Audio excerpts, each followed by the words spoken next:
infrastructure is crumbling this evening as the Nintenbyte Podcast continues its unprecedented rise. In cities across the globe, fans are rioting. The Pentagon has issued a statement describing the Nintenbyte Podcast network as a pixel-based prophecy. Some say the rise was foretold, others say it's just a really good podcast. We're talking twisted nipples, milk, and a sock puppet who doesn't talk. It's dangerous to go alone. Watch this.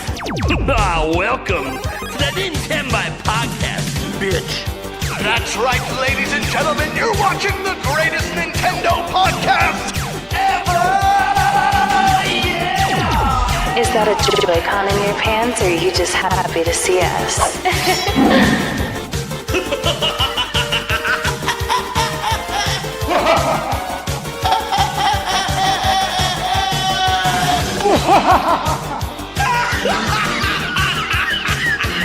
Shut up! Now feel the power. Everyone, do you feel that? Oh my god, I feel it! I feel it too, GameBird. What is it?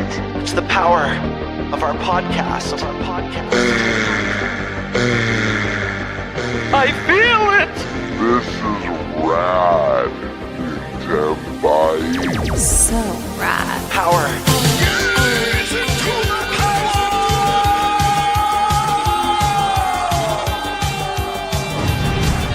Now bask in their glory. I'm Nintendo Brian. Oh, baby.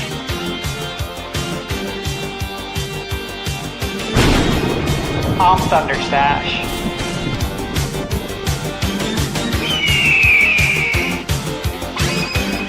I'm GameBird Classic.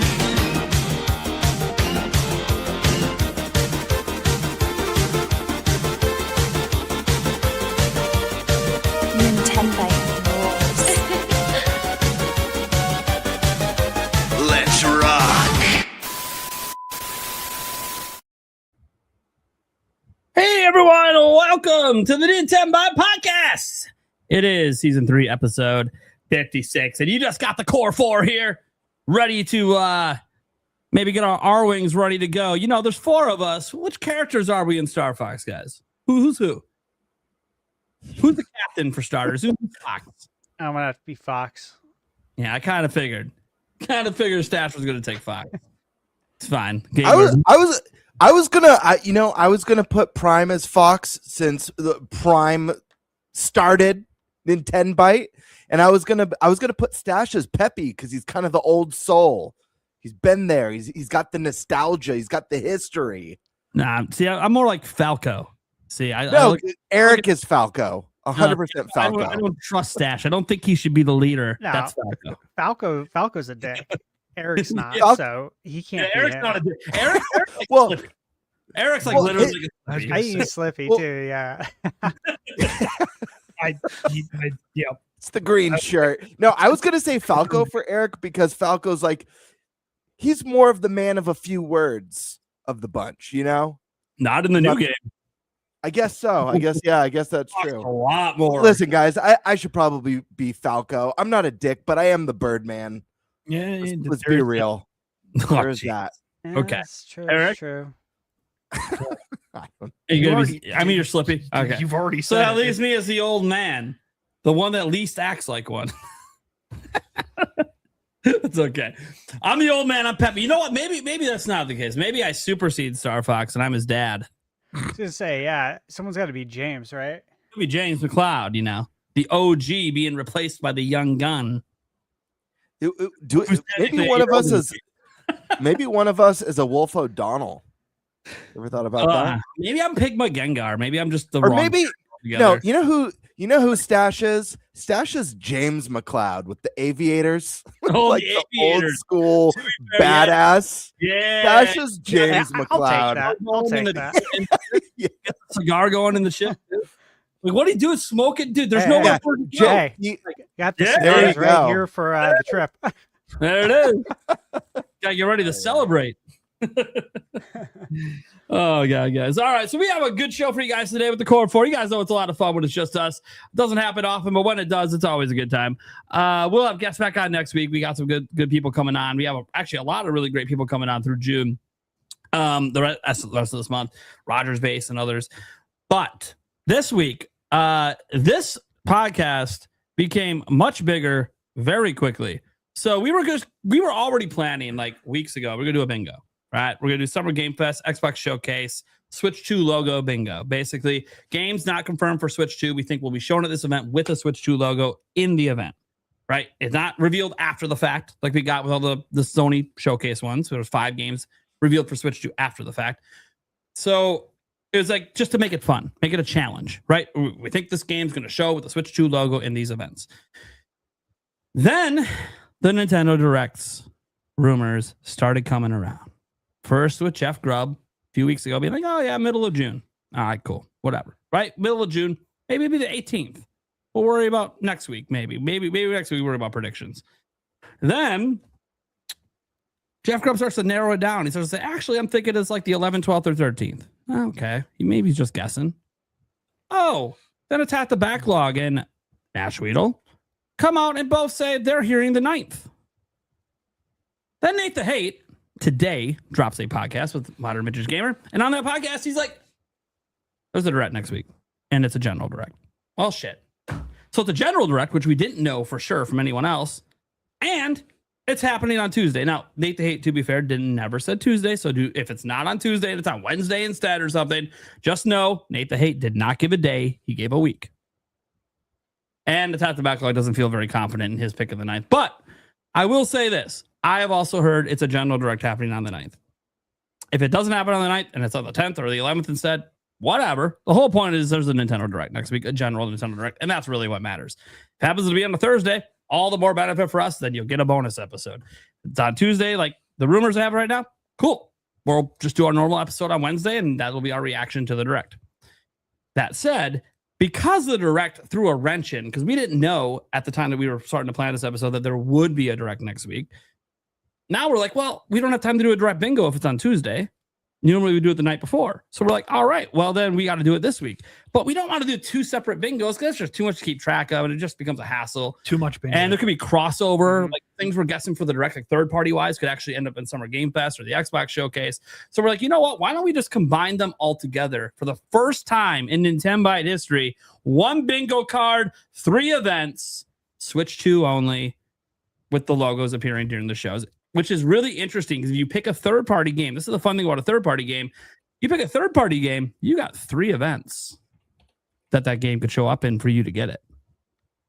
Quite interesting when you think about those odds a little bit. You pick a Nintendo game, you're probably only going to get that in a Direct, right? So if you fill out a bingo card and it's like, oh, all my things are Nintendo games, well, your bingo card's probably going to lose because Nintendo's not revealing 30 games in their Direct for themselves, like published by them. So if you picked a bunch of those, third party is probably the way to lean with maybe some little first party predictions in there. I don't know. You guys filled out your bingo cards however you fucking felt like it. I'm still filling out my bingo card. So I don't even know what's going to be on the rest of my card. I only knew about like 5 games for sure I wanted to put on there. But that being said, guys, we have a killer show. So besides the bingo, wanted to get that out of the way. We are going to talk about the Nintendo Direct on its own. I think, look, we're a Nintendo podcast. We got to give Nintendo's event the extra attention. That's the way it's going to be. So beyond the bingo cards, we're actually going to talk about what we want, what we think is going to happen, how we think they're going to set up the second half of the year. Obviously, we can revisit some of the stuff that Nate the Hate has said on that. But he honestly didn't say that much. In hindsight, if you go back and think about it, he didn't say that much. He revealed in the second half of the year, we're getting what? Pikmin 4 Switch 2 edition, something with Switch Sports, which could just be an update, and Ocarina of Time. That's literally it. There's got to be more. So, and he has said there's more. He has said there is more. So he didn't reveal what might be potentially brand new Nintendo games that could be coming here in the second half of the year. So it's going to be fun. It's going to be a good one. So we got to talk about the Direct. We got to get into that just on its own. Dude, this week was Star Fox preview week. That was really sweet. Stash, I didn't see you with a preview. No invite, huh? Can't really comment. Can't go. So that means there was an invite and he declined. Next up, no, I'm just kidding. I actually don't know. I just know he didn't drop a preview. He might not have declined. He could be using the content for later. Who the hell knows? Maybe he's reviewing Star Fox right now. No one knows what Stash is doing unless he tells us at the end of the show. He's like, I got this upcoming and this upcoming. What he doesn't tell you is the things he can't say that are also upcoming. Yep, that's right. So, all right. Mum's the word. Mum's the word. Can we get 3 examples of things you can't say?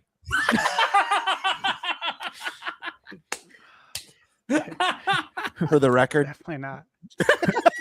Rhymes with. Look, guys, it's not that hard to figure out publicly. You watch what games he has actually dropped reviews on like the day that the review embargo goes up. That means he's got access to those people behind the scenes, obviously, because he got the review copies for those games early, like the same time as the major outlets. So it's not that hard to know. Oh yeah, Stash. These are the companies that he potentially may know things from if they decided to tell him, or if he's playing it right now, which he very well could be. He literally could be playing Star Fox right now and thus not need to be invited to the media event. That's the smart Maybe the media play event is for people they're not sending Star Fox to. I don't know. Beats me. I have no fucking clue. Everyone knows Stash knows things. Nobody knows what the fuck he knows.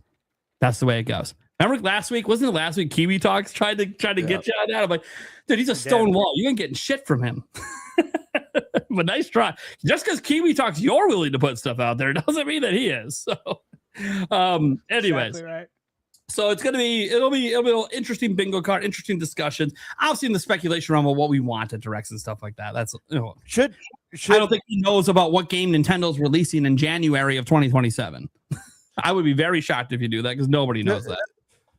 To balance things out, should Eric and I get double points for everything we get right since we have the least connections? We have the least information. I can say confidently we have no stakes, so it doesn't really matter. I can say with absolute confidence that I have no idea of anything that's going to be announced that's potentially coming to Nintendo or any other platform, as well as I found out like 10 minutes before the podcast that a Nintendo Direct was teased by Nate. I texted the group when I was asking about the rules for the bingo card. Nate's all, it's going to cover the 3 big ones. And I'm like, 3? I'm thinking Summer Games Fest, Xbox. Obviously, Sony already passed. I'm like, what do you mean? He's like, the Nintendo Direct. I'm like, what? But yeah. So I think Eric and I maybe get double points. I'm cool with that. The points don't matter. Everything's made up. The points don't matter. What are we? 300 points, 400 points there. I'll tell you what. Hey, audience, I'm gonna make this fun for you guys. I'm gonna put one game I know is gonna be shown on my card. You guys have fun guessing at which one it is. And all 3 of you, because I know Stash didn't put any that he knows on his, and you guys down there don't know shit. You guys can all get double points, and I will get the same points. Like just one point. I think because I'm all about fair. I think based on the fact that both you and Stash know stuff, I think Eric and I should go first. Well, that way we don't tailor we don't adjust our bingo. Well, not that I would, but we were talking earlier that we were gonna have Stash probably go last. Okay. Just because his card's gonna, obviously be just guesses on stuff that he doesn't know about. And then so it's probably gonna have a lot of different games than we will have. That's just obvious. But you guys could have the double points. I don't give a shit about that. I haven't finished my card, but I'm gonna be pretty confident in my picks because I'm only gonna put one game on there that I know because I don't think it's fair for me to. I only know about 3 that are being announced in the next week. So not like I know a ton. I'm not reaching out or there is. I could know more. I told the fellows before what was going on before the show. I could have known more, but I just didn't want to. So that being said, we got that today.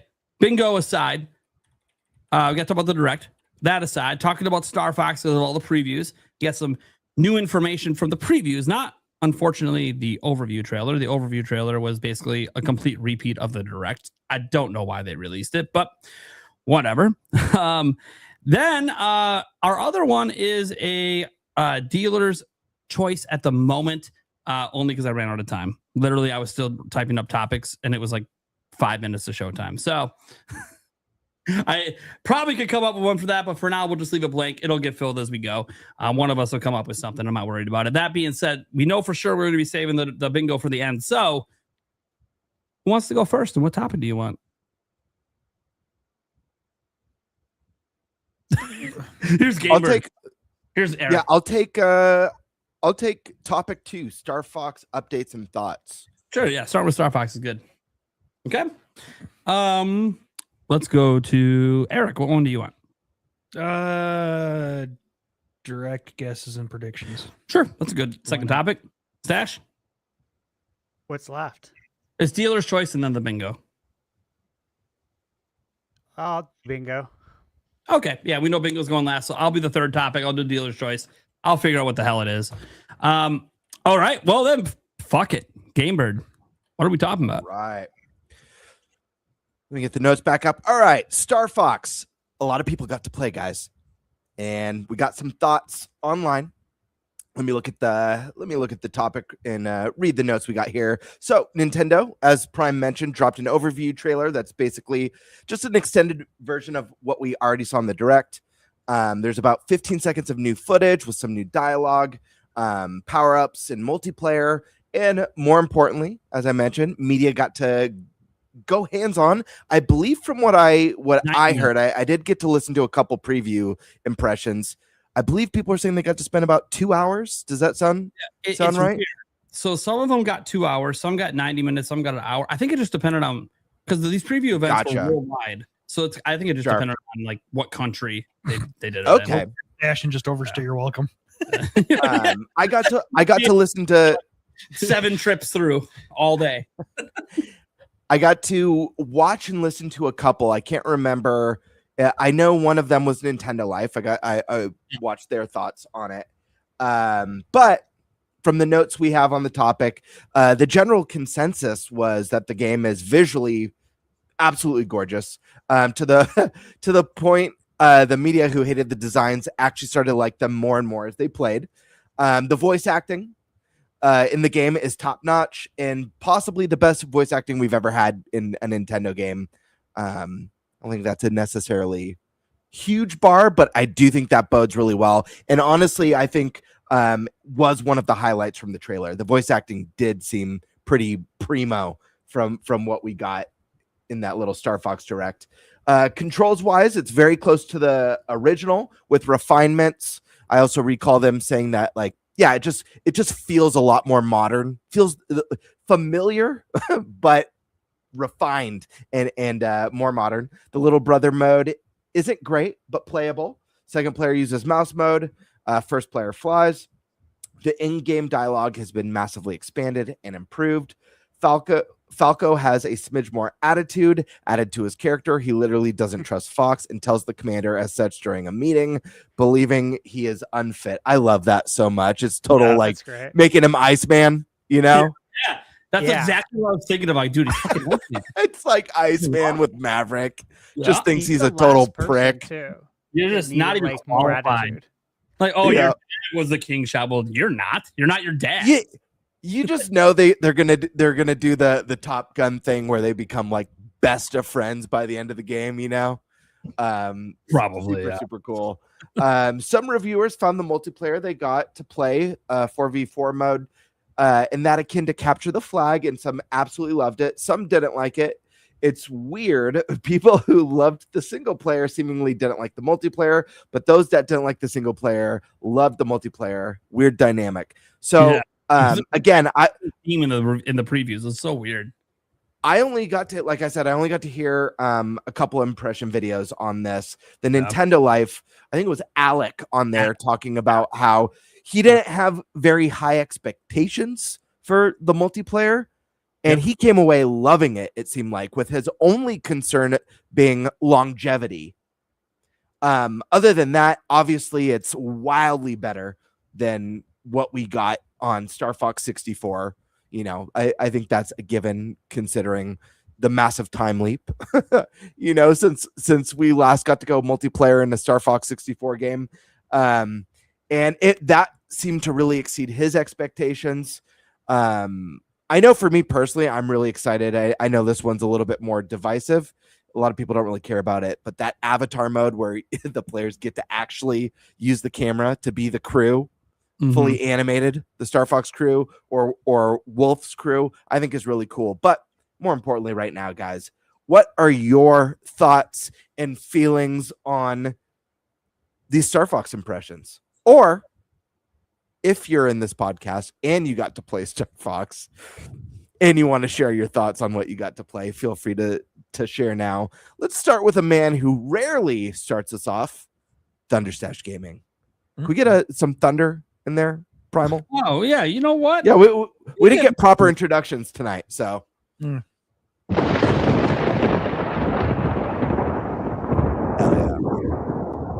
I fall asleep to that sound every night. Sounds good. Yeah. Look, everything that they've put out, I'm really excited for. I think the thing that doesn't get talked about enough is the fully orchestrated soundtrack. That has me like as excited as the visual overhaul. To me, to have a fully orchestrated soundtrack of Star Fox 64, which is an amazing soundtrack, is super exciting. So really happy about that. Love that there's more dialogue. The voice acting does sound good. There's going to be more lore, just overall. The multiplayer I think looks cool. I saw the impressions. I really can't say much. All I can say is I saw I saw people's impressions. It's interesting. I love this, by the way, because what's really cool, what's happened with this podcast since the beginning, right? It started out, right? Stash is this little dinky channel. You doing reach out, not getting responses, doesn't know anyone.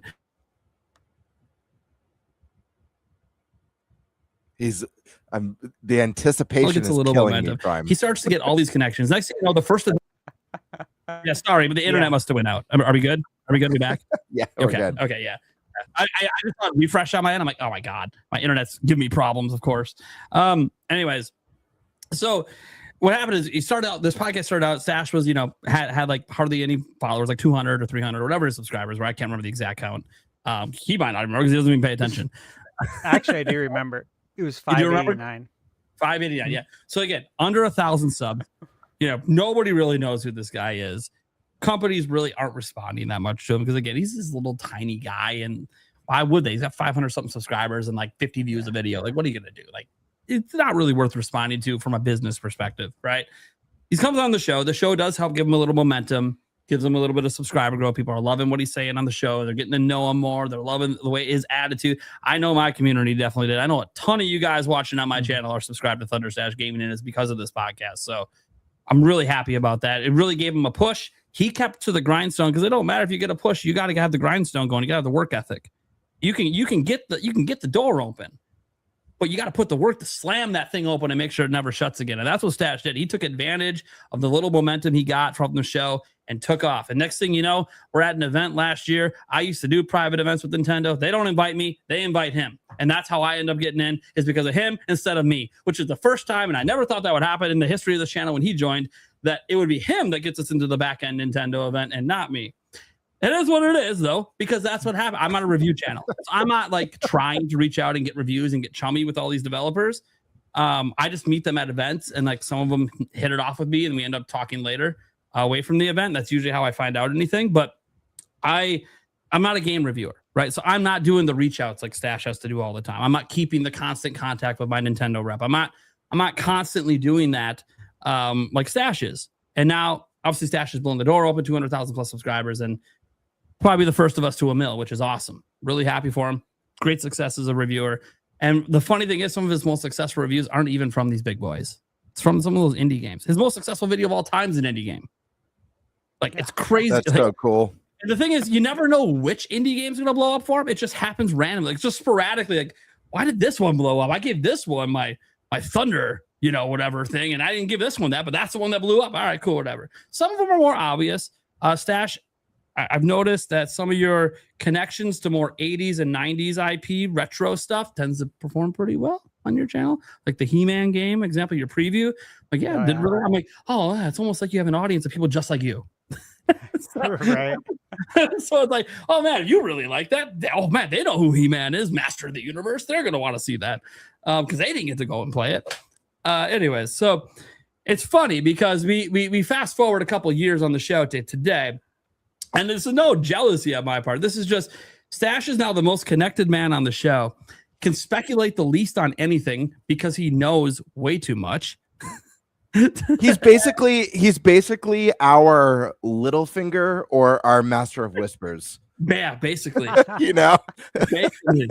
I love that. one of the character. two. I don't know which yet, but he's one of the What are two. your thoughts on the Star Wars or on the Star Fox stuff this week? He's like, I can tell you that other people previewed it. They seem to like it. He's got to stop. Why? Because he knows too much shit. And he's probably fucking playing it. He just can't even say it. So it's just really funny. I love it. I love the dynamic. And by the way, it's not like this all the time. He doesn't literally. He's like rolled credits twice already. Yeah, and I know Stash doesn't literally know everything. If he did, he wouldn't even be able to make any bingo card with any guesses because you literally would just know all of them. So, yeah, I think it's interesting. Just the dynamic, how he went from like nothing to now he's like the big shot on the show. Rags to riches, baby. It's what do they call it? The hero's journey. We're not talking about the money. You already admitted like I'm a prior to the money. Yeah, we know the money's shit on YouTube. We got it. Yeah. That's not good. Yeah, not until you start to get consistently up, at least to the views I'm getting on each review, and I think you're going to get there. I think it's going to get there. So I still work like I have 100 subscribers. So. Yeah, you gotta. You know, you have to. Yeah, you never work like you've achieved anything. Ever. Always strive for more. Ever. Never do that in life. Anything you're settling. Don't settle. Unless I'll say this: unless you're about to retire, all right, fine. Enjoy. You put in the work for many, many years at that point. Enjoy the rest of your life. But we're not at retirement. We ain't retiring. We got a long ways to go, but this show's got like at least a 20-year run in it, right? Let's go. What are you talking about? I'm tired all the time. Oh, wait. I said retired. I know. Oh, yeah. Everyone knows you're tired, Eric. Yeah, right. How many episodes left early this year? No. Yeah, right. Just yanking your chain. All right. So, GameBird, Stash can't really talk much. Call on somebody else. What? All right. It's How about hard you? when you have experience and you're not NDAs and you can't say anything. It's like, what are you going to do? It is what it is. Who cares? And by the way, I will say he's not saying it. To be clear. Yeah, I will say as far as I know you mentioned the single player and multiplayer aspect, how like yeah, the previews were like split on it. It's weird. It's interesting. I honestly I think it comes down to I guess and say it comes down to competitiveness. There are people who like to compete. There's people who don't and like to just have play solo and take the experience in. When it comes to actually competing against other people, they're like not really into it. Similar to like people who just play, say, cozy games, right? You're not going to find them online playing Call of Duty or NBA 2K or Madden getting into it, right? And like playing in sweaty matches, as we would say. I think it's similar to that as far as the impressions that are out there. I'll just say that.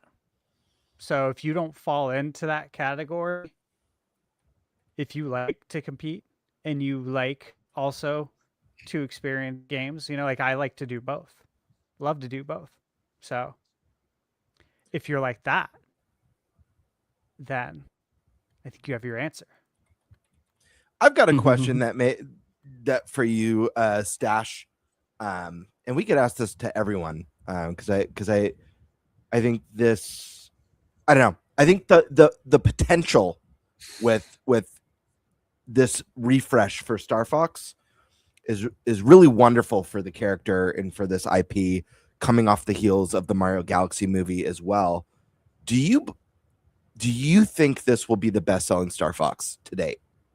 Do you think this will propel the series forward a little bit, given the character was introduced to an entirely brand new audience for the first time with the Mario movie. And this game, regardless of what you think of the art style of the characters, this is not even close. It's the best looking Star Fox game, period, and probably one of the best looking Switch 2 games right now. So what did 64 and the SNES one sell? 64 is the best selling one. I can't remember if it was like 6. It's let me get an official number here. 5,070,000. Okay. So yeah, 5.7. Came with the Rumble pack. Yep. For a long time. The SNES one looks like it's sold. Oh, never mind. That doesn't count. That's just the SNES Classic Edition total sales. That's not what it actually sold back in the day. I think we should factor. I think there's a few things that are. Oh, go ahead. I just want to clarify for Star Fox 64, it sold. The only number we know for sure is 4 million on the N64. The extra 1,070,000 came from the 3DS version. I don't think that counts. I would say 4 million. So 4 million. So the best it's ever done. Yeah. Okay. Keep in mind, this game is being sold at a discount price. Got the Mario Galaxy movie introducing the character to millions of people, and just like the what are you laughing at? Nothing. You ask him a question and then you're trying to make the argument for him. I just no. I'm just saying, like, these are important things to think about.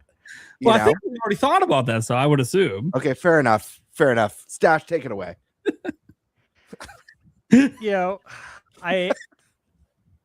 I will say, like, you do bring up good points. You do. And as Nate said, I am aware of those points too. Like but I'm glad you brought them up, right? Because everyone should know these points. Mm-hmm. Yeah. So the movies, the last I saw was at like 960 or 80 million. Did it break $1 billion? It's really I feel like close. I saw that a few days, like maybe before the weekend. It either has. Well, I don't. We just had the weekend. It must have crossed it this weekend. I don't know if the reports come out yet, though. Well, also the on demand will get it to cross as well. Do they count that for box office though? I don't think on demand's counted for box office, just like the streaming services aren't, or the DVD sales aren't. Yeah, box office is like strictly movie theater revenue. But it only had 9 million to go before the weekend, so there's no way. There's no way it didn't get it. And if it didn't, then does it have one more weekend run? Or is this the last weekend? Yeah, according to the AI overview, it crossed it. Well, you know how much we can trust AI. Yeah. I mean, look, it's going to be close enough. I don't need the exact numbers anyways. I don't think we do. But, yeah, so you look at that and the impact of the movie. And Star Fox is the one who really stood out. You know, we talked about it. He's like Han Solo. Charming. Everyone likes him. Everyone wants to be friends with him. It's like, is it going to translate to picking up the game? I'd like to see that. I really would. Yeah. I'd be interested to see like what the sales numbers were for Ace Combat 7 to get a comp for a flying game, right? But again, this is Rails. Ace Combat is a little different. It's not as much of Railsy, and this is a game that's been remade so many times, but it's a beloved game. Yeah. And so I think anyone who played it like us is like, yeah, sign me up. I'm ready to go again. I feel like for some reason, I feel like that this avatar mode that matches your face with these characters in multiplayer mode and does all your expressions and all that stuff, I could see something like that being kind of trendy on like the streaming, like the social media, like really funny moments and like owns and stuff like that. And I wonder what that feature alone could do, because think about Tomodachi That's a good Life. point. It's an That's odd true. game, and Quirky. social media, when people see those really zany out there moments, and you know how people love seeing like those crazy plays in Mario Kart. It doesn't matter what the game is. People like seeing that stuff, and seeing some crazy maneuver and someone getting gunned down with like the person laughing as a fox or a bird or a pig. I don't know. Yeah. Like I could see this actually surprising people in that department. I don't know that it will. I just feel like the potential's there, given some of these other factors. Yeah. That is a really good point. And that's not one that I was top of mind thinking of. But if that were able to catch fire, which again, like you don't have to buy the Switch 2 camera. No. You can use any USB camera. So if that were to catch fire on social media, we could see something really special. Like that could seriously propel it. And look, for everything that's been said about Star Fox and games like Metroid, these games that we want to do well because we love them and we want to see more, this is the best opportunity you have. Like you kind of stole the show in the Mario movie. Like your scene stole the show. This is your best. You're not going to get a better opportunity in our lifetime, I think, than right now. And so I gotta say, I'm just gonna say, yeah, that I think it will beat it. I want it to beat it for all those reasons. And if it doesn't, that sucks. But it's okay. I'll still be there. I'm signing up. I'm already signed up. It's,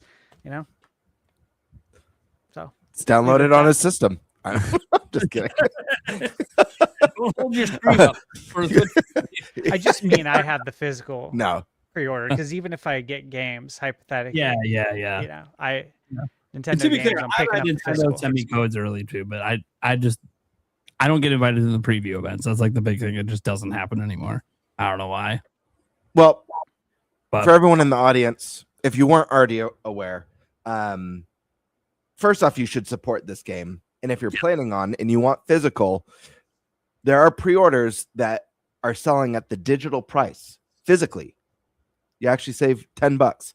I don't know if those are still going on. Do you guys know? I know Walmart was doing it, I believe. It is. Okay, so look, it's for pre-order, because here's what happened. I didn't even tell this. Oh, right here, Yoshi, right? Yep. So I wanted to get it for store pickup at Walmart, which is across the street from me. Yep. I wanted to get there. I did. I got there at 6 a.m. right when they open. Of course, nobody's there. Could have walked out with everything in the store. Like, Jesus, dude. Hey, you love stores like that? Skeleton crew, man. Yeah. So I can't find anyone, literally. So I just pull out my phone and I call them. That's right. I remember the story. Yeah. I'm like, hey, I'm in the video game section here. I'm just trying to get a game. They're like, well, they told me I'm gonna have to come back at 9 o'clock. I'm like, the fuck? What? How do you tell somebody that?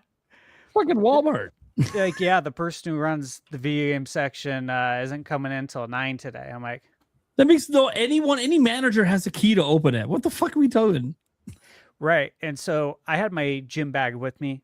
My plan was to go to Walmart, go to the gym, circle back, come home, play. Mm-hmm. And it turned into me going there. Then I went to the other Walmart and I talked to the girl there, and she said, I know we have it. It shows we have it in stock. I had the box and I left it out for the night crew to stock it, and I can't find it anywhere. She's like, she looked for like 20 minutes. This is at the other Walmart. So the first Walmart, nobody's here till 9. So no one can buy video games for the first 3 hours they're open. I'm like, holy shit. This is wild. Okay. So I go to the other Walmart. the girl said she had it the other day and now can't find it anywhere. I'm like my eyes just kept getting bigger. Like as the story went on, like, this is crazy. Why is it so hard to get Yoshi? And of course, I have to tell everybody that you do have it. You have it. Trust me, you have it. Came out today. It's a Nintendo first party title. They're like, the girl's like, what does first party mean? And it's okay. Like, I get it. But no, I was very kind to her. And it's like, it's a Nintendo published, developed game. I said, so those are always going to be on store shelves. I said, you see these Switch 1 games, they're all Nintendo brand, right? All these Mario, Zelda, they're always going to be on your store shelf. No matter what, these will always be here. So after she said we don't have it, I had asked her, are you 100%? Like 100%. I said, because I need to get this for work. Like, this is what I do. It's not just to go like buy a gift for someone. I need to do this for work. She went back and checked one more time, and then she's like, I'm going to ask my brother who works here too. I was like, oh, okay, cool. Her brother knew where they were. Found him. Got me Yoshi. I'm just like, it's like pulling teeth to buy physical, man. Could have avoided all of this and had it at 9 p.m. the night before. But every time I go out to buy something physical on day one, even if I pre-order it, like I've literally got text from Best Buy. Your order's ready. I go down there. Yeah, we haven't got the shipment in yet. Why'd you send me a text? I just drove. That's awful. 60 miles round trip in a Jeep Wrangler. It's not cheap. Gas is expensive. And you wasted my time. And you guys don't give a F ever. You never say, I apologize on behalf of Best Buy or on behalf of the computer system. Nothing. Just like, dude, customer service sucks so bad. Thank you for listening to my tangent. Thank you for coming to my TED Talk. No. Yeah. But I do have the physical of Star Fox pre-ordered. Hell yeah.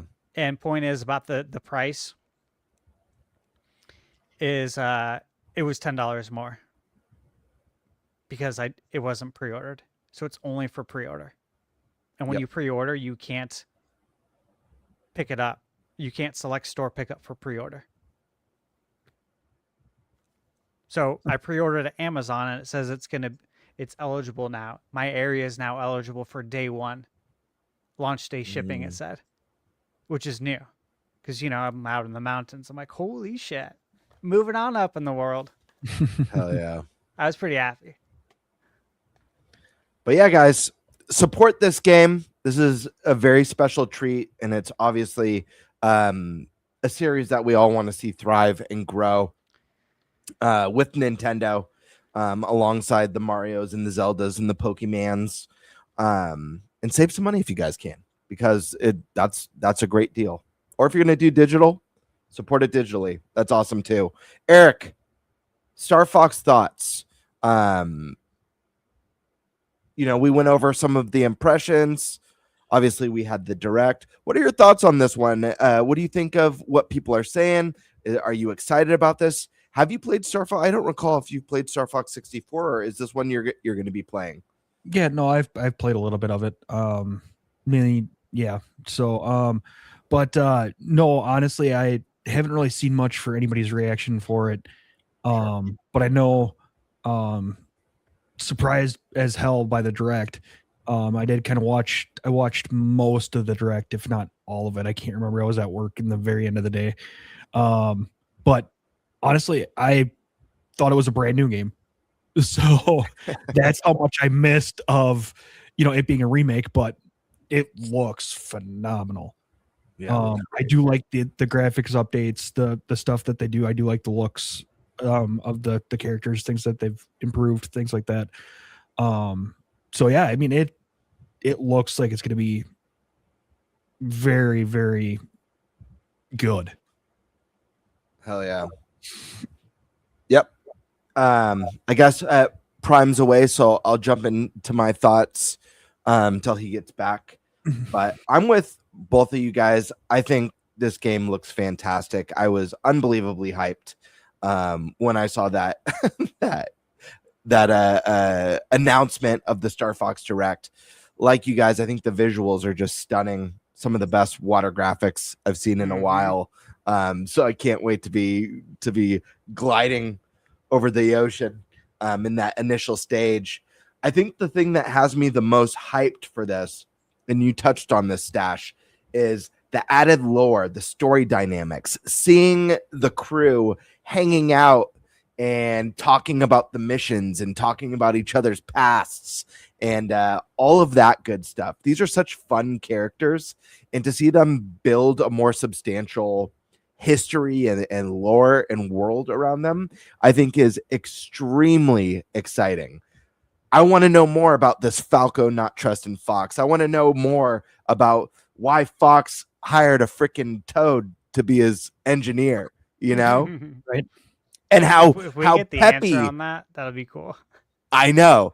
And why, like, how Peppy's coped with the loss of James McLeod, like in the history with Andros, get more of that villain backstory. I think there's so much potential. I don't know how far they're going to dive into the story, but even if we get like, you know, a minute to 2 minute cutscenes between each mission that really fills in this world, I am all for that. Star Fox 64. I know a lot of us fans who have been there since the beginning. I think initially we're hoping for something new and something different, but I think the potential for this to be a fresh start that leads towards newer and bigger things for the series is very exciting.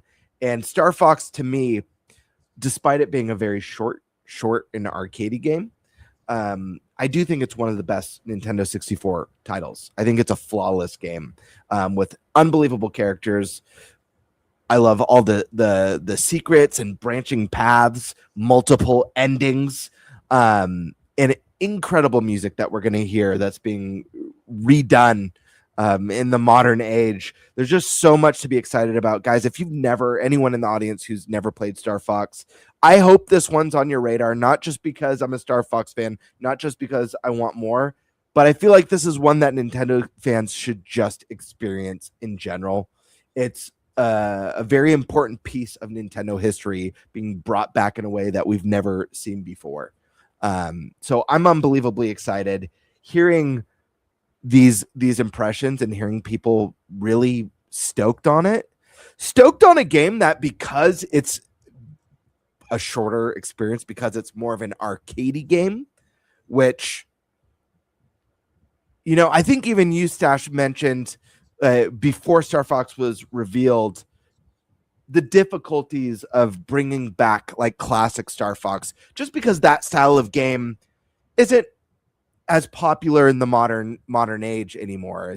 As you could get away with that a lot easier. Like, those were big titles back in the day. Obviously 64 was a 4 million plus seller. It's a more challenging sell. So not hearing any of that, at least I haven't, concerns. I don't know if there's enough meat on the bones. Like, I haven't heard any of that. I've only heard good stuff. I think that bodes very well for this game. So I am unbelievably excited. Yeah, it does, man. That's a good point. And the price too, as you said before. The price, yeah. Like that's in the economy we're in right now. And you got all these consoles prices going up by a lot, some by a mile. It's nice to see a game like this that is shorter for modern gamers, right? This is a shorter experience. Just like when I reviewed Contra, Operation Galuga, like 2 years ago when it came out. Similar in that people are like, wait, how long's the game? And it's $40, how? And it's just hard. It's a tough pill for some people to swallow, but that's how it was, right? Growing up, Yeah. Contra was $70 on NES. Yep. And it's a quick game, but can you beat it? That's the thing. Most Yep. people couldn't beat it without 30 life code. And even then, people could not beat it. So you guys know that. It'll be interesting to see if and I don't know if they'll do this. It'll be interesting to see if they add, outside of added lore in storytelling between the characters, a couple more secrets, maybe an extra stage. I have no idea, but we've talked many times on the podcast, the long lost art of secrets and discovery. Star Fox has that stuff, and people are going to be experiencing it for the first time, which is super exciting. You could literally in the first stage branch off to a different boss fight. That's not like the standard boss fight. I'm not going to spoil it here. There's going to be people playing it for the first time, but there's a secret in the first stage that branches off the path to different star systems, but has a different boss at the end. It's rad. It's wild. So I'm excited, but Primal, what are your thoughts on this? How are you feeling? So I'm really excited for Star Fox. I think, viewing this from the perspective of they were trying to reboot the franchise to reinvigorate it, which is also what's happening with Rayman right now, right? Like they literally said we wanted to reboot the franchise, but we figured we would start with one of the latest entries that's really good that everyone universally likes. And then if that does well, Retold, right? Then they will do 4. They literally already publicly said this. So yeah, they have plans to make a brand new Rayman game, but they need proof that Rayman could sell in the modern gaming environment. So that's why they did Retold. And obviously when you pre-order it, whatever you get, I think you get the first one, the one that came before it, remastered or whatever for free. So you got Smart move. Origins. Yeah, you get like two for one, which is Great move. Such a good deal. Yep. Yeah, great deal. They're both excellent games. We had these back on the fucking Wii U. I mean, that's why I played it. These games were excellent. Rayman, and just another shout out for this game. If you guys like platformers, support this game, please. No joke, Rayman Legends is one of the best 2D platformers I've ever played. It's that so good. Dude, there's that good. All I know, I don't want to spoil it. There's so many good levels. There's so many good levels in It that seems game. like a lot of people haven't played it. Yeah. Insane. Just cool. That's what they're trying to say. Like, can we reinvigorate the franchise, get people excited, and then we're going to bring you that new one that everyone will really want to have. Like that seems to be like there must have been a negotiation with the upper brass at Ubisoft to bring Rayman back, and they're like, "Well, we'll let you make a new one if you can prove people actually want Rayman. So why don't you remake one of their safer games that won't be such a big budget, and then let's see how it does." That seems to be like they're testing the field. And you guys saw the Rayman Retold one. Like, oh my gosh, the game already looked amazing. Rayman Legends already looks great as is. Like that was the thing. A lot of people were saying, "Oh, what do you mean they're remaking this? It literally holds up. Why would they need to do that?" And then you see it, and you're like, "Oh, didn't know it could look like that." That's actually kind of insane. I don't know. Everyone's fond of all the voice actors that they put in there, but whatever. We'll see what happens. Obviously, I hope it sells well. Getting back to the Star Fox, the interesting thing with Star Fox is, again, this is just like that Rayman situation. They are testing the waters. They're giving it every opportunity to succeed. And I'm saying this because they literally put him in the Mario movie. He would not be in the Mario movie if they didn't think that could be a boost to the value of Star Fox to make people want to buy it. So I think that it's probably going to sell okay. Will it pass the one that's remade from the N64, the best-selling one? We'll see. Look, Star Fox has never been evergreen, and it's really struggled to do well sales-wise with most entries. So it's really hard to know because on-rail shooters have been very, very hard to popularize. Nintendo's really struggled with this. regardless of how good Star Fox was. Assault was amazing. Adventure was amazing. It doesn't matter how good the games are. Just like Metroid Prime 1 through 3, amazing games that couldn't get them to sell. So the question is, was the Mario movie the difference? Did the Mario movie interest enough people, especially younger audiences, to give this a try? To tell their parents, I want this for my birthday this summer? I don't know. What I will say is it is very good that regardless of who did the preview, every preview had something positive to say. And I think that bodes well. Didn't like the single player, but loved the multiplayer. Didn't like the multiplayer, loved the single player. Oh, wasn't a fan of the designs. This was a key thing too. A lot of people weren't the fan of the designs, as we're showing some of the OG puppets. Wasn't a fan of the designs. Well, they played it, and by the time they got done playing, they're like, actually, these designs really aren't that bad. Now that I've seen this across multiple cutscenes, all the voice and the voice acting's been praised like hell. Everyone thinks the voice acting, like, it's funny because in the notes I said, the best Nintendo's ever had. A lot of the previews were saying this is great voice acting for any company. It just so happens that Nintendo typically is not a company you look at as having great voice acting. So like they were very impressed with the voice acting, and I'm actually curious in the credits who they actually hired for the voice actor, because whoever they did a fucking great job. From everything I've heard from, you don't even need to play the game to know this. Just go watch the footage. You can hear the voice acting. It's phenomenal. Especially now we have the previews. There's a lot more voice acting now that you can hear. It's really good. And I think the thing that I like hearing the most, because we already knew that they expanded the story of the Lilat Wars with the cutscenes. We already knew that. Like the cutscenes were never in the original, not like this. We just had the banter while we were playing, right? And then you had like a little mission brief between. Okay, cool. But you didn't have full cutscenes with all the banter and everything going on. Obviously didn't have the prologue.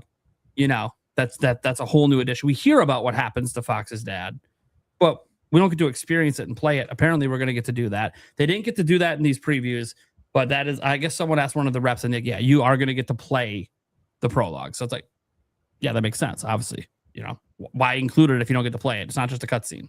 Yeah. So that's really cool. I like that.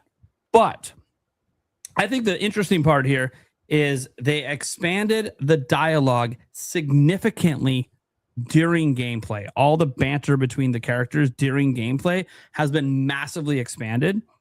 And because of this, it's leading to a lot of more deeper lore about each character, the world they're in, the galaxy they're in, and obviously why they're doing this and how they got to where they are. And some of the weird things, like why the hell would you hire a frog as a mechanic when he can barely hold on to shit and it slips out of his hands? They make a joke about that. Slippy makes a self-depreciating joke about, hey, you're the one that hired the guy that can't hold on to tools or something like that. It's like something funny. And so it's like, this is actually really, really neat. Like I like what they're doing here. Like this is going to be a hook for people like us that played the hell out of the original Star Fox. And then obviously, Zero and Star Fox 64 and Star Fox 64 3D. Like we replayed this game like 4 or 5 times at this point. And because it's short too, so like you're not actually wasting like a ton of time to go through the single player. Like to do one run through, you can do it in a couple hours. Like realistically, you really could, especially on those older games. I'm hoping it's maybe more than a couple hours for one run through. And yes, there's multiple branching paths. And no, we have not heard about any new planets or any new stuff like that in the core single player yet. There could be some, and they're just going to reveal closer to release, or maybe they leave it as a secret, or maybe you got to beat the game once and it unlocks some new stuff that you can go visit. We don't know, right? Because again, these are just previews. These weren't reviews. So this is information we don't have. But from what we do know, I am so hyped for this game. I've loved it from the very beginning because I just love Star Fox, and the visuals are so good. Yes, I get it, guys. You come off the Sony showcase and you're like, look at, dude, this isn't a PS5. Okay. This is Nintendo. Nintendo, you made a realistic graphics video game. I want to repeat that again. Nintendo made a realistic graphics video game. Let that sink in. Nintendo doesn't do this. They just did. And all these big outlets that play all the big AAA games, they're impressed by the visuals. Just let that sink in. Nintendo's releasing a visual showcase game. They don't do that. This is not what Nintendo does. That is crazy. The gameplay holds up. They added to the banter. The story's expanded. The cutscenes are amazing, apparently. The voice acting's crazy. Oh, and by the way, Nintendo did realistic visuals and apparently did it right the first time. That's wild. So I'm like, where other people get sick of the realistic visuals, if you're a Nintendo fan, what are you sick of? Nintendo doesn't do this. This is actually a paradigm shift for them to go down this route. Yeah. I like this. Is variety. This adds variety to even their artistic style. Like, we're so used to seeing the cell shaded and the cartoony stuff, and then boom. No, this is right there, completely different from all the rest. I love that. The look of these characters, you're not going to see that in any other Nintendo game. I mean, maybe something Monolith Soft was working on, but we don't know. Monolith Soft's always been more in the anime style for their games. So I'm so stoked for this. I really hope it can outsell Star Fox 64. If it does, then I guarantee that means we're going to get a brand new Star Fox game coming up. They're going to work on one. But if it doesn't, I don't know. Because like they're giving it every advantage. You're on a hot selling system, fastest selling ever. You're priced below all the competition. Decent price, glowing previews. I presume reviews that I'll probably have it somewhere in the 80s. And you have all the hype off the Mario movie. If this game can't sell well, I fear it will be the end of Star Fox. And that's what scares me the most. I'm so excited, but I'm so fearful that this is it. This is all we're ever going to get the rest of my life. Because this is Nintendo trying to reinvigorate the IP, and if it doesn't work, I don't think they're going to take another shot at it. And do you really want them to remake Star Fox 64 again in 10 years? I feel like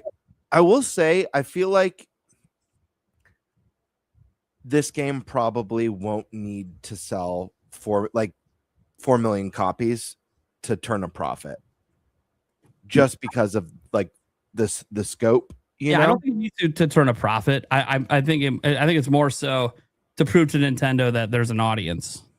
Sure. But I feel like if it could at least hit the 3 mil mark, I feel like we'll be okay. Yeah, we'll see. I'll say that. Yeah, we'll see. The thing, like, But I hear you, man. The sales don't matter to me in terms of like, we're getting the game. I'm good. I don't really care what it sells. I'm going to play it. I'm going to have a good time. But I do want more. And that's where fans of IPs actually do care about sales, because you want it to sell enough that Nintendo's going to make another one, or that your favorite company's going to make another one of your favorite games. You know, like, I don't want God of War to do bad. I don't want this Faye game to do bad. I don't want it to do bad. It does really bad. That will make them second guess on making the next God of War game. I don't want them to do that, right? So I want all these games to do well. Even the games that I don't find appealing, I still don't wish they're bad. It appeals to someone. Someone enjoys it. I want it to do well. It's okay for people to play things I don't like. So I just hope that this game pulls it off. Like, I like what it represents. It's Nintendo taking a risk. It's Nintendo trying something new while revisiting something old and trying to see if they can make, in 2026, an on-rails game actually appeal. Many have tried, many have failed. I really hope it works out. That's all I got, man. Dude, this game looks so good. The previews only got me more hyped and more hyped and more hyped. I'm like, dude, this is so good. The only thing I'm jealous of is I wasn't there to play it myself. Mm-hmm. That's it. I wish it was me playing that preview. Because it's funny, I was reading a couple, I'm like, well, when I was playing the single player, you know, the rep kept telling me, no, don't go down that path, go down this path. I would have went down that path. Mm-hmm. Mm-hmm. What are they gonna do? There's nothing new here. We know this is like, we know what's up. I played this game. I know if I go down this route with Falco, I know what happens. I know it opens up an extra route. So that's what I'm gonna do. And if it crashes the demo, cool. Sorry, my bad. like my bad. Won't do it again. Sorry. But I still would have tried. It reminds me of the Nintendo rep that told me, no, don't go over there. You're not supposed to go over there. And then I went over there and I beat the Stone Talus. Like, so, you know, the reps, they sometimes act like they're telling you what to do, but oftentimes, if you just don't listen to them and you do what you want, you'll find out you actually were allowed to do it the whole time. They don't actually work at Nintendo. So they're just given a script and they just follow the script, and they don't actually know what happens if you go that alternate path. They have no idea, because that's not what they were trained on. Even though we know, and they already showed it in the dang direct, They literally showed that alternate path in the direct. They're not hiding anything. Right. So yeah, it's not like it's even like footage of the game we haven't seen. Like, no, they literally showed us already this alternate path, and they even showed the next planet. So I don't really think Nintendo cared if you went the alternate path when you only. The question is, this is the thing: if they got it out, if they got an hour and a half or 2 hours, and half of that was the multiplayer, all that would have happened. This is one thing. Like Eric and I were talking earlier about my competitive side. He never thought there was anyone more competitive than me until Stash came along. And then we realized that, well, a lot of it is my competitiveness has gone down with my kids. I've had to be like, you know what? I can't be pushing to try to be the best at literally everything all the fucking time when I got to take care of my kids. There's a few things I got to push to be the best at, and a lot of that's going to be taking care of my family. However, I still have a competitive side. It's in there. It's festering underneath the surface, waiting to burst out. And one thing I love doing at these preview events, especially when it's like a remake or a remaster, is, you always have like a 15-minute demo or sometimes a half-hour demo. In this case, maybe a 45 to an hour demo of the single player. My goal is to beat the game. I'm going to try to beat it while I'm there. Yeah. And then have them look at me and be like, dude, no one's done that yet. I know. You're welcome. Congrats on seeing stuff you've never seen before. And look, most demos, that's not even possible, right? But you can still get pretty far. Like back in 2016 when I was playing Breath of the Wild, I did it both at a private media event, and then I was at the public E3 show floor going through the line over and over and over again. Every time I went through, there was a few runs where my entire goal was to try to get off the Great Plateau. You had a limited demo. And guess what? The limited demo was the full game. That's why that demo was never available outside of that event, because it was the full game. They just limited you with time. So, knowing what I know today, yes, I could buzz through the Great Plateau and get off that thing within that same time limit window. I know exactly where all the shrines are. I know not to make the mistake I made in the one run in front of the Nintendo rep where I was trying to do that. I was trying to do that very thing, and he said, good luck. He didn't say it wasn't possible. He just said, good luck. No one's done it yet. No one's gotten off the Great Plateau yet. And so I was rushing through it, and I decided, because at that point I had already done all 4 shrines through my various runs. So I'm like, I got this. I know where they all are. Good. I was doing the snow one first. I knew that was the one that was furthest away. If you do the snow one, you can kind of hop down, hit one, hit the next one, and then the next 2 are really close together. So I figured you go to the farthest one first, because that's going to take the most time. Then by the time I get to the second one, I can kind of buzz and be done. And then I'm off the Great Plateau, or at least I see what happens once I beat all 4 in one run. And so I was going to the snow one. I'd only beaten it once in one of my runs. So I got up in the area, and I was so confident I was going right to it. And instead I was actually on the opposite peak. That's the tallest peak in the game. And I'm like, God damn it. Because I didn't have spicy peppers or anything. I said, fuck it. Straight up, we're going. And yeah, I was so mad. Once I got to the top of that peak, I'm like, shit. I could see the shrine like way across the way. And I'm like, fuck. Nope, I'm not gonna. Can I reset my run? I'm not gonna. So then Eric remembers this. I put out the video publicly. We turned the rest of the run into how many ways can I kill Link? Yep. Because at that point, I'm like, well, I'm not going to see anything new this run. So let's just throw Link around with the ragdoll physics and just see what crazy shit we can do. And it ended up being pretty fun. And the reps and the Nintendo people were laughing. Yeah. So were some of the other media people up there playing. They were laughing at it. I'm like, what? I've already seen everything that I could possibly see right now. I wanted to see what happened if I beat all 4 in one run. But whatever. Point is, I always take that as a challenge, like a personal challenge. You don't tell anyone. I'm just going to do it. Because when you do it, you often can get, especially when you're doing media preview coverage, you can get new footage that no one has. Yeah, because no one got that far. Right. Yeah, it's an advantage to your coverage. It's an advantage to be able to show something no one's seen yet. And this is true in any demo, but it's obviously a lot harder in games that are brand new that you've never played before. It's a lot harder to kind of bum rush through at times because you're just trying to, you don't want to necessarily bum rush through, because if you're doing impressions, you want to get a grasp of the controls. You want to really, really get a good lock on that. That's going to take sometimes a little time because every game's different. Especially these events when you're switching between PlayStation, Xbox, and Nintendo controllers. Oh my fucking God. It doesn't matter that at home, it's not a big deal. Yeah, at home, you're not rapid firing every fucking 20 minutes to a different controller. Like it It's gets like an really, obstacle your course skill of video levels are games. not going to be as good at these events when you're rapid firing between controllers. It's just not going to be. It just, even Stash knows, it doesn't matter how good you are. It's just like a mind fuck to switch controllers that quickly. It And is, then especially with the damn back buttons being swapped on everything. Oh, Oh, dude. God. And then Killing some me. are using like third-party controllers, and you're like, okay, that's even fucking different. Oh, this one's got a paddle on it. What? Okay, well, how's it work with a normal go? Oh, no matter. Just use the paddle to jump. I don't want to jump with a fucking paddle. I want to hit A. Like, I'm like, can I remap this? No. Yeah, you could have, but like they would have yelled at you.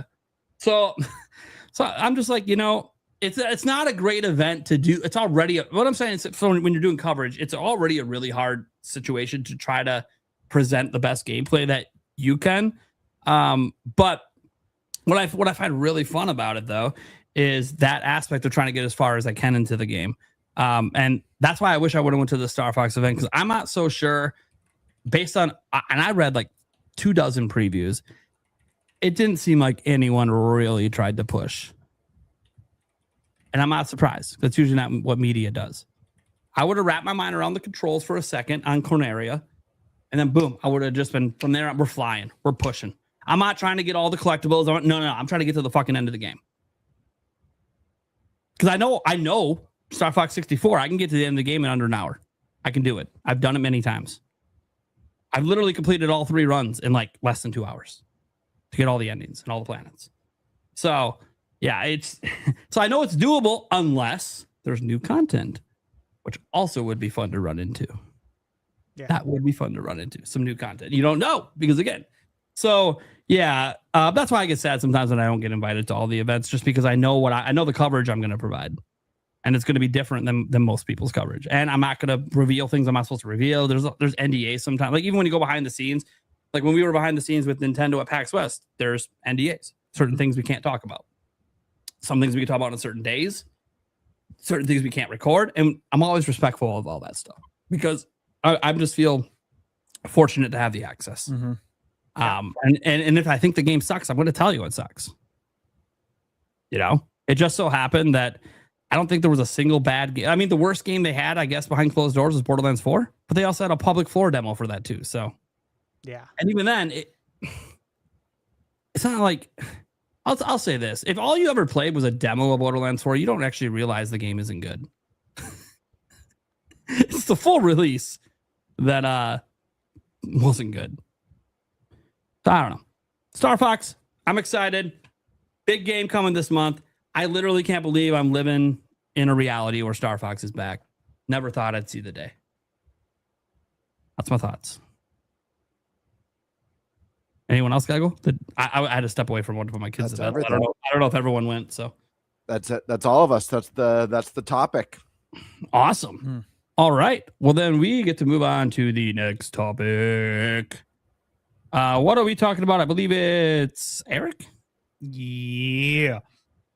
We are going on to Nintendo Direct guesses / predictions. Hell yeah, guys. There's a Nintendo Direct next week. I'm so excited, guys. This is what I live for with my job, by the way. These events and these showcases are like the funnest shit I do. I love it so much. If you guys tune into any of my summer live streams, you'll see how much fun I'm having. I love this stuff, man. It is so good. The best. It's Christmas, but it lasts for like 2 weeks. It's awesome. Every day there's like new announcements. Even when there's not events, there's still new announcements. Dude, we're getting almost just as many announcements outside of these events as inside this week. Anyways. All right, Eric, go on your topic. So I'm so fucking excited. Go. Have me go last, by the way. I'm still making my bingo card. Yeah, I got 2 left on my bingo card. I got a lot more than that. I got multiple rows left. So yeah. No, so there's a rumor of a Nintendo Direct next week. So this will be our pre-direct episode. So we normally tend to go over our guesses and predictions for the direct. So that is exactly what we'll do. I guess since GameBird's not here and Nate wants to go last, go ahead, Stash. Let's see what you got. This isn't the bingo card yet, right? No, this is outside of the bingo card. Yeah, sorry. This is just like general thoughts and predictions guesses for the actual direct and what they're going to do for that lineup the rest of the year. Um, you know, I think we're gonna get a lot of answers on things that people have probably been like looking forward to. I think there will be surprises because, of course, we know Nintendo lives for is to Surprise and delight. delight and surprise, man. And I'm the same way. I love doing that. Even like when I'm working on indie games that I know nobody has heard of, but I know is going to be an absolute banger. Like I won't even tell you guys when I talk the games I'm working on. I won't even tell you guys I am. If that indie company like puts out a tweet inside, like I'll be like, I want to retweet it to help them, but I also don't because then I'm not delighting and surprising anybody. Because if you see me retweet it, you might know that I'm covering this game, and so I won't. So I think they're gonna do that because that's their goal. They're always gonna do that. We don't know everything.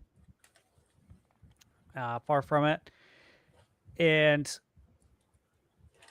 I expect some third-party love to be there as well. Yeah, I don't think we're going to just see like third-party Switch 2 logos at the other events, like the Summer Game Fest and Xbox. This isn't going to be just a ton of Nintendo first-party stuff. There will be other things there. There will be other partners that have partnered with Nintendo, in the past. There'll be new things, be new stuff that we haven't seen yet, but I think we'll get answers on things that we've been waiting for as far as third party. That's about all I can probably say. The rest is on my bingo card. Yeah, fair enough. That's about all. Look, I'll say this though. Give you a rundown of my friend Blake.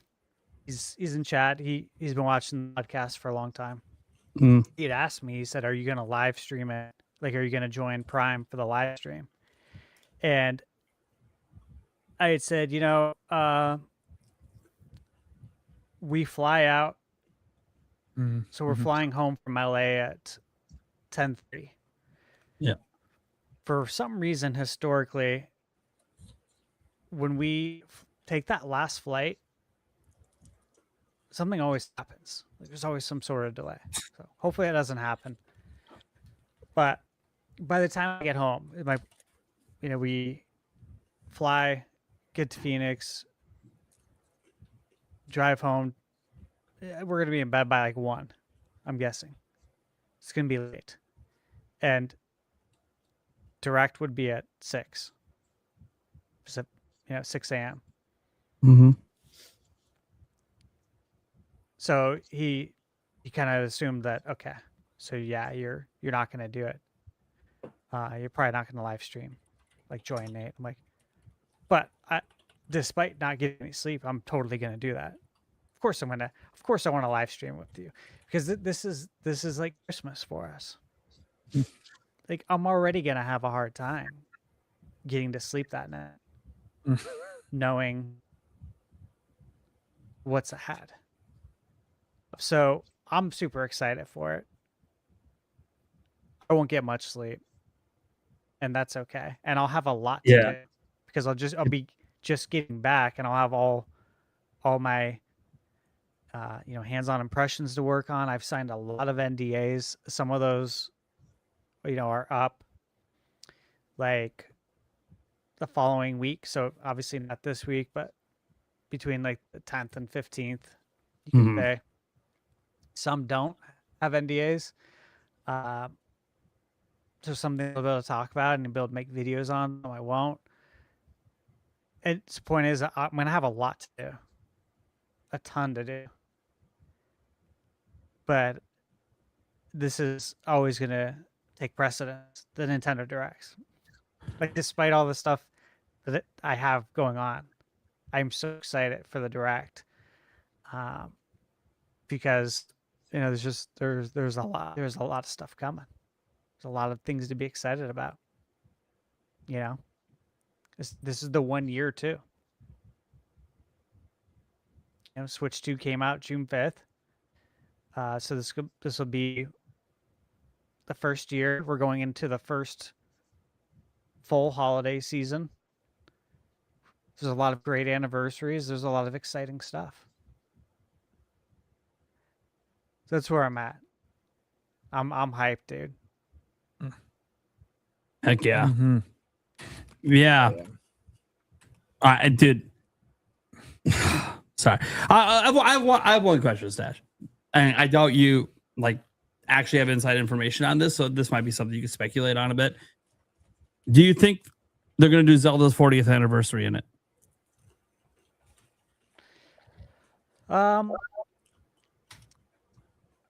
Not have a Zelda game, Ocarina of Time remake and all that stuff. Remember, we know that, but do you think they're actually going to have a section for Zelda's 40th?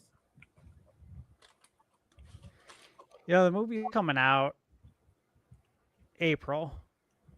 Mm-hmm. We haven't heard anything on the movie yet. I feel like the maybe the right move is to. It just depends on what Nintendo wants to do, because it's do you want to talk about the movie and the game at the same time? If you do that, it would possibly take away a headline from the other. If you just talk about the movie, then people are only talking about the movie. If you just talk about, a potential game, people are only talking about the game, and that's what Nintendo would want. So it's do you really want to do them together and make a Zelda movie and game share a spotlight? I don't know if they want to do that. And seeing as we're in June, the movie's in April, I don't know if we need to talk about the movie just yet. I think that could be September. It'd be probably a better runway for it. And then you got to look, okay, well, what are the holiday titles? June seems like a good time to announce what's coming out for the holidays to get people excited. You have the price increase coming up. Do you want to get people excited to buy the Switch 2 right now before the price increase? I think if you let everyone know what's coming out, then they can make an informed decision for themselves, which would be a good move, I think, for everybody. I think that's a win-win situation. It's a win for the fans, for the consumer, and helps Nintendo move more systems as well. So I'd like to see them set the table, which means, I'd like to see Zelda, but again, the whole year is the anniversary. As we saw with Mario, you don't have to have just one set time for announcements. You can spread things out too. What do you think, man? Me? Look, I think they're going to do Zelda 40th anniversary. They've done it. It's all their anniversaries for Zelda have all been done in June, one time in September. And I think if Ocarina of Time remake is actually coming out this year, like Nate the Hates said, that they're obviously going to reveal it now. They're not going to wait till September and give it a month of advertising like they're doing with Star Fox. This is not Star Fox. This is Zelda. Okay, they're going to give it proper marketing. I'm not saying they're not doing proper marketing for Star Fox. I'm saying they're not treating Star Fox like it's a AAA game, because it's not. It's not priced like one. They're not treating it like one. The way they announced it isn't like one, but they are acting that way usually with anything Mario and Zelda. So you usually get more than a couple months runway. Sometimes that's not the case. Mario Wonder was revealed in June, and I believe released in, was that September or October of that year? That was one that had a bit of a short one, but again, it wasn't releasing in December. So it was still a 3-month run. And I kind of feel like Ocarina of Time is either October, November, or December. I don't think they're going to reveal that in September. That doesn't make any sense. That's a month run. No, they're going to reveal that now. And if you're going to reveal that now, and it actually is an ambitious, at least from a visual perspective, ground up remake, even if it's not ambitious in other ways, we don't know, but it's this visually we're seeing Ocarina of Time in a way we've never seen before, like Unreal Engine 4 and 5 remakes out there that fans do, eat your heart out kind of thing. Another kind of visual showcase game. Then I do think that Nintendo would say, you know what, if we're going to reveal that now, then we might as well just do the whole Zelda 40th anniversary thing now. And what they'll do with the movie, because I tend to agree that the movie's still like a year out, a little under a year. They could start teasing it now. Most of the time, a lot of trailers have happened 6 months in. That gets you around that September point. But I do think they'll say something about it. It could just be they're releasing more cast reveals for other characters. That could be a thing where they don't really show the movie, but they show the cast and maybe even show them in one of their costumes in the movie, just to give us an idea of what the look is like. Because we've already seen Zelda and Link, right? We've seen them in costumes. So I could see them doing something like that. I could see them doing a teaser trailer, perhaps, where it's like a little 30-second, thing, title reveal, which will probably just be called The Legend of Zelda, right? I don't even think they'll put movie in it. I think they'll just call it The Legend of Zelda. It could have a subtitle part to it. We don't know. If there is one, then this could be a time to reveal that and get people speculating until you drop the full trailer. There's a lot of ways to tease movies without really showing a lot.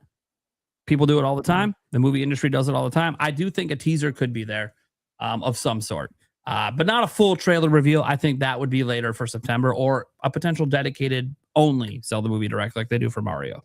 So that could be happening later. In fact, they could be teasing it and even announcing a date they're going to do that in the future. Like, hey, come back on September, blah, blah, blah, to see a dedicated direct about the movie. Mm-hmm. I could see them even announcing that here as part of the 40th anniversary celebrations to let you know the buck don't stop here. We got more news coming for Zelda down the line. I can see them doing that.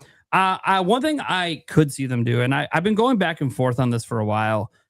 People talk about Twilight Princess and Wind Waker all the time, whether they're going to NSO or whether we're going to get the HD versions or something. And I'm just going to say this. I think one of those two games is coming this year, and it's going to be the HD version, and it's going to release on Switch. Mm-hmm.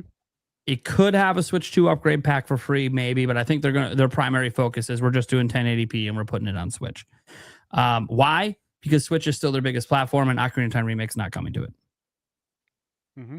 So they need something to counterbalance that for the Switch 1 audience. So bringing something back that isn't really new, and it could just even be a straight up port for the most part. We don't really know how they would do it. I hope it's not NSO. Could be NSO. I kept thinking like on NSO, like what Zelda games could they add? Because they've actually been really good about adding Zelda games. And there's some of the lesser known and spin-off and Tingle games they could throw in there. But I kind of feel like, if it is just an NSO update, then I feel like it'll be Wind Waker or Twilight Princess, obviously, for that, or maybe both get announced for NSO. But then the problem with that is that doesn't serve the Switch 1 audience. That's why I kept saying, because the GameCube is only on Switch 2, that I feel like one of those two games, the HD version, will come out specifically so it can be on Switch. That's what I think. And again, there could be an upgrade pack, or if you have NSO, you get it in 4K on Switch 2 or something. I don't know. That's I just feel like they're not going to do the 40th anniversary and ignore 155 million customers that bought Zelda at rates they've never seen before. They're not going to ignore that audience. They're going to throw them something, not something that they spent a lot of time on, just something. And that something could be a straight up port of Wind Waker or Twilight Princess HD, or both. I know people would love it to be a combo pack. I think Nintendo values the games too much to do that. I know they did it with 3D All-Stars. Yeah, Mario set a precedent back on the SNES with the All-Star thing that they'll every now and then do. And guess what, guys? You know how long it was between the last All-Star game and then 3D All-Star?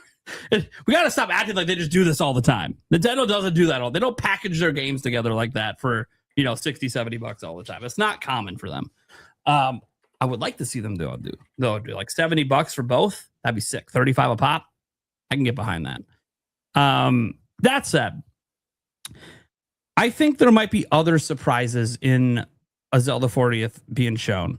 Every time they always have something wonky, whether it's a Game & Watch or special edition console, right? There's technically a rumor for a special edition Switch 2 console. That would be a massive reveal here. We're in year 2 and getting special editions. That means what's up next? That means Switch 2 Lite's up next at some point. Probably launching around Wind and Waves, which is what a lot of people assume. That's probably a safe bet because you want to get that cheaper console out there for the kids. for parents to buy for the kids. But I kind of look at this situation, and I think we're going to get quite a bit of Zelda. If you talk about beyond that, like people being like, well, that's already quite a bit for an anniversary, even if it's not quite a bit for you, because Zelda fans want everything. There'll be other stuff. There'll be merchandise shown off. There'll be new Lego sets probably shown off. Stuff like that. They'll fill in the gaps with like some merchandise and some other. I could bring back the concert series as an example. If they want to be like, and you might go, well, if they did it for 25th anniversary and carried it into the 30th, why would they do it for the 40th? Why not wait for the 50th? I'm going to give you one reason, and this is a reason that nobody wants to think about. Nobody wants to think about why they might go all out right now, even though they'll go all out for the 50th as well. But why might they go? Say it ain't so, Nate. I know what you're going to say. The creator of Zelda is 73 years old. He might not be alive for the 50th. Yep. And that's a reality Nintendo knows. Miyamoto knows too. Like, if this is a reality, you don't want to think about that. But potentially the guy who founded the franchise might not be there for the next anniversary, the next 10-year anniversary. Same for Mario. But Mario gets so many damn releases and so much. It doesn't even matter if there's an anniversary. Nintendo's always going all out with Mario. So that being the case, I could see them being like, no, they want to do a nice long concert series worldwide, celebrating the entire franchise again, and some other cool stuff, where maybe even, at least at the Japan concerts, I could see Aonuma and Miyamoto making some appearances, which would be pretty cool. Like Aonuma did appearances during the last one. I could see them rolling out Miyamoto for some appearances as well, especially because this concert series can be used to help promote the movie. Is he okay? Who? Miyamoto? Yeah. Is he? Yeah. Is he in a wheelchair? No, he's not in a wheelchair. No, he's fine right now. Okay. There's You nothing said wrong. they were going to roll him out, so I didn't. Well, maybe he is the king, right? The king shouldn't have to walk onto the stage. That's true. He should be carried out. Carried on out. Exactly.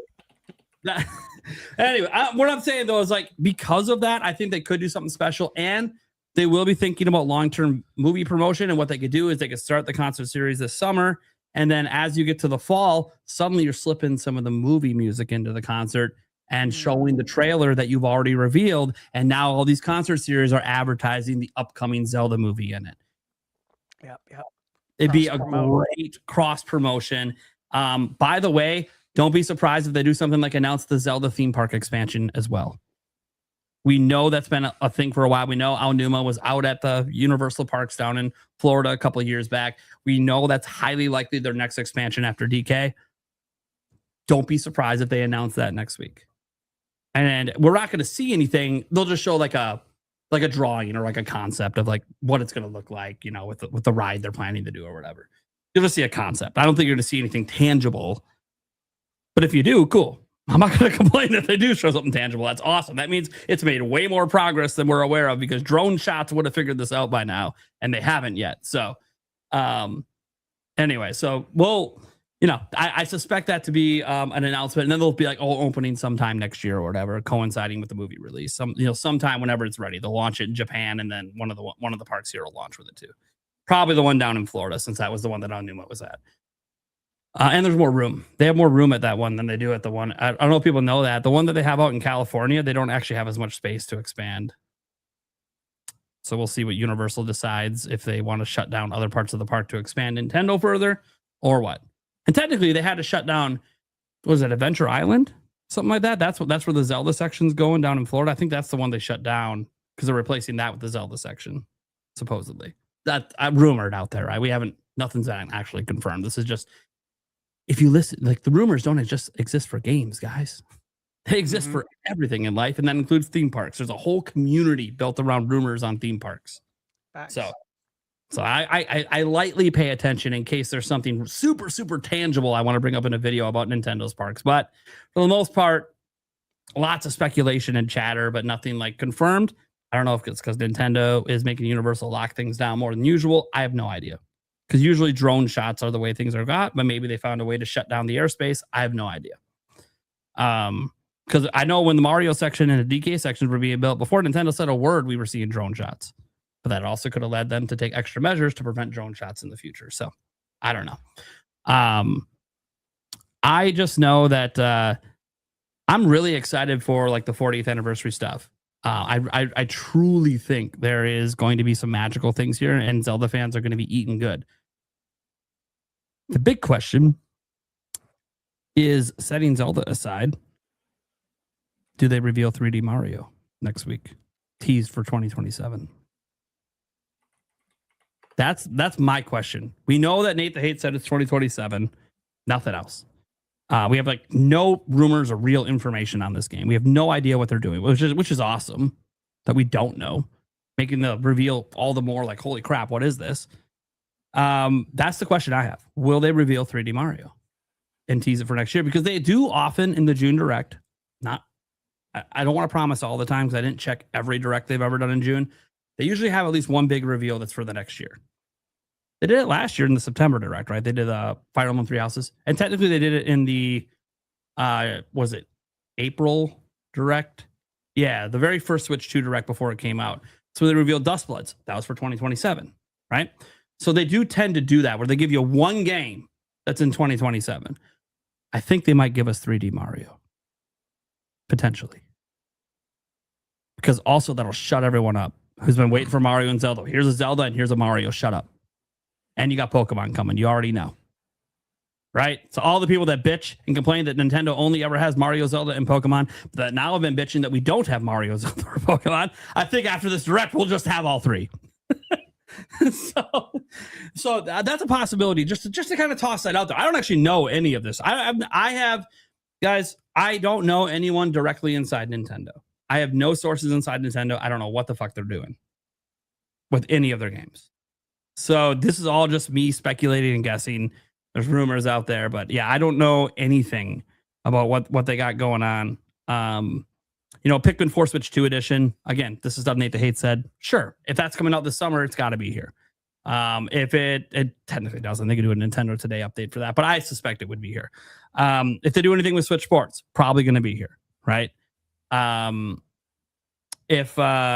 But the big thing is really like, besides the rumors, like what else could be there? Like what are the games that he didn't tell us to fill in the gaps that would be in this Direct? And that's when the fun comes out, like Luigi's Mansion 4 or Smash Bros. Or, Kirby, a new 3D Kirby game. How about that? The last 3D Kirby game, they bonkers. What do we get a new one? We're due, right? Could be lots of possibilities. Could be a new IP. What if Monolith Soft's new IP is there? That's possible. Or a new Xenoblade game. It's possible. Something Monolith Soft could be there. I mean, the same possibilities we were talking about for a Direct back in February still exist today. Because all the stuff we pretty much predicted back then, most of it hasn't been confirmed or denied yet. Most of it. Some of the third-party games at this point did obviously since then on some of our bingo charts. I was looking at my bingo card yesterday when I knew we were doing this, and I was just glancing at my one from February when we were hoping there'd be a Direct. And I'm like, oh, dude, like half my third-party games are already confirmed for Switch 2 without the Direct. Like, that was funny. I'm like, oh, well, there you go. Proof, by the way, that no, we don't need Directs to have third parties confirmed for Switch 2. And by the way, you know who was the most excited on Monday to see a Switch 2 logo, even though it ended up being an exclusive? It was me. You know why it was me being most excited to see that Switch 2 logo in an indie showcase? Because that means if that fucking logo's in an indie showcase, there is no excuse to not have it at Summer Game Fest and the Xbox Showcase, because that means the cat's out of the bag and Nintendo's not restricting people anymore to have to reveal their games in a Direct. That just made Summer Game Fest and Xbox Showcase that much more exciting for Nintendo fans. And I knew that on Monday when we saw the Switch 2 logo in an indie showcase. I'm like, oh no, it's over. It's over. The restrictions are gone.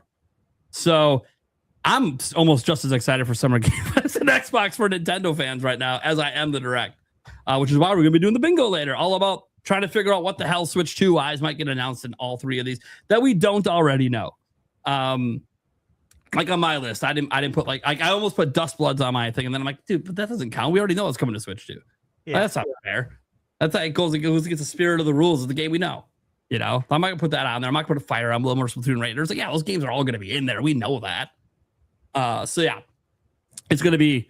I'm stupidly excited for this Direct. It is my most anticipated Nintendo Direct of all time because I'm a Zelda fan. and it's my number one franchise. And despite Ocarina of Time not being a top 10 Zelda game for me, and everyone always shakes their head, reality is it's the game that started my content creation career, and it is still one of my favorite games. It always has been. And maybe this remake fixes some of the complaints I have that made me enjoy the later entries more. Next thing you know, maybe the remake jumps up and becomes my number one. It can do it. I'm hoping it does it. New content, alter the gameplay just a little bit, update some of the arcade gameplay mechanics, add jump buttons, expand the world a bit, expand the story, voice acting. Suddenly, oh shit. I might start having serious debates between you and Tears of the Kingdom. I actually might. I don't hate traditional Zelda games, guys. Things don't have to be open world for me to love them. It's not the way it works. So, yeah, that's kind of my takes right now on thoughts for the Direct. Obviously, I got some other predictions and other stuff. There's going to be bingo cards. But I will say that I do think there'll be a strong third-party presence like there is in every Direct. But I think in this case, for this Direct, I think it's going to lean more heavy to the AAA over the indies. Just because, one, there's a billion indie showcases right now. So, like, they could just put the logos in those showcases. They don't need to be here.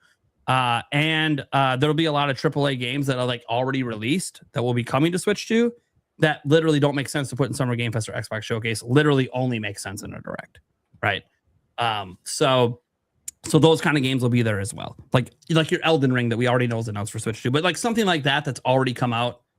And again, the only excitement is that it's on Nintendo. So it'll be for Direct. So I think it's going to be a pretty packed Direct. My only hope is that any of the new AAA games, we see a lot of day and date releases. That's the one I'm a little nervous about heading into the Direct. Our day and date third-party AAA releases, like actually being day and date, not being like 007 First Light coming out months later, Lego Batman coming out months later. Kind of dampened some of the excitement, knowing that the whole game spoiled for us before it gets here. That's weird. I don't know if people understand how awkward it is at times to like pick up a game that the whole internet has been playing for months. But you're also on the internet, so you've basically seen everything about the game. I mean, I think what's worse. Tomb Raider's coming out. Yeah. Oh, yeah. I'm so dope. That was. Oh. I think what's worse than that. Yeah, it's coming.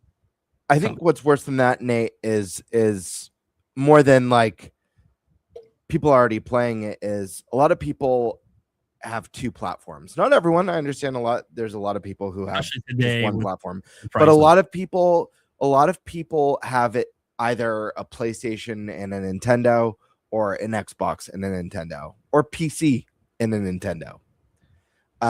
Very, very common.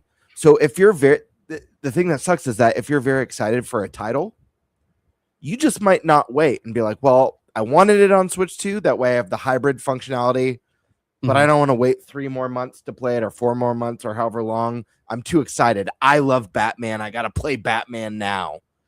I think that's the unfortunate part. And then it sucks when, sometimes suits are like, well, I guess people just don't want Lego Batman on Nintendo platforms. It's like, well, no, it's just it came out 4 months later, and everyone's already played it. But I do think we're going to be seeing a lot more day and date. I think it's just going to be a trend that continues with outliers along the way. Just want to note, one of the fun things, and I forgot about this, about the Tomb Raider Legacy of Atlantis, I had it in my free space for my 2026 bingo. What a huge W for my bingo card to get that particular game right this year. Yeah, it's a nice one. That's a good one. Really good. Yeah. I was just looking at it because I was trying to find a few extra games for my final spots, and I was like, oh, I didn't realize I put that in the middle. I thought I would have put more of a sure thing in the middle. Damn. When I put that, I wasn't like 100% confident that Amazon Games is going to put the damn game on Switch too, because this is Amazon Games. They haven't put anything on Switch. So I was like, are you really going to do it? I'm like, it's Tomb Raider. It'll sell. Sure as shit. I wasn't because I think it could run it. I just didn't have faith in Amazon Games to actually. Look, Amazon Games has done so much bullshit and canceled so much shit. I don't trust them with it. It's like trusting EA to put a game. I have no fucking no. It's like I'll believe it when I see it. I was glad to get that one. Anyways, Who wants to go next? Oh, Bird hasn't I'll gone jump in. The question was just expectations for the Nintendo Direct, correct? Yeah. Yep. Okay, so some of this I can't dive too deep into because it's bingo card. I will jump in. I know that a big question Nate had was, will Zelda be there? I'm not going to comment on that specifically yet, but I will say that with the Mario anniversary coming to a close, I do feel like it's time for Nintendo to start celebrating maybe another series or other series that are important to the legacy of the brand. So I expect festivities to continue in some form or another.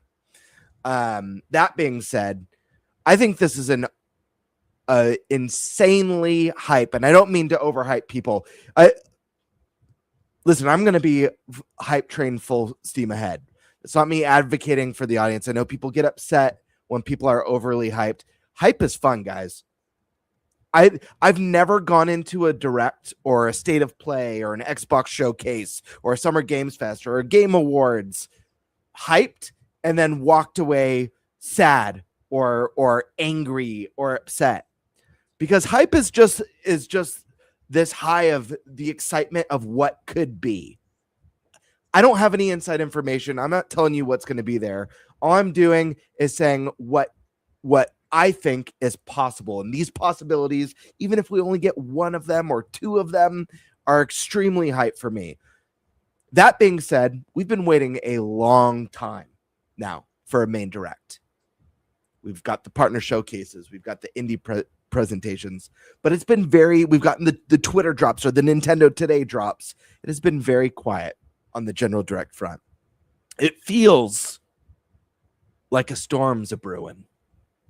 It feels like I don't know. I tried to think of a phrase. Maybe someone can help me out. I was going to say like the pinata is about to explode and rain candy upon our bare chests. I'm not really sure. Cream is that a quote? I'm not sure. Yeah. The cream might start flowing any minute. But I feel like what we can expect is obviously a very big announcement for holiday season. I know Grand Theft Auto is a risk, and maybe depending on what they have, they can do, they can shift it. If they're worried, maybe they have a title that can get away with a week 1 December, and that's not like a nail in the coffin. Maybe they have a game that they think won't be affected by Grand Theft Auto, but we're going to get the big holiday game. I expect 3 to 4 2027 announcements. Nintendo will always say we've got a direct focusing on games releasing second half of the year. Anytime that they say they're focusing on something, they always give us more. Every direct. I can't think of a single general direct where they didn't bleed into the next year, or if it's a first half of the year where we didn't get a few games that bleed into the holidays or even the following year. So I suspect we'll get 3 to 4 big 2024 games. I don't think we're going to see the next mainline Mario. Because I think they're going to want to take a chance to celebrate something else. And we've had a lot of big Mario news lately. I think maybe we save Mario for September. I think we're going to see a lot of day and date third-party stuff. I think we're going to see unexpected third-party stuff. But man, it's hard. This is a really hard segment to do because we have the bingo cards. This is a tough one. I have a feeling we could see a third-party exclusive for Nintendo Switch 2 in this direct. How do I even do this? I'm trying. I don't want to give away myself. Let me look at my card again really quick. I said some of the stuff on my card. I didn't care. Dude, I got like 30 I know you don't care. I got 30 games. I ain't gonna say them all. That's true. Well, Like, yeah, clearly I have Ocarina of Time remake on my card. I mean, not confirmed. It counts. And it's Zelda. I mean, like, I'd be stupid if I didn't put it on my card. Of course I did. I didn't reveal everything on my card, though. Okay. This one's on my card. I'm just gonna give one more prediction because I really want to say for my card's fun because I went extremely unsafe.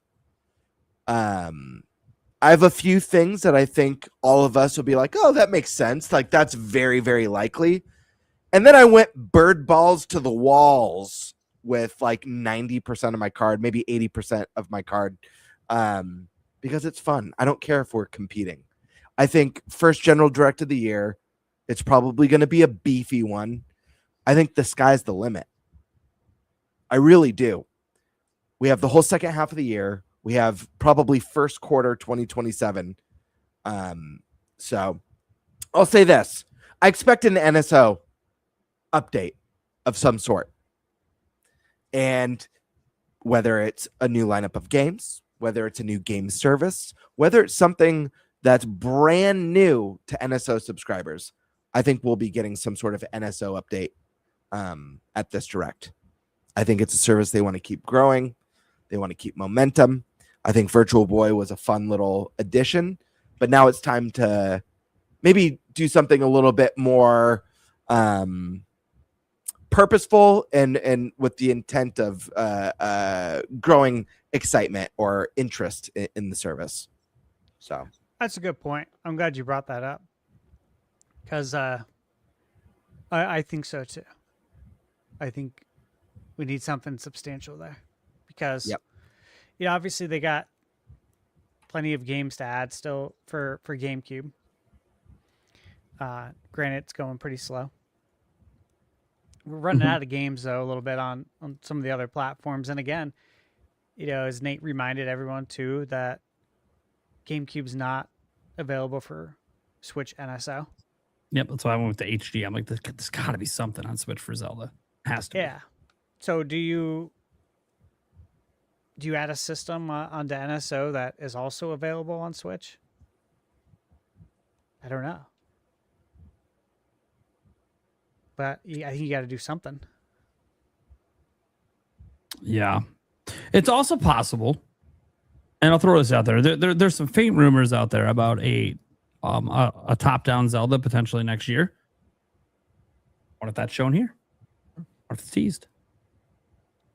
They do like to tease Zelda fairly ahead of time. Now, usually they're talking about the 3D games that they give years of tease. Like, notice I didn't bring up like, oh, they're going to show 3D Zelda, like the brand new one. I don't think they're actually going to do it this year because I think they might fear that it could overshadow the remake. And I don't feel like they want the remake to be the highlight of the Zelda showcase. They don't want it to be overshadowed by this 3D Zelda game that's coming 2 years, 3 years down the road, right? That's something maybe next year we can maybe start getting into a bit or if we think 2028 is a possibility. But yeah. So potentially a top-down Zelda tease. Could see that. And maybe that one is cross-platform. Potentially. Do you think it's new or a remake? That's the question, right? That is the question. that's a great question. So it's so tough to know because I'm sure Grezzo's heading it and they do both now. So Well, if it's a remake of a 2D, though, I guess we could drill down and what would we think it would be, A Link to the Past. That's where my heart's at. I think it's like a given. Here's the thing. If Grezzo has another isometric Zelda game in the pipeline, my number one hope for it, whether it's an original entry like Echoes of Wisdom or a remake of whether it's the Oracle games or A Link to the Past, that obviously, like Stash said and Nate, that would be the dream right there. My big hope for it is that it's a new art style. And I don't say that for not liking the Link's Awakening remake art style or Echoes of Wisdom, because I actually love that diorama, like almost like toy art style. I think it's wonderful. Yeah. It's when it comes to the Zelda series, one of the most hyped things to me, I've said this before, is new art styles, how it's constantly evolving art style. I'd love to see Grezzo do something new, do something fresh. I don't want A Link to the Past to look, I think it's okay that Echoes of Wisdom look like Link's Awakening. I think that's totally fine. It fit that game very well. I don't want A Link to the Past to look like Link's Awakening remake or Echoes of Wisdom. I want it to have a new, fresh art style. Don't make it look like the little diorama toys, please. The Link to the Past is such a beautiful game still today and such a huge piece of Zelda history. I feel like it deserves a special treatment. Whether they do something kind of akin to an HD 2D or they come up with an original art style that's maybe themed towards some of the concept art, whatever they do, give it what it deserves if that's the case, or if it's the Oracle games, give them a fresh coat of paint. I think that'll help generate excitement. Yeah. Okay. Sweet. Eric, I agree with you, by the way. I don't want that same art style. Yeah. I don't. I feel like it's coming back for one more game. Mm-hmm. But I do too. I think it'll be I think they'll do it with a new game. I can see them do it with Oracle. The Oracle games. Oh, yeah. Yeah, Oracle, I could see them doing it. Yeah, as well. use that engine one more time for that. Yeah, it would. I would be bummed if they brought Link to the Past back and they use that, just because I feel like that game deserves something fresh. I think they know that. They know how highly regarded it is. I think it's going to be a different art style. I really do. Yeah.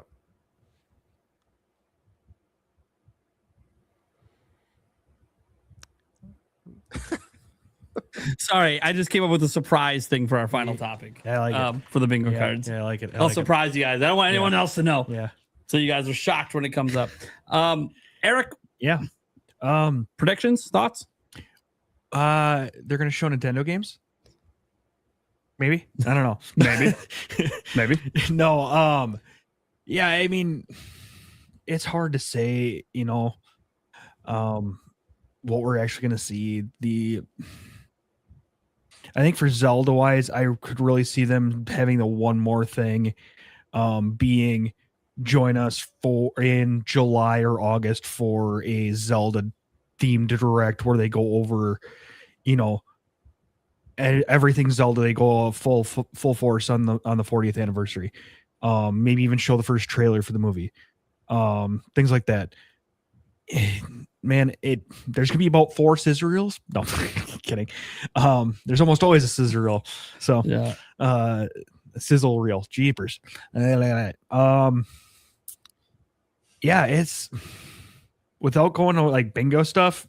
It's kind of hard to do it. I mean, I wouldn't be surprised if we saw a little bit of Splatoon Raiders. Just kind of say, hey, yep, this is coming here. I believe shortly, even after this, if I remember correctly. When the heck is that release date again? For Raiders, July 23rd. Okay, so yeah, about a month afterwards. Yeah, I'm excited. This one, I am just excited because there's so many things we need to learn dates for, and leave it to Nintendo to surprise people because they're really freaking good at it. Yeah, they are. Cool. All right. Well, I guess that'll do it for that topic. What could have kind of revisit a smidge when we get to the direct part, but it is now to the dealer's choice, and the dealer's choice is me. And I was having a hard time trying to find anything because I was literally working on my bingo card up until 2 minutes ago. But I thought that what might be interesting to talk about is just this eternal debate that literally is started by a friend of our show, Kiwi Talks. The guy has been consistent. He's been saying it on our show for over a year, actually, now. God, he's actually been on here for a year. That's insane. Yeah. Feels like it was just yesterday that Kiwi Talks was on for his very first time. Anyways, very, very consistent that Nintendo is either going to not release a game in November, or if they do, it'll be a mistake and the game will tank. Why? Grand Theft Auto 6.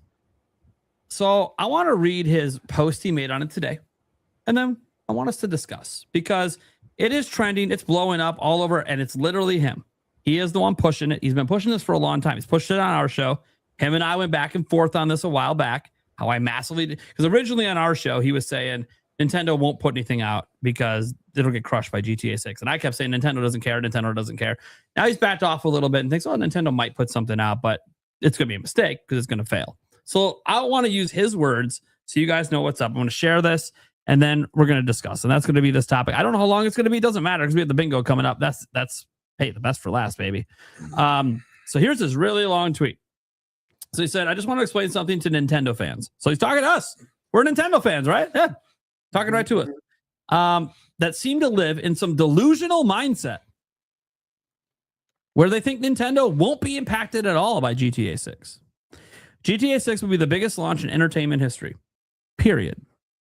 Rockstar will be spending close to $1 billion on marketing.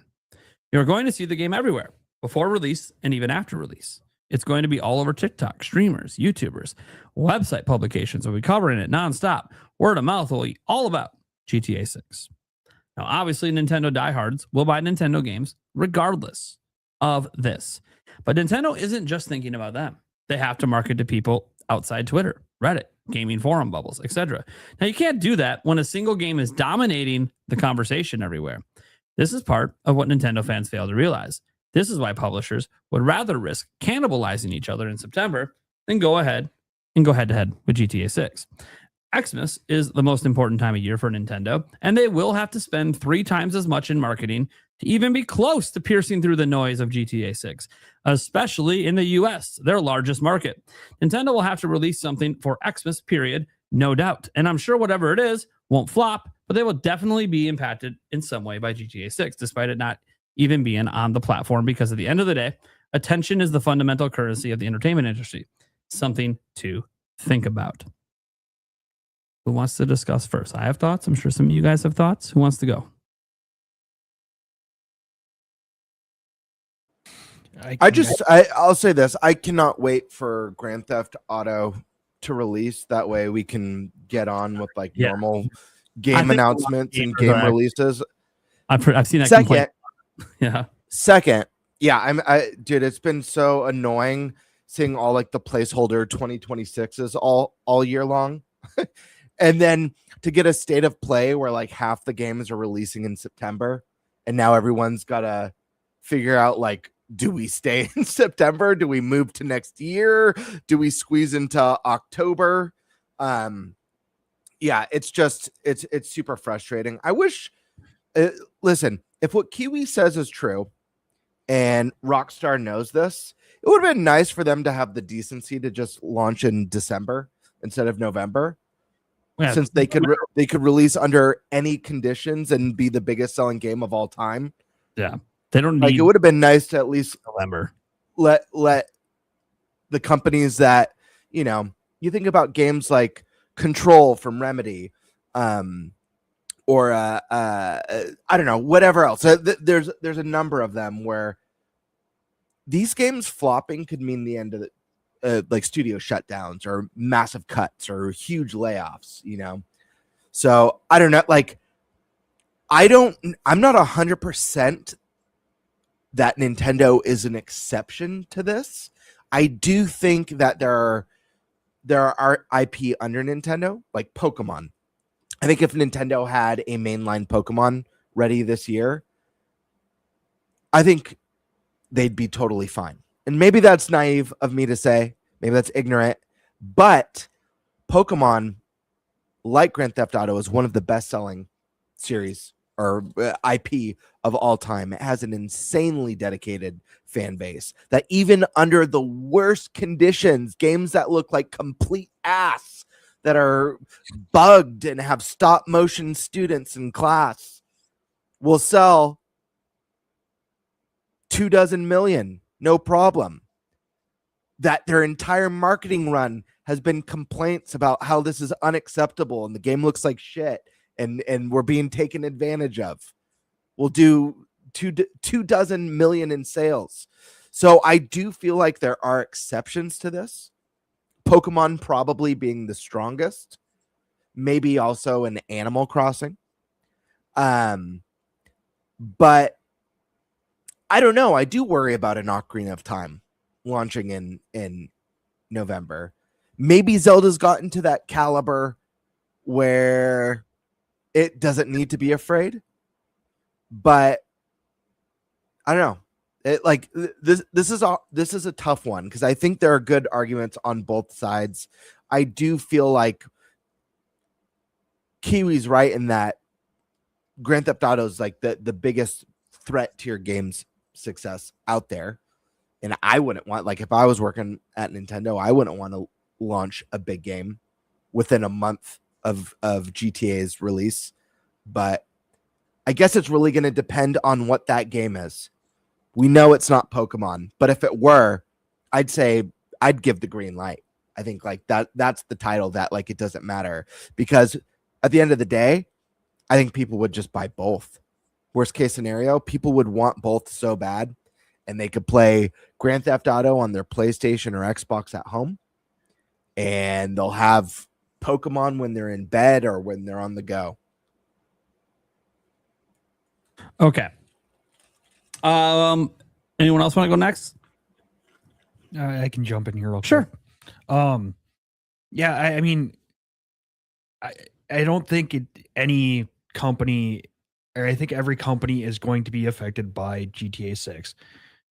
But I do think if there is a company that could put up a decent fight, you have to put Nintendo in that group. I mean, so there's that. I mean, yes, will it affect their games? Probably. But at the same point in time, like I said, if there is a studio that could go up against it, I would put some money on Nintendo. Can I add one more point that I meant to mention? Yeah, go for it. But forgot. I agree 100%, Eric. I think the power for Nintendo in a holiday season, whatever their big game is they're gonna have the power of the bundle with new hardware. If they create an extremely desirable bundle for this holiday, I mean, guys, if it's Ocarina of Time remake and it's bundled with a Legend of Zelda, a Golden Switch 2, and you're getting a full modern remake at a discounted price because it's bundled, that's a pretty powerful and enticing package right there. The Zelda fan base has grown. Even when you consider, I knew Tears of the Kingdom would sell less than Breath of the Wild because Breath of the Wild, despite being a massive phenomenon and a huge success, selling over 30 million units, the fact of the matter is it was divisive still. There was a lot of people who didn't like it, whether it was the lack of story or if it was the breakable weapons.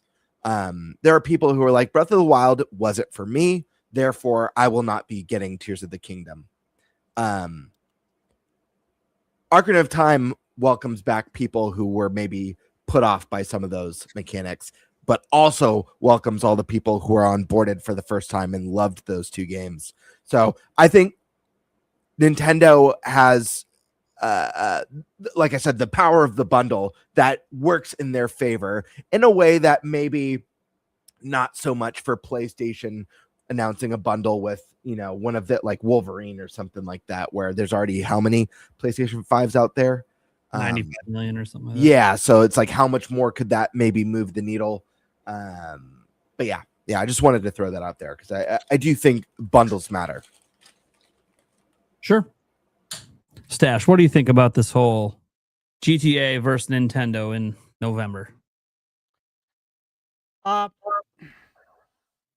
Yesterday, obviously, there was this state of play. Yep. And there wasn't really many surprises, if any. I mean, the God of War was a surprise. However, we knew it was in development, right? Yeah, it's been rumored for a while. I think Until Yeah. Dawn 2 was like one that didn't really have a lot of leaks around it. Yeah, it didn't. Yeah. But in the first 5 seconds, I'm like, this is Until Dawn sequel. And sure It was- enough, it it was was. obvious, You can yeah. tell it's got that look and It's feel style. and vibe. I will say though, with that state of play, it got me more excited for Summer Game Fest because it's like there's like no surprises here. Are they all there? I hope so. But what I noticed, of course, like everyone else, is hey, at least we got a ton of release dates, and then we all saw what's going on. And September, yeah. so Michaela's birthday is on the 28th of September, and I'm like, Christ, bro. I showed it to her. It's Like like they- AAA game. Just Yeah. crazy month. I was like, you know how the state of play was today? She's like, yeah. And I told her, I'm like, dude, there's so many games coming out like the week of your birthday. I said it's insane. And this doesn't even cover like games that I know about that people don't know about yet, or like indie games. This is just like what PlayStation. This was what was announced today. Point is that there's going to be more, and it's already. I mean, there's no way I can tackle all of that as a one-man show, one-man review outlet. So I bring that up because, yeah, we're already seeing the effects of it. Case in point, it was on full display at the State of Play. However, Nintendo, they're different. They're not those companies. And where I'm at with this is that I 100% believe Nintendo still releases a game in November. I don't think it's we think we can beat you thing, or we don't care, or we don't properly estimate your impact. It's none of those things. It's just that Nintendo marches to the beat of its own drum. It always has. It always will. That's something I love about them. And look, I don't see Nintendo saying, yeah, we're going to release it the same day. Like, we don't care. It's not like that. And it's never been like that. But I still think they released a game in November. When I saw those September release dates, specifically that last week of September, I thought to myself, like, geez, guys, like, don't release it the week of GTA. You should, it would be wise to give GTA that week. So the week of, what was it, November 19th? Yep. Yeah. You should give that to GTA, but the week before? Or how about any time in October? You know what I mean? Like, I don't know. I just thought, like, this is too much, because now you guys are you're gonna cannibalize each other a bit, and I know that a lot of people believe that's the better option than to go head to head with GTA. But the thing is that we're not talking about all the options here. The other option is release your game in October, release your game the first week in November or the second week. How about we don't all choose the same day? Because a lot of them chose literally the same day. We had like that's not good for anyone. Between September 24th and 25th, there was like 4 big games, I think. There was Silent Hill, Onimusha, Wolverine, Control. I don't know. Maybe I got one of those Control. games wrong. I think Dragon Quest 11 Switch 2 edition also is coming out that day, which wasn't at the event. So like, point is, this is just what was announced there. There's other games coming out on other And platforms that all day, those too. companies.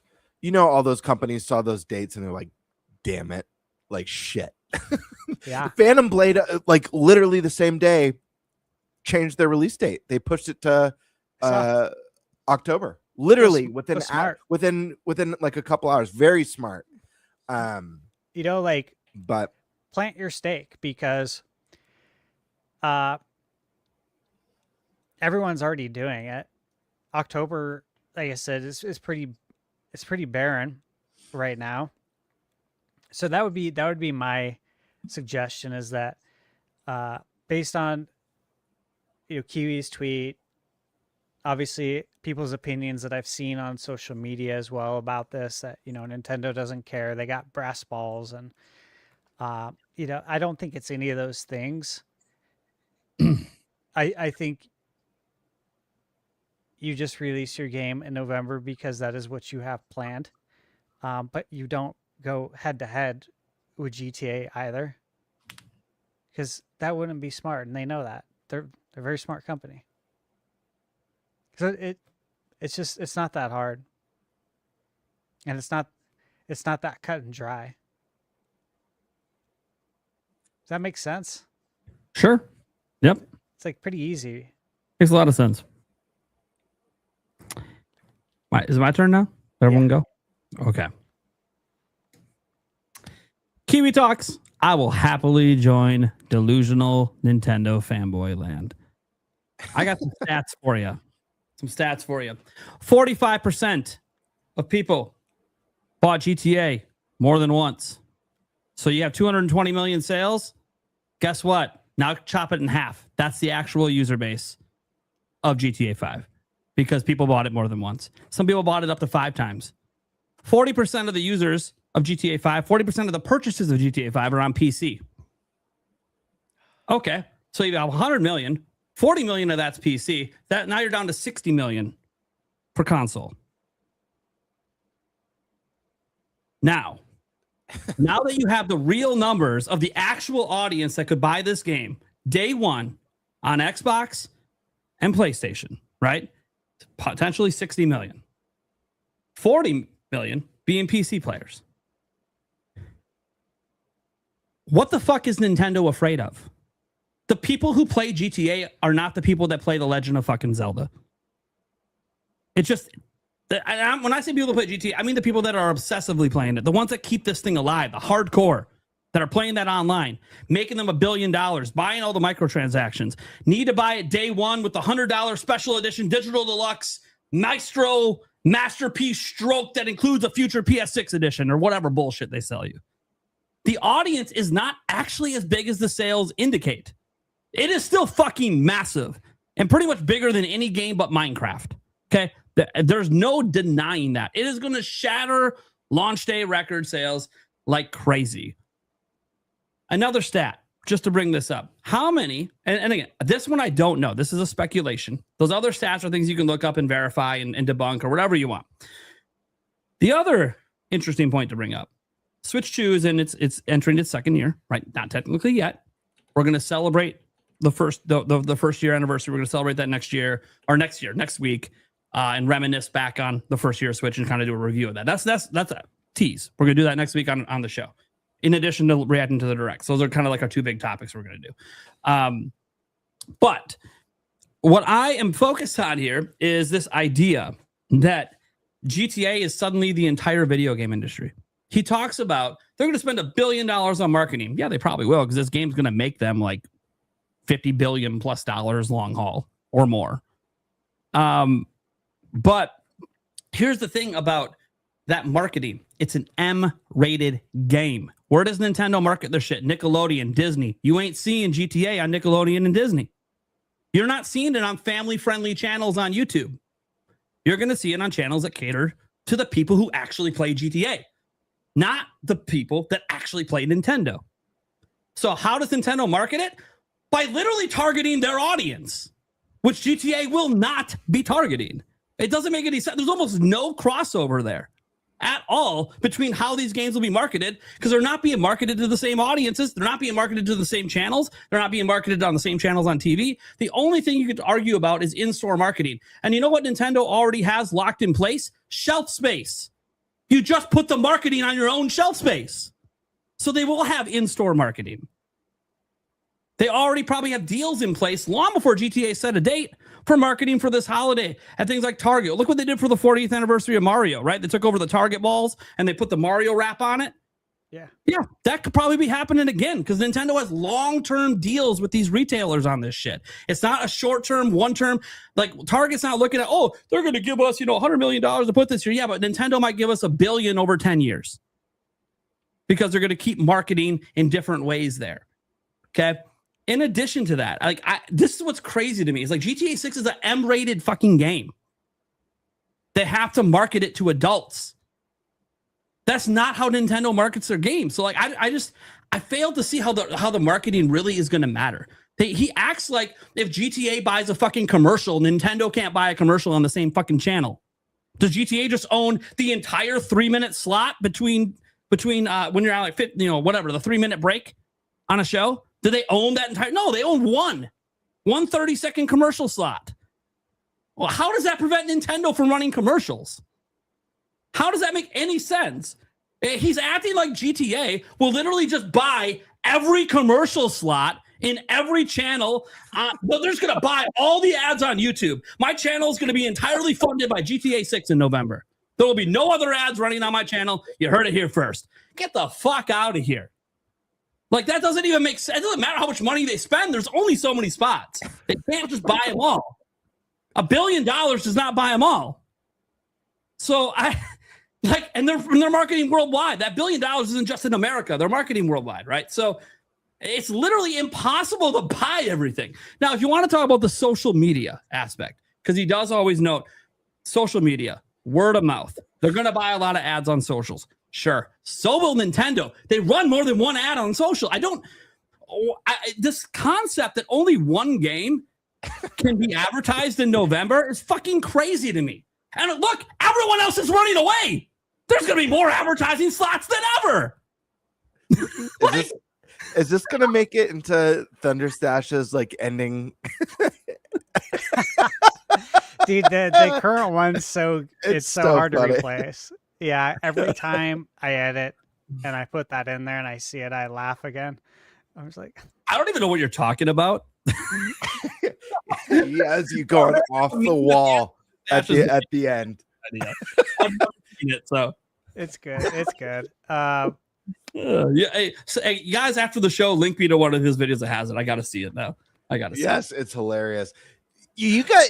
Why didn't you invite QE on for this? I'm sure Q is probably busy. He's busy. This would have been a really fun. He's too busy.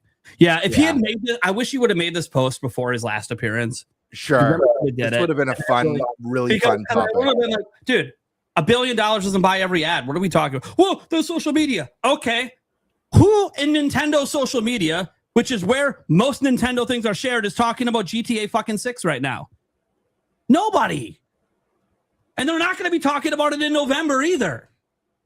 This is another point. We are in an era where gaming's more expensive than ever, right? And who are the people that buy new consoles first? The hardcore audience. That's who they're selling to. The fact that he says, well, the hardcore audience will always pay. The hardcore audience are the only people that own a Switch 2. Literally, we are the owners of Switch 2. We're buying fucking Zelda when it drops in November. This idea that Nintendo needs to worry that GTA 6, a game not on their platform, while every other third-party game's running away, so Nintendo has even less competition in November on their own platform. There's going to be no games releasing, except when you turn on the eShop, you might go latest release, and it's just Ocarina of Time for 3 weeks. Nintendo's going to be fine. And the reason I brought up also the early adopter syndrome is gaming's more expensive than ever. How many people do you think own a Switch 2 are multi-platform gamers? Truly multi-platform gamers. Truly. In 2026, $500 system, $900 PS5 Pro, $700 PS5, or a $650, whatever the fuck it cost. Like, things are more expensive than ever. How many people buying a Switch 2 in 2026 are buying a PS5 and an Xbox?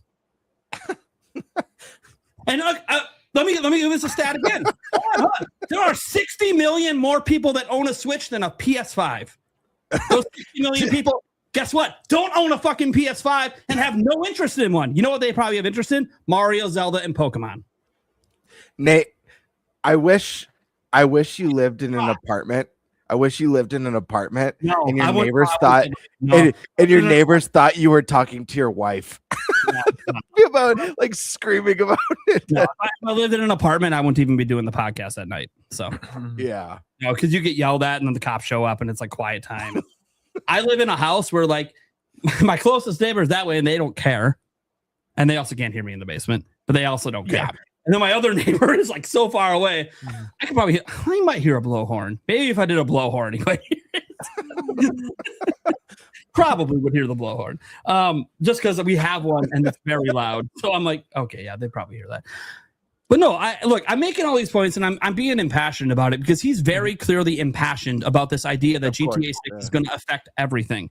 And someone needs to be the passionate counterpoint to be like, dude, the fuck are you talking about? You could break down the audience. The GTA audience isn't as big as the sales numbers say they are. They're not all on console. A majority are actually PC gamers. So they're going to wait for the fucking PC version to come out. Or maybe they double or triple dip. Who the fuck knows? Because 45% of sales were bought more than once.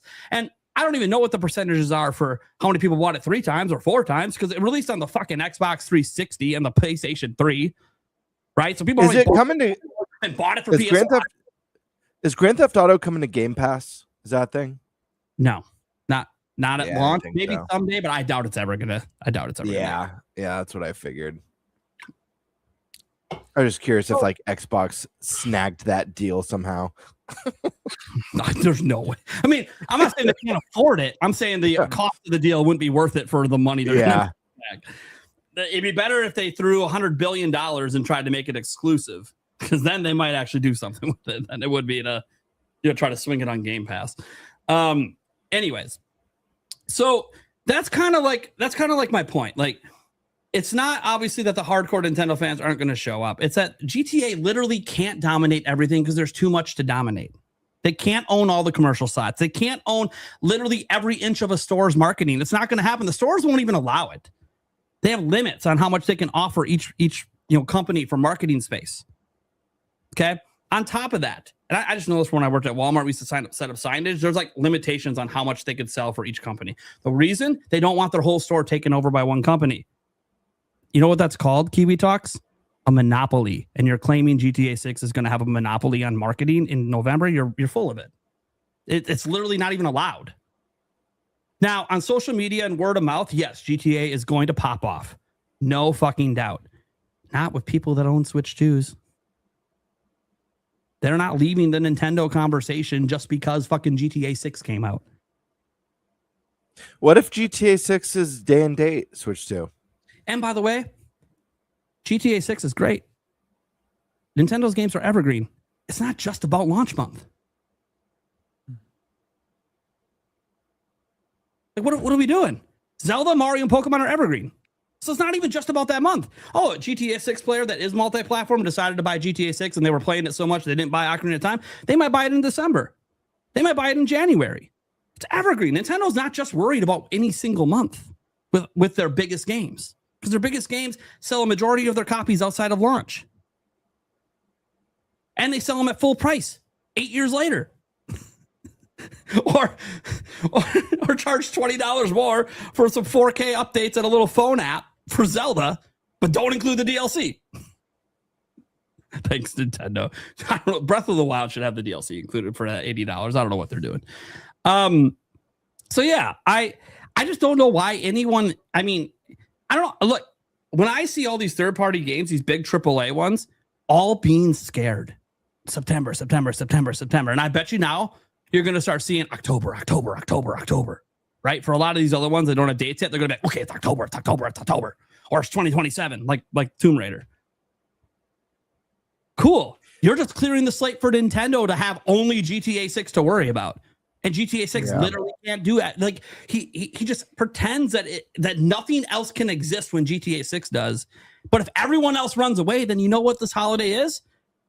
It's the Barbie Oppenheimer all over again, baby. It's the Zelda GTA. That's all anyone's going to talk about because that's the only things that are going to exist. Mm-hmm. Apparently, everyone's running away. So the only thing to talk about is going to be GTA and Zelda. That actually, to me, gives Nintendo a bigger boost because they're not having it taken away by Fable. They're not having it taken away by Elder Scrolls. It's just them. And then GTA, which is a completely different game and M-rated. I don't understand why there's this thing. If you truly believe, and we are seeing it, we are seeing third parties run away scared. We're seeing it. We're seeing delays. We're seeing them all pack into September, which, by the way, AAA third parties, you're going to have a problem in September because you're going to cannibalize each other. You're going to create the same issue you were worried about with GTA 6, except it's with each other because no one's going to have the money to buy all those AAA games in 1 month and have the time to play them all in 1 month. Besides, maybe Stash Man, and that's with him literally doing it for a job. He's doing it for a job. People with real jobs, like outside of YouTube, social media, aren't going to have the time. Yes, Bird. There's another advantage that Nintendo has here that I think reinforces the idea, and I kind of touched on this a little bit regarding third parties and obviously why they're scared. Think about like Western budgets and how inflated they are. You know, I think Control Resonant bombing for Remedy would be very disastrous. I'm sure that game costs a shit ton of money to make. Nintendo has much smaller budgets. They obviously create premium products with a smaller investment, and they use the art of surprise and joy and unique gameplay to popularize. They have that plus the evergreen, like you mentioned. I think you're making a lot of really great points, Nate. I think there's more. I think there's more to lose for third parties than Nintendo. And I think you've kind of spelled that out too with like if there's like Nintendo's like kind of the exclusion from this. But to be honest with you, if I were them, if I were all the other people, I'd be like, fuck it. Let's take the war to Grand Theft Auto. And I say, everyone release your games in November. Flood the market. Let's get 30 releases that release every day in November. see how GTA likes that. There's also this. So we know Nintendo's 3 biggest markets are Japan, Europe, and US, right? We know that there's about 20 million-ish Switch 2s floating out there. We have the data from Japan. 5 million people in Japan own Switch 2, and it keeps selling a shitload every week.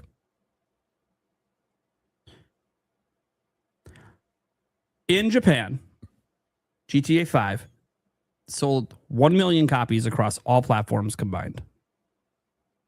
1 million across all platforms combined in Japan. It is one of the first Western games to actually cross 1 million in Japan. How many did Kirby Air Riders sell on a new Switch 2? I'd have to go look at the latest. I'd have to go look at the latest Famitsu, but more than 1 million. Yeah, that's wild. That is a great point to make there. That Kirby Air Riders outsold Grand Theft Auto in Japan on a console that's a small install base at the time. So my point is that like in Japan, they don't give a fuck about GTA, not to the level they do anywhere else in the world. So Nintendo just going to abandon their own market and run away scared? They own Japan. Now, Nintendo's games won't even be affected there. So, like this idea that Nintendo has to be scared, I don't subscribe to it. I don't think like GTA, will it have an impact? Honestly, I think it's having a positive one. Anything that could take away from Zelda sales is being scared away. GTA is actually just clearing the fucking slate. Obviously, Ocarina of Time's not going to release the same week. Now, that would be a bold move. If Nintendo has some balls, they drop it the same day. That would be crazy. It would make midnight launches a little insane. I would say that. The midnight launches all across the U.S. will be a little insane if it's GTA and Zelda on the same day. There's also this, and I just want to throw that out there. The kind of people that buy Zelda, the kind of people that buy GTA. Do you guys think those are the kind of people that won't buy more than one game in 1 month? Is that like can people not buy more than one game in 1 month? Is that like a thing people don't do? Do we just buy one game and just never play anything else? So if you're buying GTA, you can't play any other game. You're just going to play only well, if you're going to play only GTA, then you're not Nintendo's audience anyways.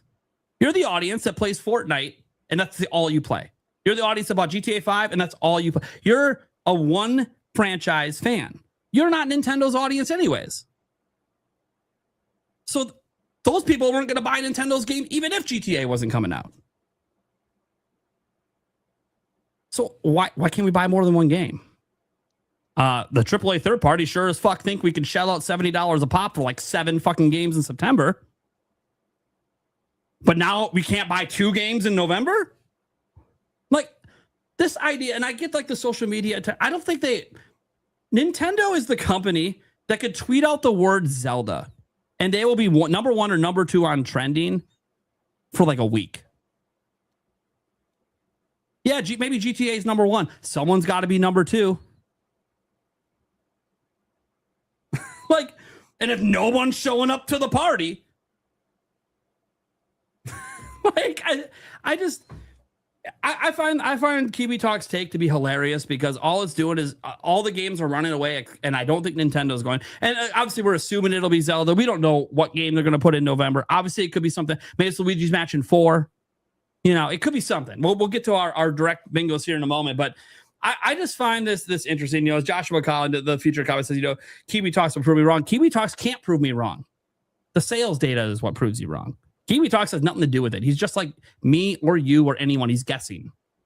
Remember what Kiwi Talks said heading into this year? It was going to be a light year on Switch 2. Hey, guys, has it been a light year so far?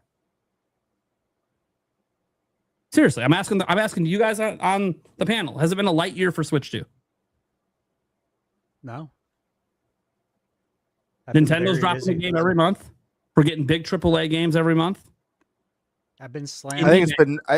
I think it's actually been a very solid year. Obviously, we don't have Zelda or Mario yet.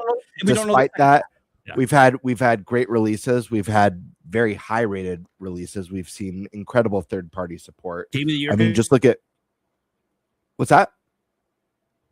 Already dropped from Nintendo this year. Pocopia. Yep. And we may have another Game of the Year nominated game with Fire Emblem, depending on the caliber of that new one. That looks phenomenal already. So, you know, Ocarina of Time modern remake comes out. It's a pretty big deal. It's pretty monumental. Yeah. And so my point here is like, it's not to like shit on Kiwi Talk. We love the guy. We love Reese. We all talk to him. He's a great guy. And he knows my stance on this very, very well. I don't think I'm the one that's pushing him to make these tweets. I think it's just random people on Twitter that he sees because he already knows my stance. He wouldn't do this often. We've had this discussion a while back. But I would like for Prime to show where Kiwi said Nintendo can't release any games near GTA and that people will literally only play GTA. Never said that. You're just making generalizations. Well, how about the fact that he just said that it's going to be impacted because apparently they're going to spend $1 billion in marketing, and so Nintendo has no possible way to market the game. What do you think that means? He's literally saying the sales will be hurt because Nintendo can't successfully market the game. His words. And factually, games aren't releasing near GTA, and Kiwi Talks has said on Twitter multiple times that companies are going to be running away from GTA, and that's exactly what they're doing. He was right. Companies are running away from GTA. We're seeing it as these release dates get announced. He's not saying, and he says it in his tweet, he's not saying that people won't buy Zelda, but he thinks only the hardcore and the sales would be hurt. I disagree with him. I disagree with him severely because I don't think there's audience overlap. Not to that degree.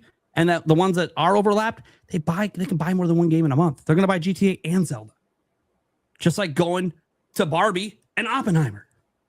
You could do both. You don't have to choose one or the other. I know you're not. I know you're trying to say like, well, you're saying no. Kiwi Talks is acting like people won't buy both. Put it this way.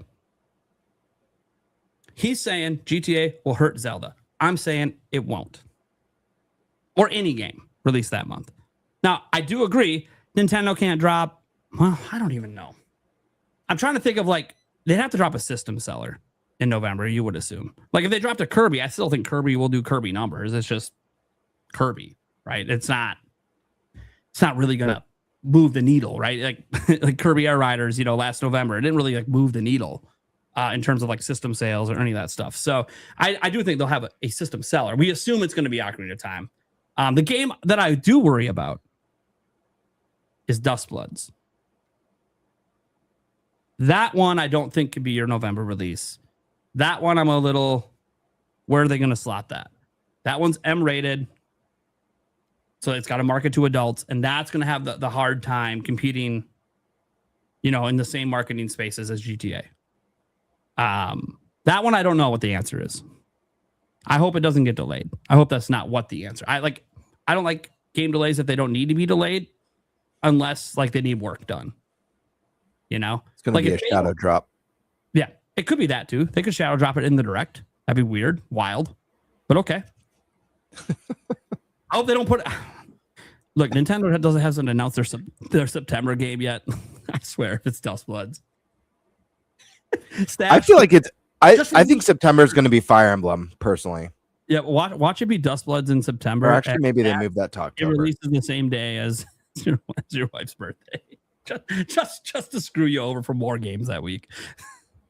So this happened like a handful of times last year. I don't know if you guys probably don't remember, but maybe you do. There's a few times where I was just like, I have all these embargoes this week because all of these games are coming out on the same day. And it happened. I'm pretty certain it was in September.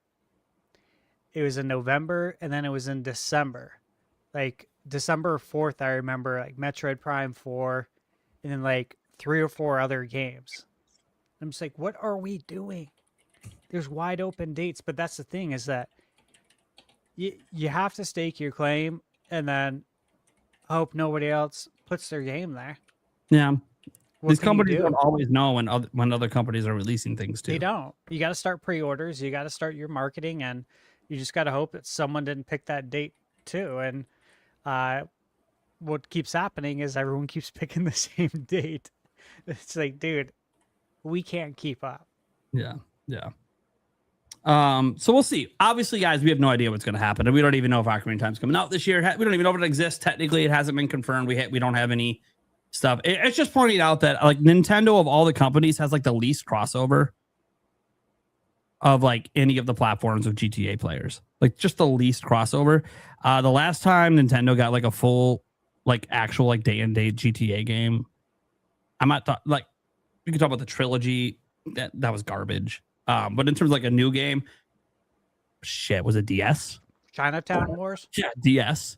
I think like so. GTA has not built an audience on Nintendo, and Nintendo's been surviving this entire time through GTA 5 doing record numbers. GTA 5, guys, is not going to sell 200 million copies this holiday. It's just not. Is it going to sell 20? Probably. And that will be, a record 40, maybe. I can see a 40 mil spot. Sure. I don't know if there's actually that much more audience for it beyond that. Especially if there are people that don't already own a PS5 and now they're looking at the prices and they're like, holy shit. I thought I only needed $500. And now they showed the game and it actually only runs well on PS5 Pro. Now I need to spend $900. Some people will do it, the hardcore. But those hardcore weren't the ones that were going to buy Zelda anyways. Those were the hardcore GTA fans. And there's a lot of them. Oh, yeah, there's a lot of them. We know. Probably more than any other IP. Maybe Minecraft has more. Maybe. Roblox probably has more too, but again, free to play. And kids. Definitely a game for kids. So we'll see. In the end, it's not like we know. We don't know what's going to happen. Kiwi Talks will probably be on. at some point later this year. I'd like to actually get them on in December. I think that would be cool to revisit after November is over and just kind of the dust has settled and we see a little bit what's going on, assuming that both companies announce sales numbers. I'm sure they will. Maybe they won't. I don't know. We'll see. But yeah, I'll actually talk to Reese behind the scenes. Actually, I'll reach out to him and see like if we can like plan ahead to revisit this topic in December. I think that would be actually cool before the end of the year to revisit it once we're past November and the dust has settled a little bit. GTA 6 is evergreen. It's going to keep selling for months and months and months and years and years and years. So like as much as the dust can settle, we're outside of launch. I'll reach out to him. I think it'll be a fun one. I know I'm not. Some people in the chat I see saying like, I'm glad you're not way to stay. Why would I stay away from any discussion? Unless it's politics or religion. I don't care to have that kind of crap talk or DEI bullshit, which I guess at this point is political. I don't want to talk about any of that bullshit. I want to talk about games. I don't care that, God of War is a female protagonist. Fuck off, dude. They're filling in story gaps. Yeah, I was actually interested, about that because, if you've played the God of War games, obviously. Just tell me you haven't played God of War. Yeah, she referenced many times. I mean, it's the focal point of the reboot, the God of War first one, the one before Ragnarok, and I thought that was really cool. I've seen the discourse. Cliffy B. Oh yeah. He posted on X earlier today the GIF of the guy like pulling out his fold-out chair and sitting down. He's like, "This is going to be me," like reading all these all the discourse from God of War. And I'm thinking like that was me yesterday. I was like reading some of them off and showing them to Michaela. I'm just like. Dude, it was like bad. Some of them are funny, like some of them are clever, the things that people have came up with to like diss on the game, but yeah, me personally, I'm really excited for it. I think it looks cool, man. Kratos will be back. He ain't going anywhere. We can have both. We can have a Legend of Zelda game starring Link, and we can have an Echoes of Wisdom. It's all good. Yeah, it's just more games. Yeah, dude. That's wild. That See, I missed it. serious. Like I said, I've been a bit out of the loop recently, so I've missed the discourse. All I know is the game looked awesome. It looked like a lot of fun. That sword combat that you could do with Faye looked really fun, and I loved the. I don't know all the. I couldn't tell if it was like it almost looked Mayan themed a little bit. But the character that's like the gelatinous square with the sword in it remind me of a Dungeons and Dragons enemy or something. Very, very cool. I thought it looked awesome. But yeah, it looks cool. I was actually thinking when I was watching it, I was actually saying to my friend Blake, I'm like, I could see her being up for best performance at the Game Awards. Like, I just have a feeling you could tell based on what we saw that it's good. She's going to do a really good job. She's going to do a good job. Yeah. Yeah. She's great. Yeah. And the mocap or whatever they're doing these days, I don't know if but the mocap looked really phenomenal. Good for her. Yeah. I was just like, oh my God. It was really good. Looks like lifelike. And I know, they're showing it on PS5 Pro. It always says that. And Sony should always show their game in the best light. But even if you play on a base PS5, it's not going to change those things that really wowed me, which was the mocap. I was just like, geez, I feel like she looks very real, like almost too real, but not. I'm just like, wow, that's really impressive. Yeah, it's not uncanny valley kind of real. No, I just feel like they made some strides there. With the mocap, I'm like, that looks really good. Like, geez. Yeah, mocap's come a long way. So Sony's games usually a great way to see how far mocap has come. Yeah, it's cool to see. Like, my first foray into appreciating, I guess you could say, mocap was probably like a lot of the work Midway did with NBA Jam, Mortal Kombat. the WrestleMania, not WrestleMania. What was the wrestling arcade game they did? I forget what it is, if it was Raw or what. That's when I really started like seeing stuff on mocap in video games and then digitizing them. Mm-hmm. It's like, man, this has really come a long way now. Good Lord. This looks like a movie. Stash, do you think, obviously every time there's like a female protagonist, there's always this online stupid discourse, which is dumb. But you know what's funny? Do you think the discourse with this game is because it's a Sony game? Because we just had Zelda Star in a Zelda game 2 years ago, and this discourse did not exist. That's a good question. I saw some of the discourse. I saw it too, though, with Zelda. Yeah, I got it in my comments. There was those usual accounts, right? For the that review. It doesn't matter. They're always going to complain, right? There's always the usual. Yeah, I had people saying they're not going to play it because it doesn't seem as widespread. No, not even close. Yeah, not even close. I always wondered that because like Nintendo has female protagonist games and like no one says anything, and Zelda's never led a game before, and now she did, and yeah, I've seen people already say that this is their Princess Peach Showtime version of God of War. God. The most basic one I heard, God of War, GOW. The most basic one I heard was, now it's Girl of War. I'm like, That's pretty good. That's Isn't it usually some of them made me laugh, and I'm just like, okay, like, hey, dude, I'm not in this emotionally. I already know I'm gonna play it, but some of the lines people dropped, like that one, I'm like, that's a good one. That's a good one. Girl of War, clever. Is it? I haven't seen much of the discourse for this because again, I've been a little bit MIA from the updates, but I feel like I feel like it's moved a little bit, and maybe I'm wrong on this. Just recent stuff that I've seen has moved less from the girl protagonist to like not sexy enough.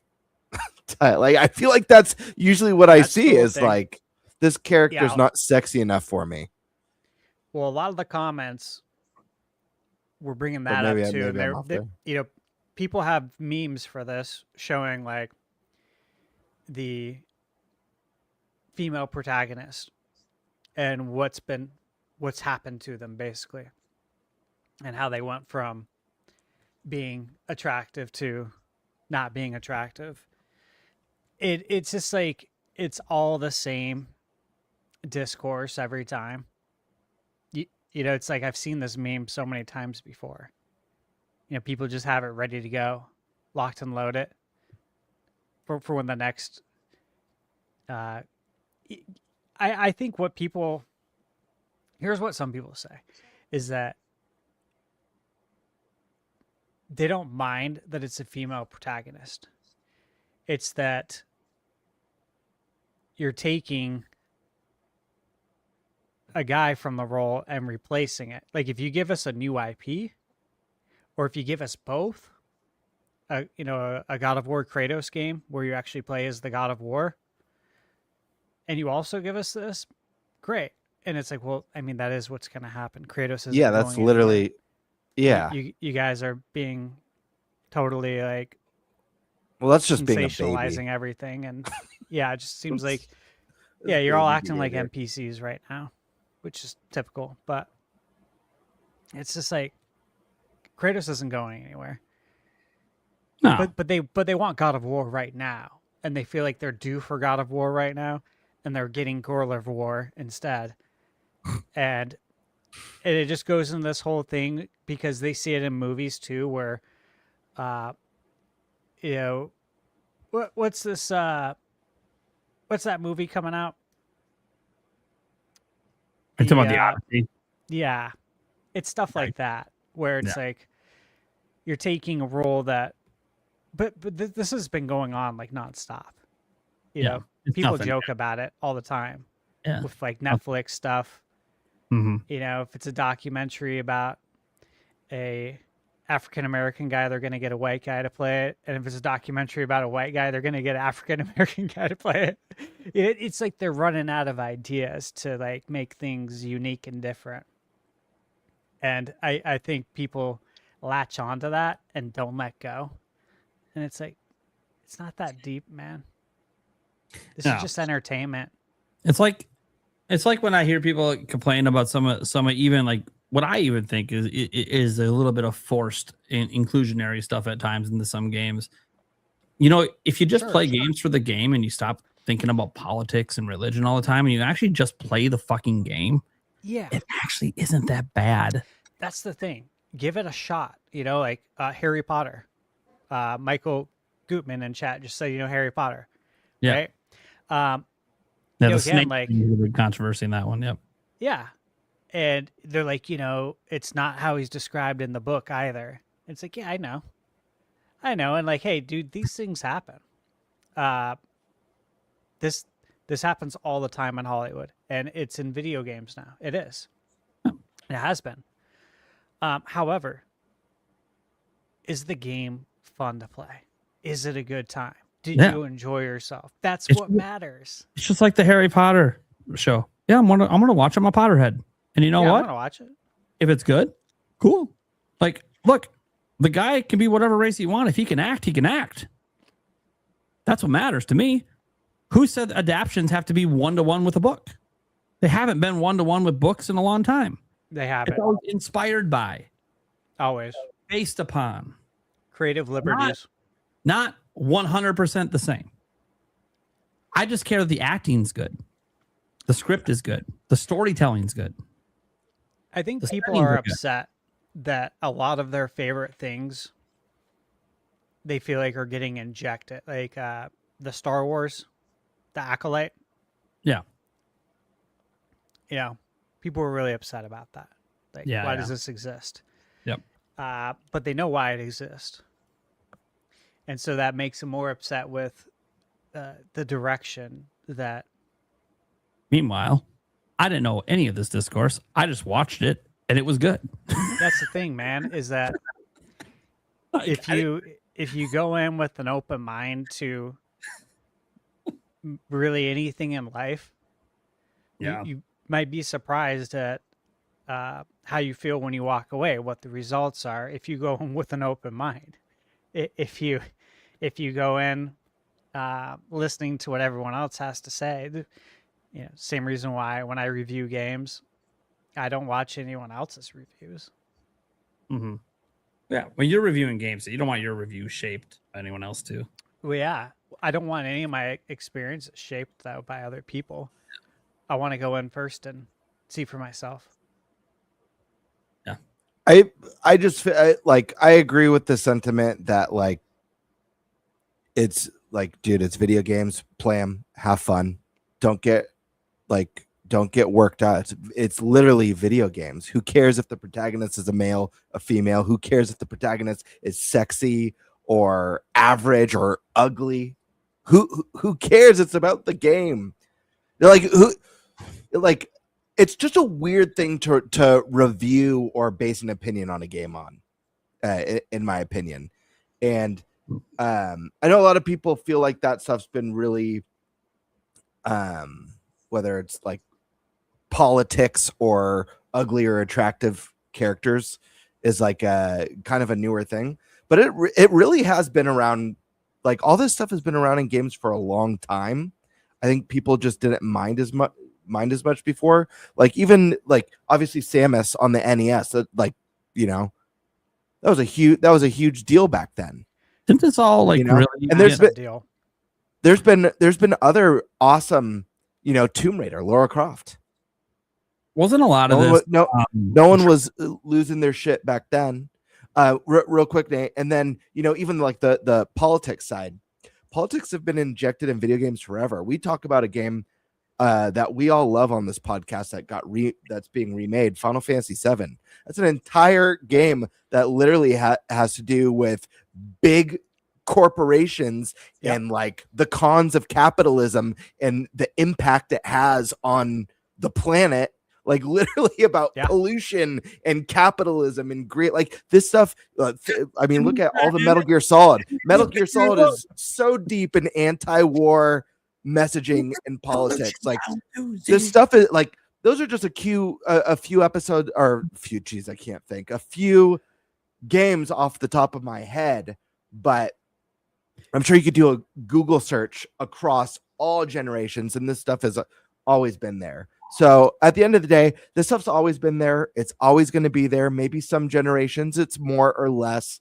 At the end of the day, this is an awesome hobby, and I don't think we should be punishing teams because we don't find a character as sexy enough for our liking. Play the game and base it on its own merits. That's what I say. If the game looks fun, give it a go. If the story seems interesting, give it a go. Yeah. I'll just add this, and then we could probably move on to our bingos. This is a fun one. I think that all of this began for the gaming conversation online and all this backlash. I think it just goes back to Gamergate. It just goes back to Gamergate, where games came under fire by certain females. Not going to name names. We're not going to go down that controversy road. That's all in the past. But after that happened, successful or unsuccessful, whatever you want to view that movement as, ever since then, there's been a nonstop culture war over females and male protagonists. And it's dumb. It's stupid. Games are made to the creative vision of the game makers. And if they want a female lead, cool. If Cory Balrog wants to do a story that takes place in the afterlife of Kratos' wife that fills in the gaps of the first two games in the story, because if you played the first two games, maybe this is just people admitting they haven't. There's actually a lot of unexplained shit. And this supposedly, according to Cory, is filling in the gaps. I would love a Zelda game that fills in the gaps. I knew that immediately with this game. That was the whole point of it before we saw it. When I first heard about it coming out, I'm like, oh, cool. It's going to fill in all those gaps, because I love this story of God of War and God of War Ragnarok. Absolutely love this story. I actually think it's a really good, like, wholesome, family-oriented story. And, you don't know that, though, unless you play it. Because if you don't play it, probably from the outside looking in, you think it's just violence. You see the violence, you see a sexy character, and you're like, oh, yeah, no way. Oh, the story. Yeah. You can make a good family movie out of that story. I was telling Michaela about the premise of God of War, the reboot. Like a PG-13. And I'm like, it's pretty deep, like what they set out to go do. It's like heavy for a video game. But I think I think honestly most people haven't played it and they don't know. No, that could be it. All right, let's move into our direct bingo. Who had that topic? I can't remember. Top of my head. Was it Stash Man? Yeah. All right, let's go. So I'm gonna go. Do you guys care if I go last? Yep. That's totally fine. You're good. We got them all done. Okay. All right. So, guys, this is the bingo, and we mentioned it earlier. This isn't just for the Nintendo Direct, right? This is for Summer Game Fest. What games do we think are going to have a Switch 2 logo? Yeah. Yeah. So let me ask you this. Switch 2 logo at the end of the trailer, or Switch or it's coming to Switch 2? Like, we might get a Twitter announcement right after. Nope. Coming to Switch 2. Got to be in the event. Okay. End of the trailer. There you go. So gonna flash that Switch 2 logo at the announcement, at the reveal, at the trailer. And again, there's so many events going on with Summer Game Fest. Nate, tune in to Nate's channel. He's been live streaming all the events, and there's so many great games coming out. I mean, God, for anybody who thinks there's nothing to play, even though my whole channel proves otherwise, go see all these great games that are coming out. that Showcase season. yeah, this is the best time of the year. Literally the best time of the year. Besides playing the games. Yep. That's obviously the best, but that's all year long. So Yeah, this is very exciting. So, with that said, we all did bingo cards. My bingo card's a little bit different. Just throw that out there. So, I'm at I'm at a stage, I guess, I don't know, where I just know a lot. And stage of your career. yeah, it would be He'd have a blackout. disingenuous And to you might get in trouble with people. yeah. I can't say what I know, and you guys know I'm competitive, and so if I can't So say you'd what have, I know, like you'd have a blackout. That's what he's saying. You would this doesn't take work. I literally, when he was talking earlier, I'm like, okay, if he's gonna put games on there, he knows. I'm gonna start texting a few people, so I have a blackout too. Yeah. Yeah, obviously, I got to What about maintain. GameBird and Eric? Whoops, my bad. I shouldn't put them at that big of a disadvantage.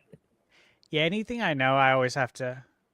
I'm always going to keep that Yeah, to myself. okay. I'm not Who's a gonna go leaker. Don't want to be. So my bingo card will be my hopes and dreams. Which is pretty much what all our bingo cards are. Well, I'm trying to Yeah. get them right, but I will say, there's one game on my card I do know. It's coming to Switch 2, but I don't actually know if it's being revealed in any of these events. So Okay. that's why I was willing to include it, just because I'm like, Plus, I was having a hard time filling out my bingo card. I was running out of spots because I'm filling it out in the middle of a show. Eric, you want to kick us off there? I can. Yeah. Let me bring up my bingo card. I have no idea what's on his. I love bingo. Bingo cards. Anytime we have an episode of bingo cards, I'm like, all right. Like it's fun to make these. Yeah. It really is, because Chat. I have iterations. I don't know about you guys, but sometimes I'll go through a couple of iterations until like, okay, now I'm good. When I have time. Yeah. Yeah. Yeah, that happens. I will also note, I know that some fans, I get requested on this all the time. Like, when are we going to do like a fan direct bingo contest again? I don't know. Stay tuned. I've had some thoughts on it, how we can refine it, because basically nobody won last time because nobody followed the rules. So maybe the rules were too complicated. It really wasn't. It really wasn't when you read really it. But wasn't. then again, you got to make it as simple as possible. But we didn't want it to. I don't know. It's something that we'll revisit in the future and probably have a competition again for you guys. Especially since like it's getting to the point now, because Stash is so in the know. We had a brief discussion on this. We had like a fun idea for stakes about like buying drinks and stuff. Like, it's so hard to even, like, Stash is really competitive and he knows he's at a disadvantage because he can't put anything on that he knows. And then you have, it's just we're to the point that things like bingo cards we can't really put stakes on anymore. It's just for fun. So then who could put stakes on it? Well, the fans still can. So like, it's something we could revisit in the future for that. You keep saying steaks, and I know I just want a steak.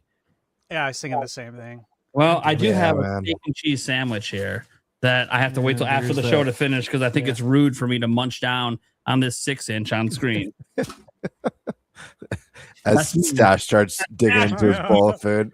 Me. I'm not saying he's rude. I feel like it's rude if I do it. I'm a very loud chewer, even with my mouth I was shut. gonna say, so. you have a mute button. I don't care. I'm a fat guy. You know how much fun I get made of when I eat on stream? Oh, It don't matter that I I'm know. down 42 pounds in the last 2 months. Nobody gives a shit. They just see fat guys eating food. Doesn't mean that's the only food I I'm know. eating today. The only calories I'm ingesting today. Oh, I realize don't care. that because Congrats, man. Every time. Yeah, I had to wait all fucking day to eat because I was so fucking busy. Yeah. Anyways, All right, Nintendo Direct Bingo. here we go. What do you got, bud? All right, I got Splatoon Raiders, Star Fox. I think we're gonna see some of those in the Direct. Sure. Never know. Luigi's Mansion 4. I really hope gets announced. Hopefully we can see a little bit more of Duskblood's, maybe a release date. Rayman Legends Retold, the Ocarina of Time remake, Danganronpa 2, by 2. Fire Emblem Fortune's Weave. Hopefully we get some sort of, something on that, whether it's release date, another trailer, things like that. Human Fall Flat 2, Professor Layton. Seeing something like that. This Nintendo Switch logo I did as an actual first party Nintendo announcement at Summer Game Fest. Because I don't think the Switch logo. Okay. That stands for some sort of Nintendo first party announcement at Summer Game Fest. Going in on Nintendo showing up. I don't think they've ever really done anything, have Nope. they? They've never been part of Summer Game Fest. That's what I thought. Ever. So that's what that's for. Okay. That's a bold prediction. Yeah. It's never happened. Yep. Clockwork Revolution. I would really like to see this come to Switch. Yes. The Switch 2, because damn it looks Yes. good. Silk Song DLC. Hell yeah. Part 3 for Final Fantasy 7. Spine. Turok Origins. This one I could see coming in. Yeah, I did too. I would have put that on my list if I remembered. This one I could see coming in the direct. Hi-Fi Rush for Switch 2. Red Dead. I mean, it's got to come Red Dead 2. It's got to come sometime. Sure. That does. Mass Effect 5. Persona 6.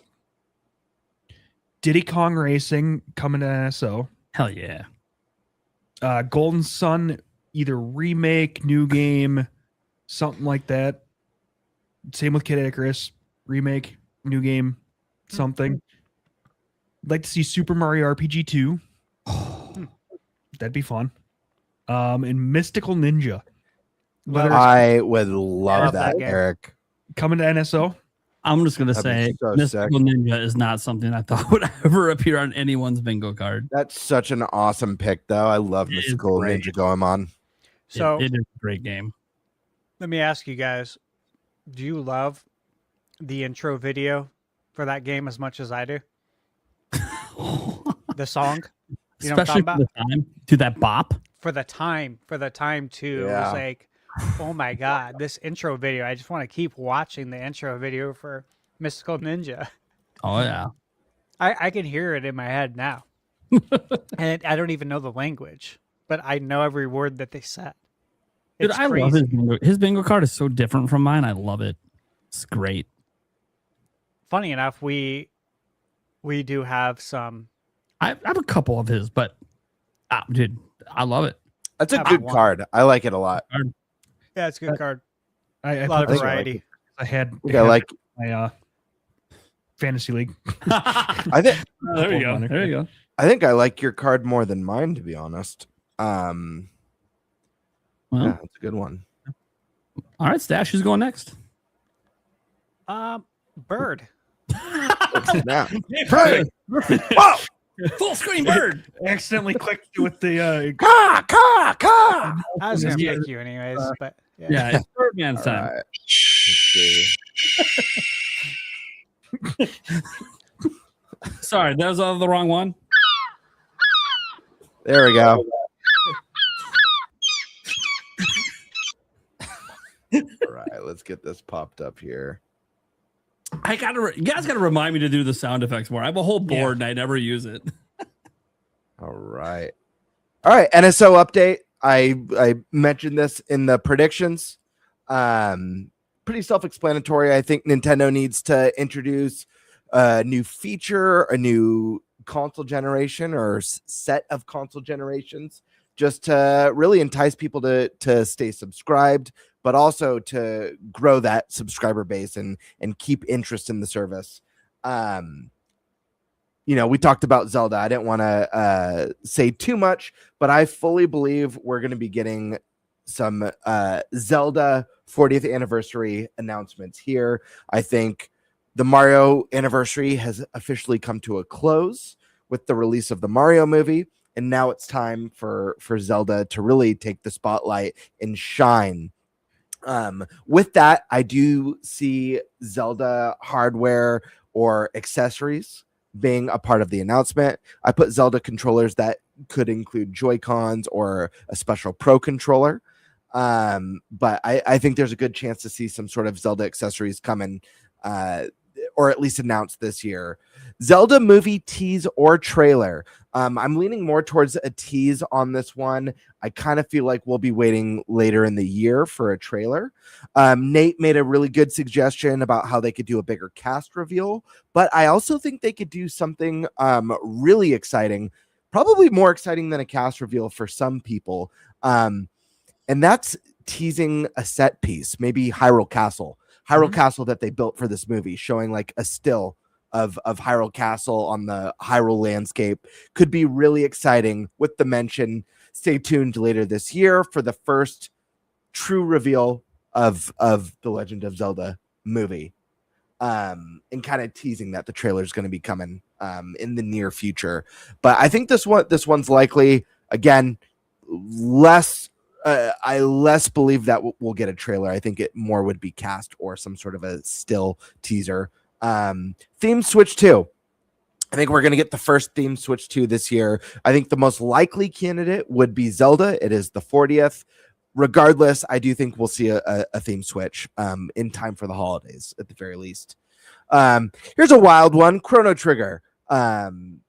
This is wishful thinking, but what better time than now to reveal Chrono Trigger with fully orchestrated soundtrack, HD goodness. NSO Twilight Princess, we already have Wind Waker on NSO. Twilight Princess would be an awesome addition. I know a lot of people want the HD. I'm still of the mindset that as much as I would love those, I think they will always be the best on the Wii U because of the dual screen functionality, and bringing it to NSO, at least for now, at least until we get a second screen, would be an awesome move. This was Bradley the Badger. This was one that we saw at the Game Awards last year. It was one of my favorite announcements. Game looks so fun. If I remember correctly, the game even has music by Grant Kirkhope. It looks like it kind of parodies a lot of games that we know and love. And this game feels like it's one that would be right on at home on Switch 2. So I would love to see this either at Summer Games Fest or in the Nintendo Direct. Ocarina of Time remake reveal. You know, this is one that's we've been believers, all of us, for years now. It's since then been teased by Nash Weedle. It's been teased by Nate the Hate. Other people have heard rumblings. I know Andres has been covering this one for a long time on his channel. Just makes so much sense. What better way to celebrate the 40th anniversary than bringing back one of the most beloved entries in the entire series, one of the highest rated games of all time, and the game that probably makes the most sense for the movie to take great inspiration and influence from. Hi-Fi Rush. Eric also had this on his. This is one I think we've all been waiting for a while. Amazing game. I really want to play this one again. I played it on Game Pass initially. This game just feels like it's meant for Nintendo hardware. It feels like this is the right audience for it, and in a great platform. Metaphor. I know Stash and I have had this on like a dozen bingo cards by now. And if we keep putting it, we're going to be right eventually, because we all know Switch and Switch 2 are two of the greatest platforms for RPGs, long RPGs packed with content, being able to play at home and on the go. It's also a Game of the Year game, Game of the Year nominated game. It just makes so much sense to be there. So I could totally see this either in a full announcement or a sizzle reel in the Nintendo Direct, but I expect this one to be coming. Here's a wild one, Splinter Cell. Could this be a WTF game? I don't know.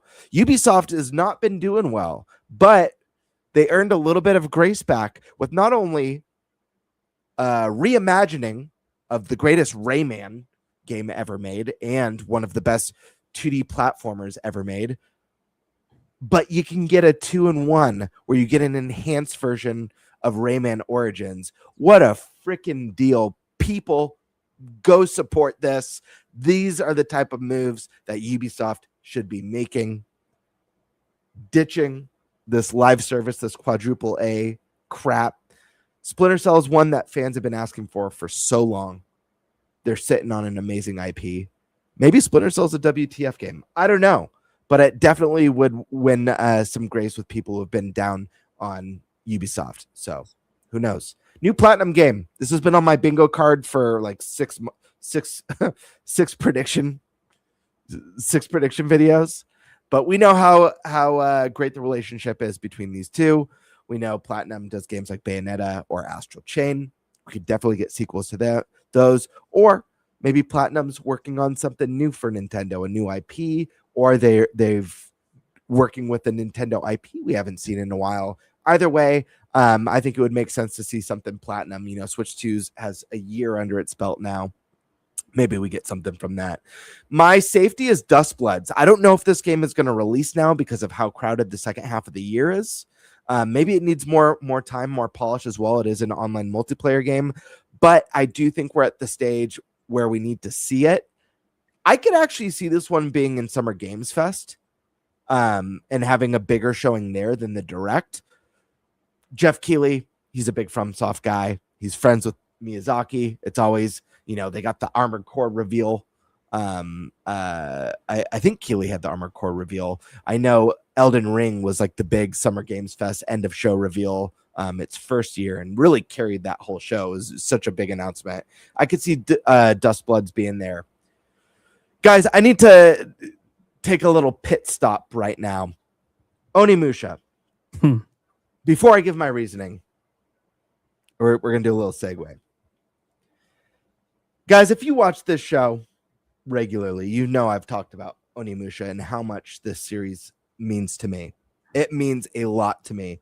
And I've been waiting 2 decades and praying for 2 decades for this series to make a return. It was way back when I first had a login on IGN. My login name was like Samanosuke 1987. Samanosuke is the main character from the series, at least in 1 and 3. And it was my second favorite series after Zelda at the time. When it became a forlorn hope that this series would ever see the light of day again, we got an incredible reveal at the Game Awards. And it's been one of my most hyped games, my most anticipated games outside of whatever's next for Zelda, whether it's Ocarina of Time or the next mainline. I hope people support this and pick this up and give it a chance because this is a series I really, really want to see thrive. We talk about Star Fox. We talk about Metroid.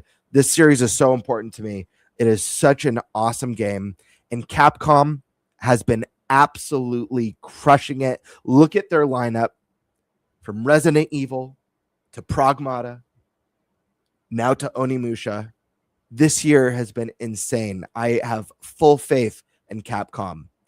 But I don't need to just have blind faith on a series that I love. And I know I'm ranting right now, but I got to get this out because, this doesn't have the name power behind it that Resident Evil does or Monster Hunter. There's a demo that was announced that went live during the State of Play. Mm-hmm. For the love of God, go play this demo. It's phenomenal. Has anyone on the panel played this demo yet? No, I was too busy getting my Fair enough. 007 review out, but I did actually I can't say anything else. Fair enough. I'm For sorry. the love of God, people, and all that is holy, go download this demo and give this game a try. The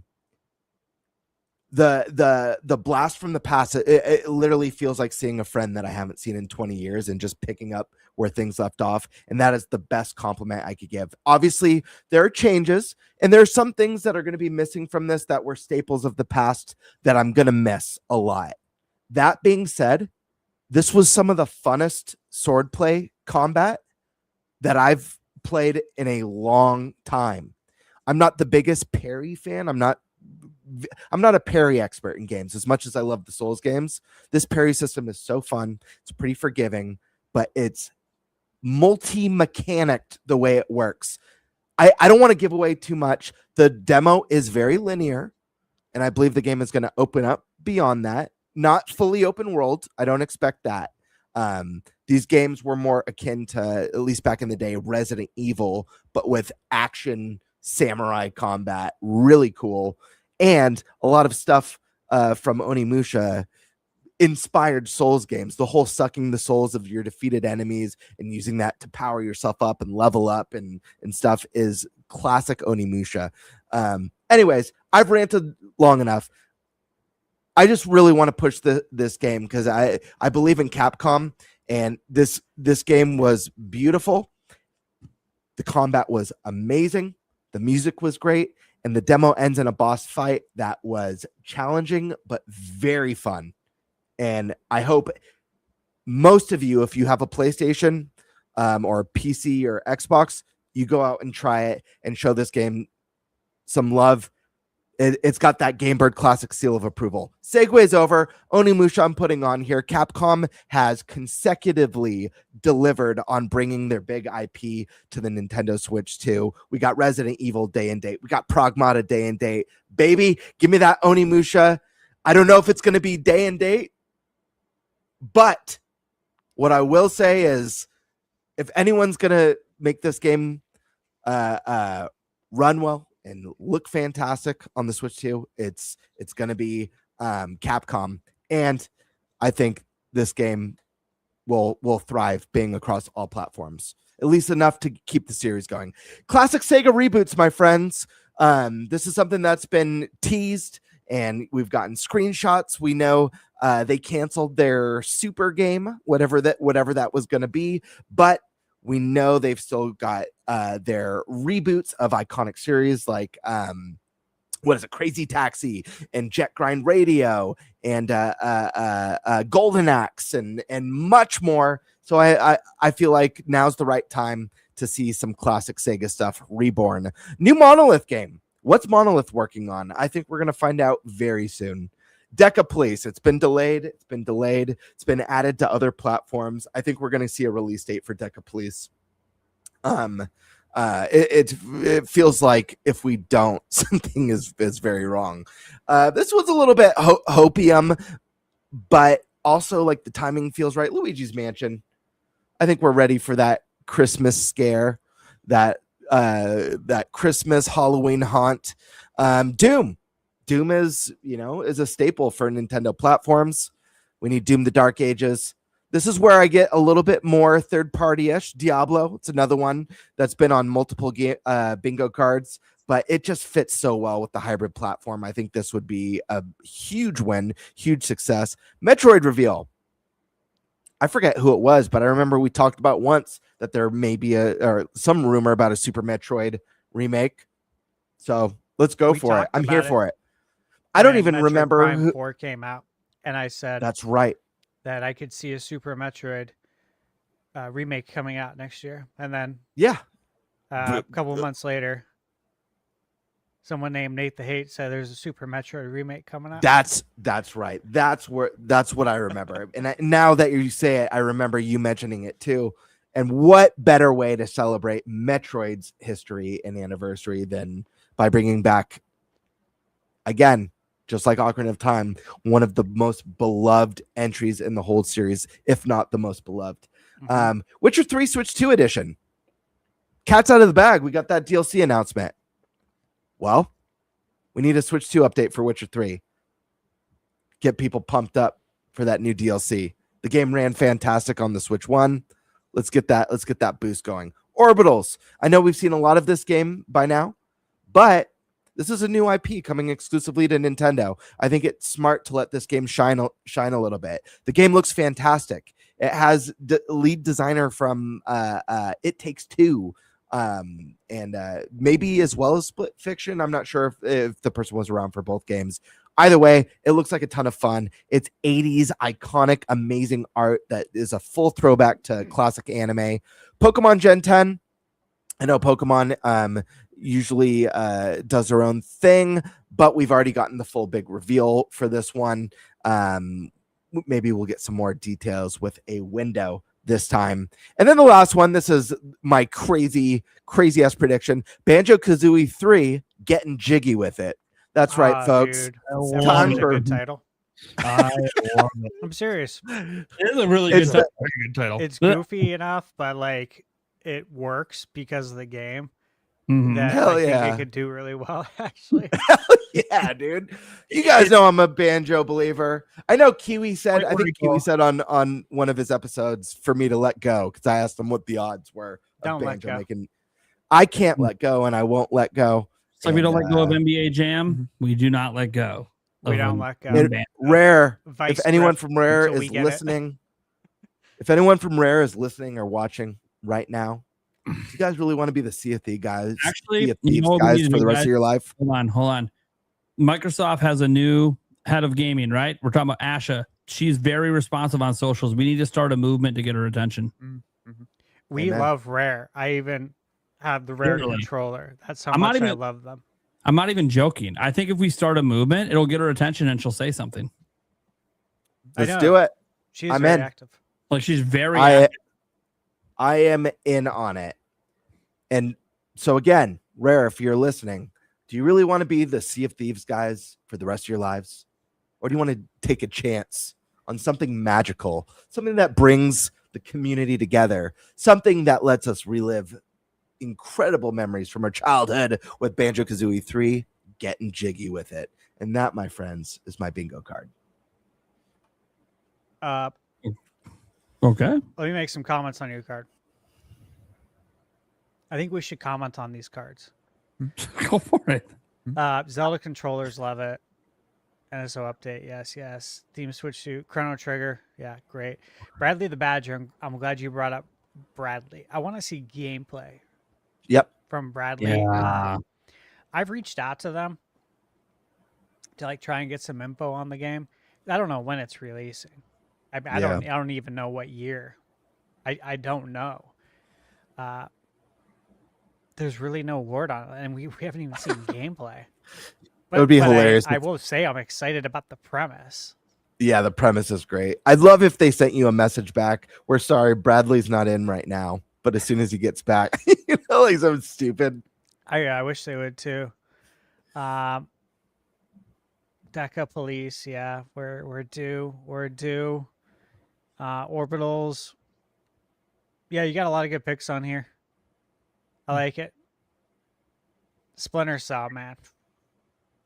It was wild. Especially after I know. playing 007.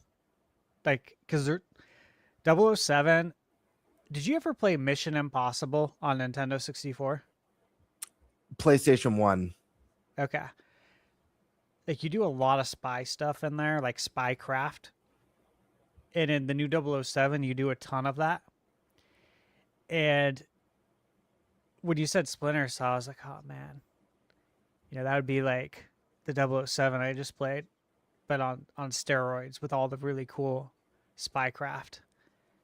I miss that. I miss Splinter Cell. Ubisoft should really get back to that. I think there's a market for it. Don't you?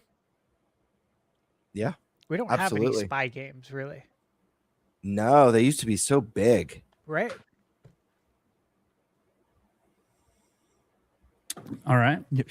Oh, hold on. Is this at the point where I respond to your Banjo-Kazooie 3 getting jiggy with it as with na na na na na na na na na na. Getting jiggy with it. Cool. Yeah, I mean, look, I got a good bingo card. I think both bingo cards are good so far. Banjo-Kazooie 3 obviously being the highlight for me on this entire I board. would love it. It's also the one I don't think will happen, but it's the one that I really want to Yes. happen. Yes. I already started firing up a tweet I'm going to release right after the show to Asha to try to get attention, see if she responds. Watch her respond and be like, tune in Sunday.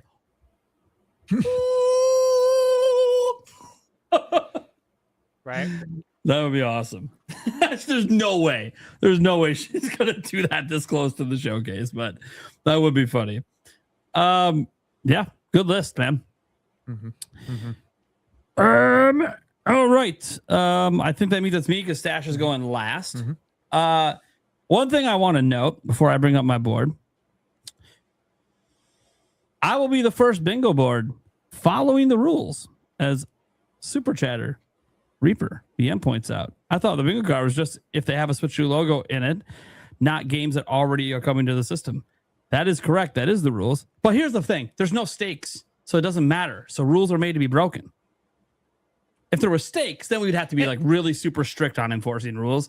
But it doesn't really matter because it's just for fun. We also thought that we also said that these games are going to be in some sort of showcase with the symbol in it. We never said that just because it's already been shown in a different showcase, it doesn't mean that it's not going to be shown in these ones. Eric, you're wrong. Read the actual doc. It's in the rules in the doc for the segment. Actually, and it's in the text message chain. I was very clear that it's not games we already know are coming to the system. Whatever. But that was back when we were still considering stakes. So that's why I said, since there's no stakes, it doesn't really matter. It's just for fun. But I wanted to point it out because the audience noticed it, because it actually was mentioned also while we were on the podcast. But that being said, it doesn't matter. It's for fun. I'm not trying to insult you guys. I wanted to address the audience who might be confused. To be fair, my card was done before the show started, and I was in a scramble. I thought I was 30 minutes late, so I didn't actually read the rules until you mentioned it on the show. Yeah, and it doesn't matter because there was no stakes. Then we have to care about the rules, and then we'd have to get rid of the stakes because it wasn't followed. It's not a big deal, guys. I just wanted to explain it for the audience that caught the rule that we said it, and then obviously the 2 bingo cards that didn't follow it, which it doesn't matter. It's about fun, but that means you're going to see a bunch of games on mine that aren't on theirs. So that just makes the bingo cards even more interesting because those bingo cards were very different, and mine's very different as well. So this is for the Summer Game Fest, Xbox, Nintendo Direct. I believe these games in one of these events will have a Switch 2 logo. Let's go. Final Fantasy VII Rebirth. I think the easiest thing to bank. Hate to Hate literally said it's going to be at Summer Game Fest. We know it's coming to Switch 2. I don't know why they would show it without a Switch 2 logo. We just got Rebirth this week. I mean, come on. Silly. We know it's coming to Switch 2. It'd be so weird. Jet Set Radio. I haven't looked at any of the leaks. So I know the trailer. I haven't looked at it. So maybe we already have the answer if Switch 2's in the trailer. I don't know. I haven't looked at it. I intentionally refuse to look at it. It's going to get shown this week. I will watch it in Summer Game Fest or wherever it's going to be at. So obviously in one of these showcases. I didn't go with all of the Sega classics. I don't know if they'll all get announced for Switch 2 at once, but Jet Set Radio seems to be the one coming soonest. So that one is one I think will have a Switch 2 logo in one of these events. Ocarina of Time Remake. Again, it's not announced yet. Not confirmed. Throwing it in there. Assassin's Creed 4, Black Flag, resynced or whatever they're called. I think it's resynced. Very shocking it wasn't announced for Switch 2 when they revealed it. Kind of interesting. That's one that I think would have to be at the Nintendo Direct. It is possible they show it again at Summer Game Fest, and then we just happen to have a Switch 2 logo slipped in. But they might have something special they want to do. I mean, Black Flag was on Wii U, guys. I just don't see how it's not on Switch 2. It just doesn't make sense to me. So it's got to be there. We got Shadows. Like, I don't want to hear It Can't Run. We have the latest Assassin's Creed on Switch 2. So, yeah. I just got a feeling it's going to come. Tales of Eternia remaster. There's a remaster in the works for those who don't know, if you haven't paid attention. But it is not currently announced for Switch 2. Again, I think that'll be in a Direct with a Switch 2 logo. This is the swing, the 3D Mario reveal. I do think that will be the game they tease for 2027. It'll either, I think it'll be the show ender. I think they'll go early, Zelda 40th anniversary, early in the show, Mario to cap. And Mario's that thing that gets you just hyped as hell for 2027. NBA The Run. Only platform that's not on or announced for is Switch 2. So, yeah. Just throwing that out there as I think, and there's nothing in that game that suggests it can't be on Switch 2 or anything like that. So, yeah. Obviously, Beast of Reincarnation. The Game Freak game. Mm-hmm. They've had Switch 2 dev kits this entire time. Maybe back when it was revealed, that was during that time period where Nintendo wasn't allowing logos outside of their events. That time has passed. So we'll see what happens. Expedition 33, that would obviously be a Switch 2 announcement unless they're doing some like Game of the Year edition or something for some reason, and then it's on all platforms in one of these events. I think that's going to be on in the Direct Expedition 33. We know Samful Interactive has said they were exploring getting it on Switch 2. That is not the same as it will be on Switch 2. Then we got the Star Wars Racers game. I don't know how the hell this wasn't announced for Nintendo to begin with. It's the home of Pod Racer. N64. I don't know why you wouldn't be there. And maybe it's because, again, could have been in that time period before Nintendo was widely allowing people to put Switch 2 logos in any event. So that's what I'm banking on. I'm hoping when it gets showed, it's going to get showed. You know it's going to get showed this week. Probably at Summer Game Fest. Yeah, I expect to see a Switch 2 logo there. Ace Combat 8 on Switch 2. What are we doing? Ace Combat 7's on Switch. Get out of here. Ace Combat 8's coming to Switch 2. Again,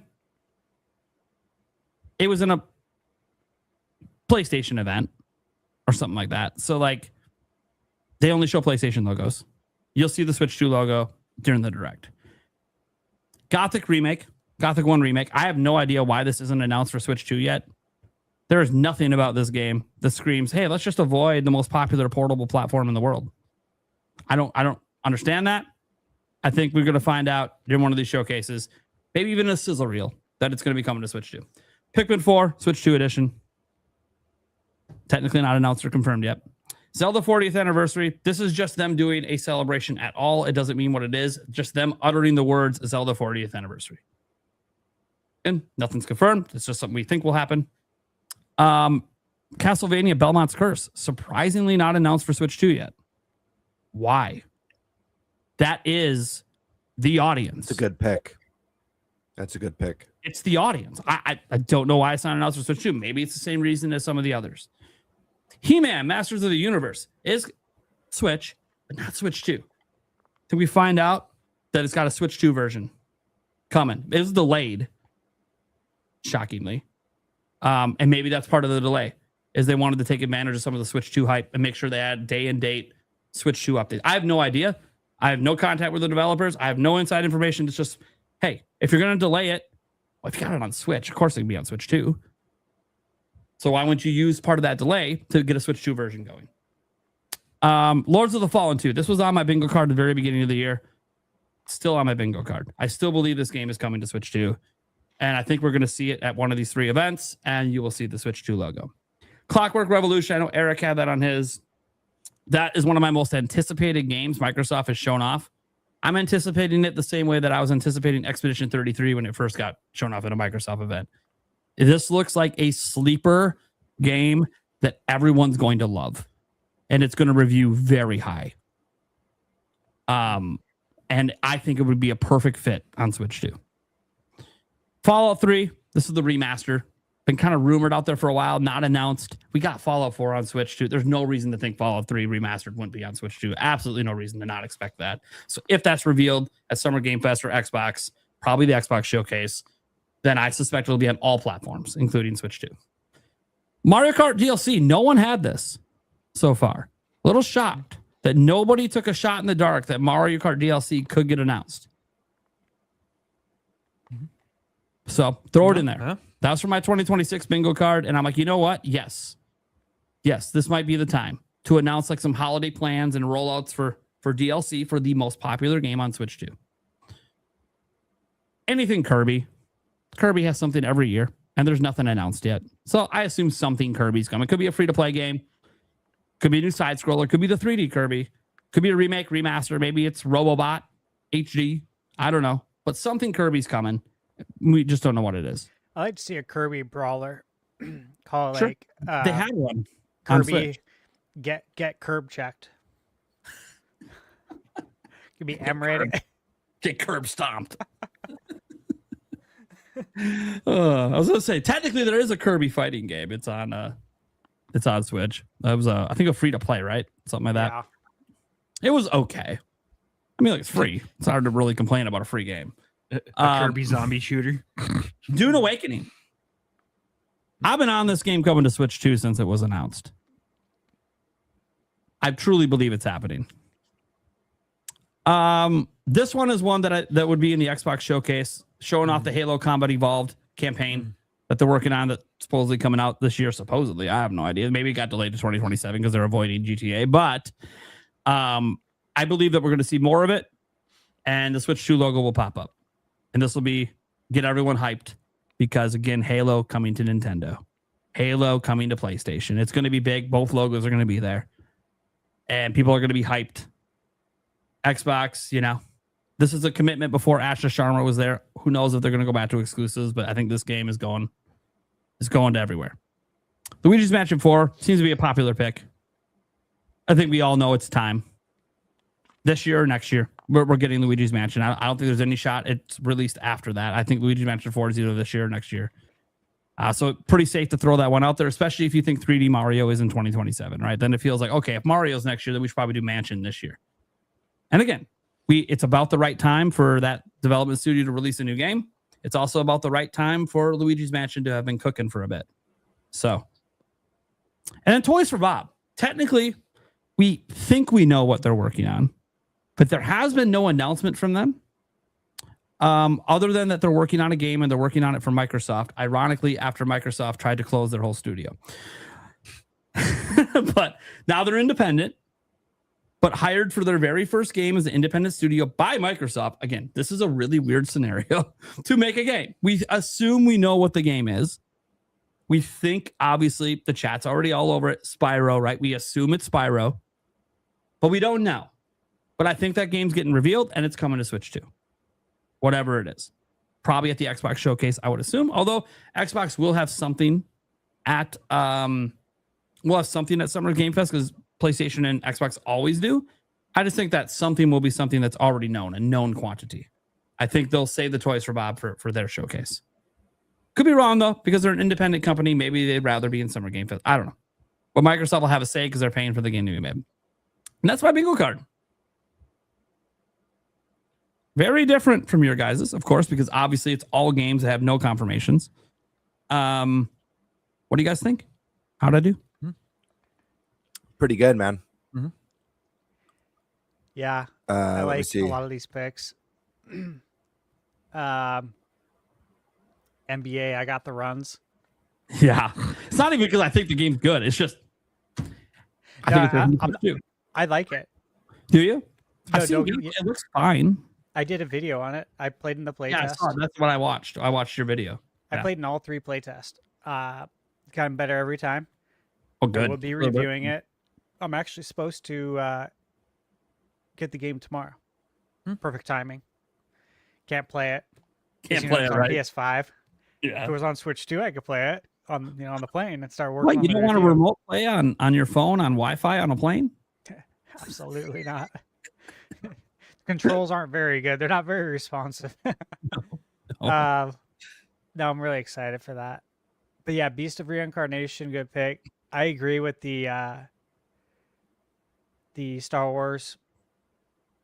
That should be on Switch 2. N64 is synonymous with it, in my opinion. Yep. Gothic, I think it just needs to be announced, honestly. He-Man. It's been once I got delayed, I'm like, oh, okay. Yeah, from what I've heard from other people that review games too, is they haven't communicated with anyone. They haven't replied to anybody's email. So yeah, they didn't reply to mine either. Once it delayed, I reached out and then they just crickets. Yeah, so who knows what's going on there. I like the Lords of the Fallen 2. I've been excited for Clockwork Revolution since it was first shown a handful of years ago. I'm like, dude, this game looks sick. Literally makes me feel the same way when I saw Expedition 33 that first time. Yeah. Like it's just really special. Something special about this game. I don't know what it is. There's something special. There is something special about it. Assassin's Creed, yeah, I mean, I expect everything to come over, especially because I've spent quite a few hours with Shadows on Switch 2. And, I came from, I think, like 82 hours on PS5, transferred the save. And the fact that I can just play it and, like, yeah, it's not the same frame rate, but it feels great. Still feels great, and be able to play it in bed. And, like, sometimes, be planning on going to bed when I go to bed. And then suddenly, like 3 hours go by. I'm like, shit, I got stuff to do tomorrow too. Just shut off. Yeah. So I think all the ACs come over. Mario Kart World. You know, we're at 1 year. Yeah, we all know DLC's happening eventually. Like, there's no way they're not doing DLC. So it's a matter Toys of for when. Bob, Crash Bandicoot still, right? Yeah, they Crash and Spyro are like the last games they worked on. Yeah, It's Crash's anniversary. It's 30th. Yep. It is. Yeah. He just hit his dirty 30s. So what better way to celebrate than Sure. a Crash game? Or at least a Switch 2 edition of like Crash Night of the Nitro Racing or Crash 4 or the Insane trilogy. Sure. Yeah. That's my thoughts on your card there. I really like my card a lot. Bird, you got any thoughts on my card? I think it looks really great. I think a lot of these are extremely plausible. I see a little bit of crossover with mine from Jet Set Radio with the Sega Classics, obviously Ocarina of Time, Zelda Anniversary. But everything here, I mean, Castlevania Belmont's Curse makes so much sense. Like Stash said, Galactic Racer just feels like a no-brainer. Yeah.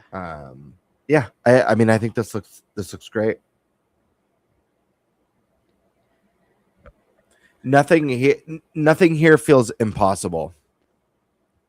Yeah. And Pikmin 4, I've already said it so many times that all the Pikmins are coming to Switch 2 with mouse Joy-Con controls. Like you could take that to the bank. So I want to I think I touch said on that a year ago though. I want to pull up a comment right here, and I don't mean any shade at this person. It says, you guys always overhype this shit. There may be 4 or 5 big games, but temper your expectations. The way bingo cards work is no one's expecting, like, it's not meant that every game on our bingo card is going to be announced. The whole point is to get 5 in a row. That's all you're trying to do. So these are all potential games that could be at Summer Games Fest, could be in the Nintendo Direct or the Xbox Showcase. And if we get 5 in a row, if we get 5 right, like you mentioned, 4 or 5, then that's bingo, and whoever does that wins. None of us might get bingo. We might only get a couple of the games.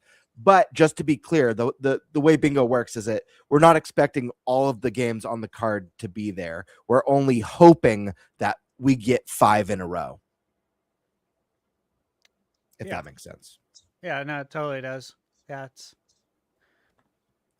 how it works. And Taylor, I got news for you. If you think they were overhyping my bingo card, it's my hopes and dreams because I can't give predictions. I know too much. And I'll just say that I'm excited about a lot of things that are coming. So I don't think they were overhyping. All right. With that said, let me share my my screen here.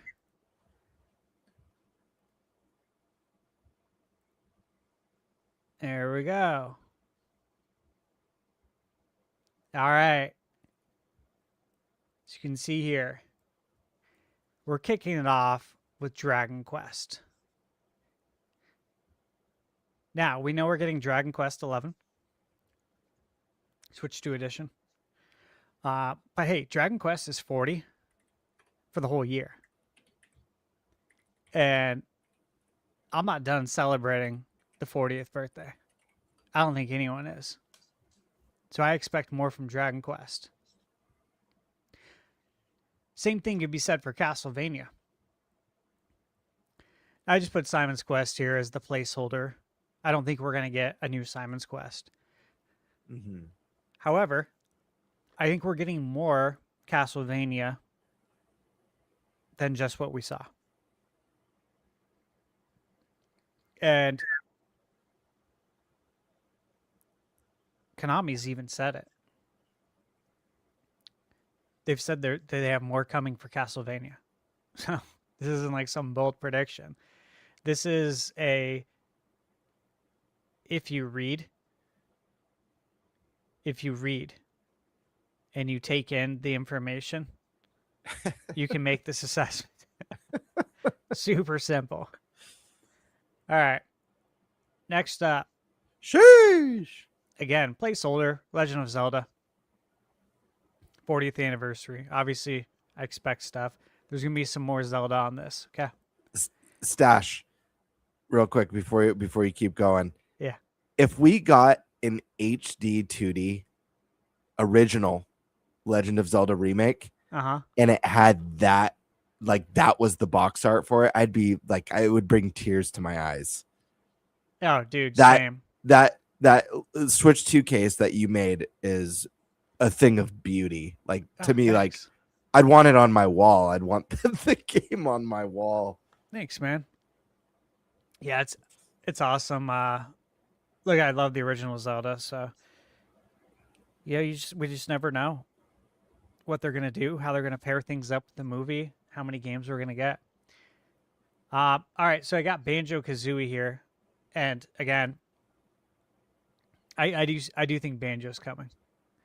I think it's just a matter of when, not if. So if it hits here, great.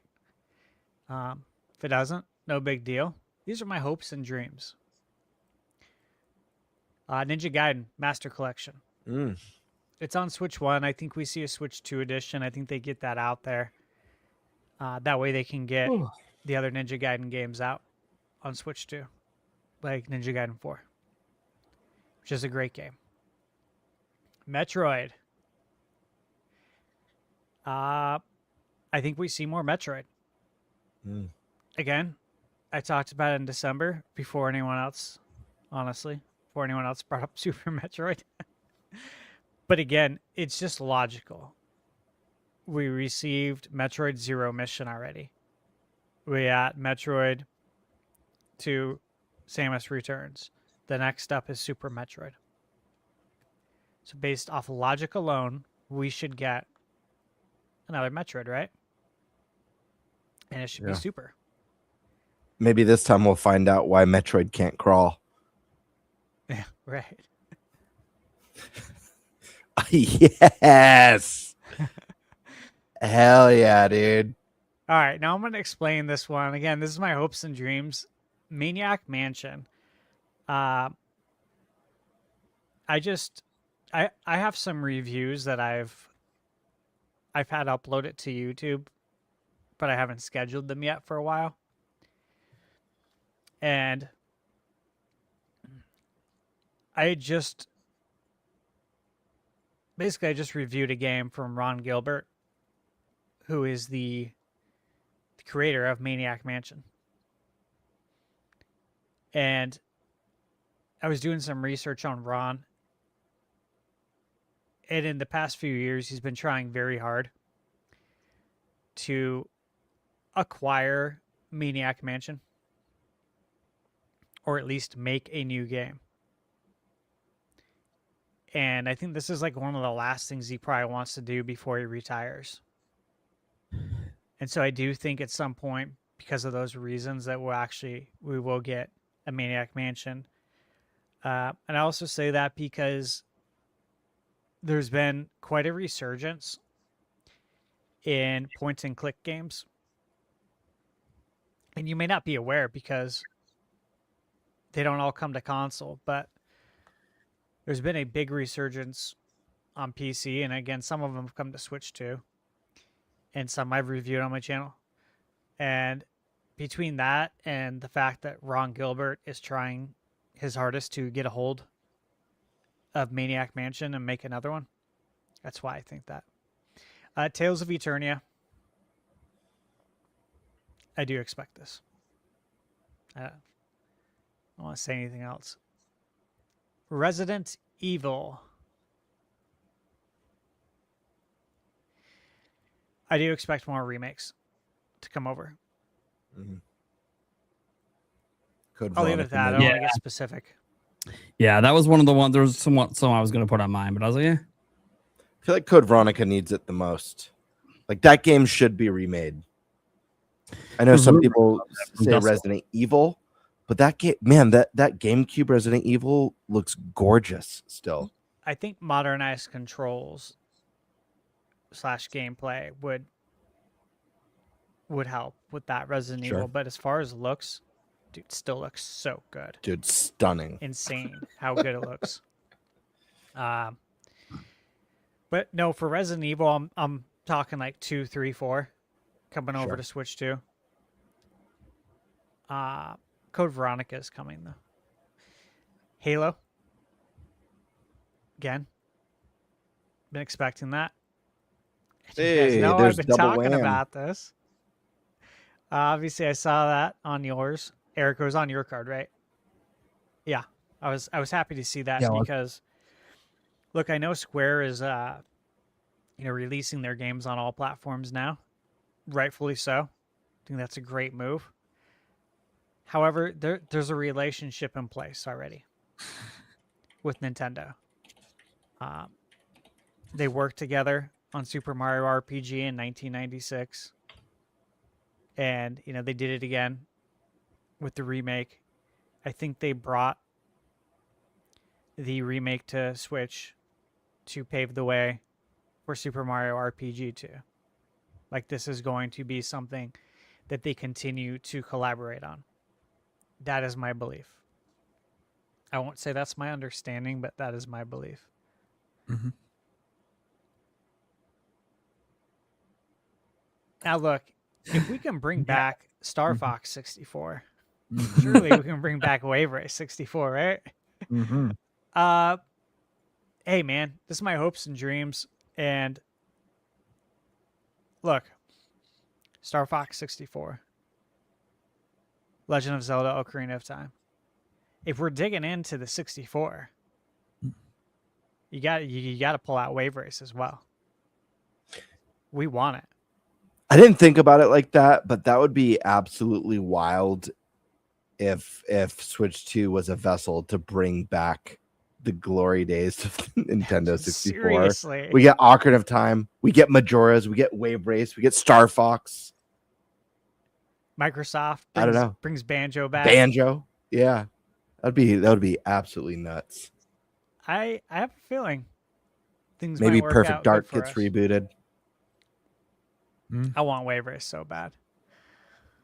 God. Yeah, too much water. Okay, IGN. Earthbound 64 on the NSO. Nintendo's going to come out and say, hey, guess what? We took the prototype. We reached out to, was it Shigesato Itoi, the creator, and he finished the game. And now we're releasing it on NSO. Obviously, this is a dream, guys. Mm-hmm. But hey, you see this art style right here? Yeah, like claymation. This is what I want for That'd be really Earthbound cool. HD like 2D remake with this art style. They Just could like do they it did with easy. Dragon Quest 7 reimagined. They already was it? What one's has like the clay art style? Is it Kirby or Yoshi? One of them it looks like full clay. Am I wrong? No. Maybe I'm wrong. Did I dream this? Symphony of the Night. Bring it to Nintendo for the first time ever. It's the 40th anniversary. Figure things out with Sony. Let them know we want to release this on Nintendo Switch 2. This belongs on Nintendo. It's a shame it hasn't came over. Yeah, it's insane. Yeah. I really want to see it. But again, hopes and dreams. Nice. And again, hopes and dreams. NBA Jam. Look, the NBA, they need good press. Let's just say that. I'm not going to get into everything. They need good press, man. They need charisma. They need excitement. They need people to be excited about the players again. NBA Jam could literally help all of that. When the NBA was at its peak, was when, Jam came out, its peak in the 90s. And honestly, Jam really helped to popularize the NBA because this was a game that anyone could play, regardless of if you played sports games, you played NBA Jam. They need that now, like more than ever. This game will help, I think, bring some more personality and likability to the league. Now, the problem is I have zero faith in Slugworth, aka the NBA commissioner, Adam Silver, aka what was it? What's the doctor from Who Framed Roger Rabbit? What is that person? Well, Christopher Lloyd, but he's that. Yeah. I mean, like the name of the character. He's that, and he's Slugworth from Willy Wonka combined. Slimy as all hell. Cannot Judge trust Doom? this dude. Does anything for money. And what's crazy is you do all this for money. This would help. This would help the league make more money. So I hope he pulls his head out of his ass or gets some yes men around him that actually have a brain and tell him to do this. Commission EA. Tell him, hey, it's time to stop sitting on this license and do something with it. And if you don't, we're going to take it from you and give it to somebody else. That's what you got to do. Sky. Oh my, get out of here, dude. Get out. Hey, man, hopes and dreams. And yeah. No, I know. That is... I raved about Onimusha. This is another one. Onimusha, Banjo, Skies, these are all dream games for me. And what if Sega commissioned Atlas to work on this? Since they own Dear them. God. And since, they're RPG kings. Hey, man, why don't we do this together? That's Makes a dream. sense. They renewed the copyright for it, too, recently. Would love to see it. I think it would do really well on Switch, too. They remaster or remake that game. I'm going to be so happy. Wolf Skies of Arcadia. It's so good. Again, I've been under the belief that you got to feed Switch One owners as well for Zelda's 40th. I think Twilight Princess would be a good way to do that. Could it be Twilight Princess? Could it be Wind Waker? Could it be a 2-pack? I think not. I don't think we get a 2-pack. If we do, that's cool. But I think that can devalue the IP a little bit. I know they did it with Galaxy 1 and 2. I feel like that's a little bit different. Those are sequels that they paired together. These are two completely, separate, huge adventures. But I do think you got to feed Switch One. That install base is way too big to not feed them. It'd be silly not to. And guys, of course, there's no way I'm going to have a bingo card without my Super Smash Bros. Ultimate Switch 2 edition. Because I 100% believe this is happening.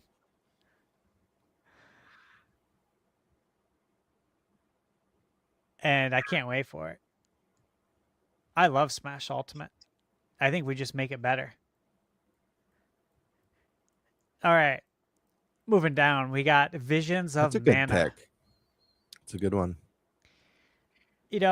The Switch, and by extension, the Switch 2, it's the perfect machine for lovers of RPGs.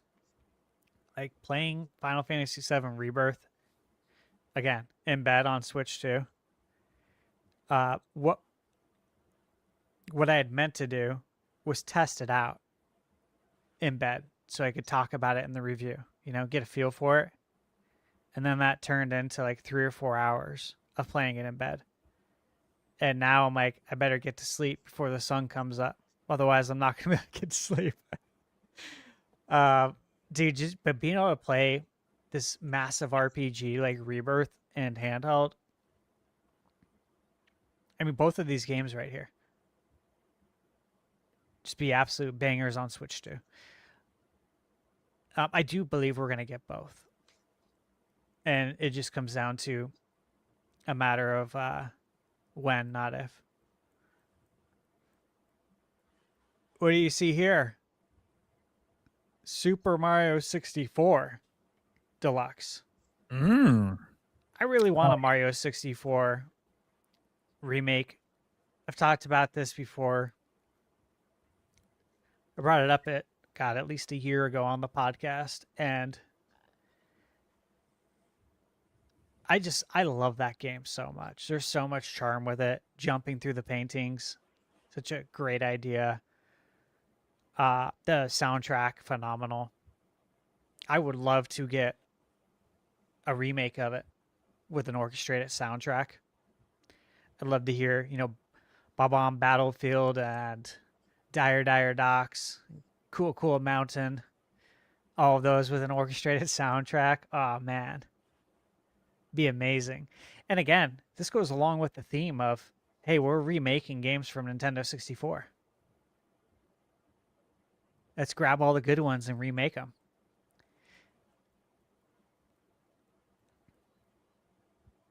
Of course,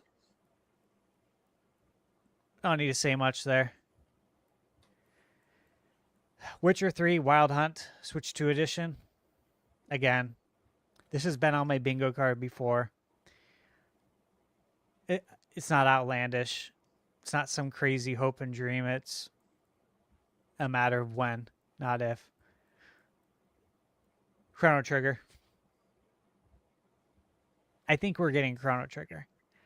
I haven't been told anything yet, which is why I feel fine putting this on here. So I'll say that. I don't know anything yet. But I would be shocked if they're not working on Chrono Trigger. Shocked.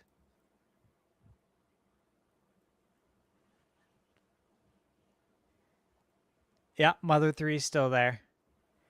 Because it is still the 20th anniversary. Came out in 2006. Never been localized. And again, look, I'll tell you guys, I have the game. I don't need it to be localized, but I want it to be localized for everybody else so you can experience this. But hey, man, this is a great game to drop on the NSO. That would get a lot of people excited.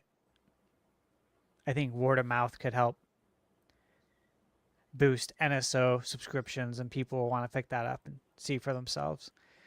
Again, hey, dude, N64 remakes is the theme. Pilot Wings. We're grabbing all the gems, man. Pilot Wings today, 60 frames per second. Actually, hey, why not do 120 frames per second? I love Pilot Wings. Let's bring it back. Oh, it says Bloodborne. Bloodborne on Switch 2. Why not? Why not, right?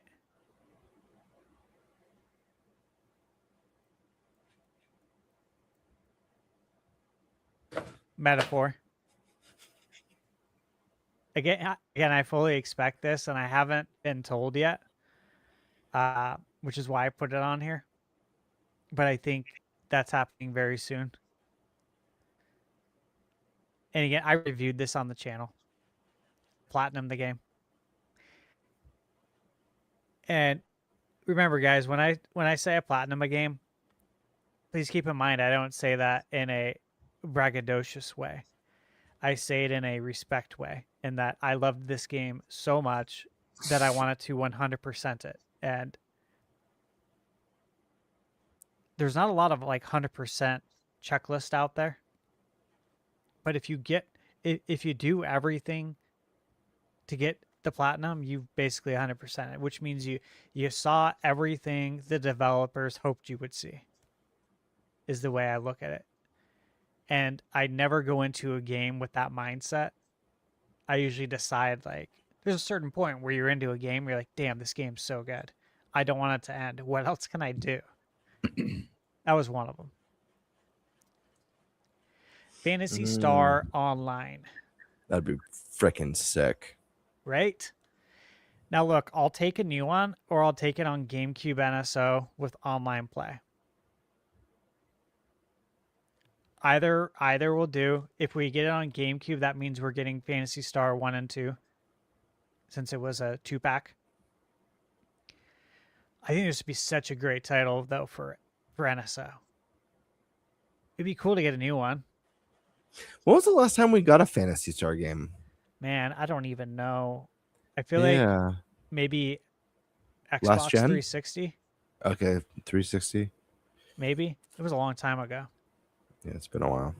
Too long. And speaking of Dreamcast, now look, I don't know if we're going to get a Sonic Adventure, but it is Sonic's 35th. And we know, was it Sonic Frontiers? Deluxe is coming for Switch 2 very soon. But it's Sonic's birthday. I expect to see some stuff here for him. Adventure 3 would be really cool. I think that would really get people excited. Like, big time, dude. And again, that's another game where I just love the soundtrack and would love to get an orchestrated version. All right. This is my last column here. And you guys can see we got some PlayStation games. We got Horizon.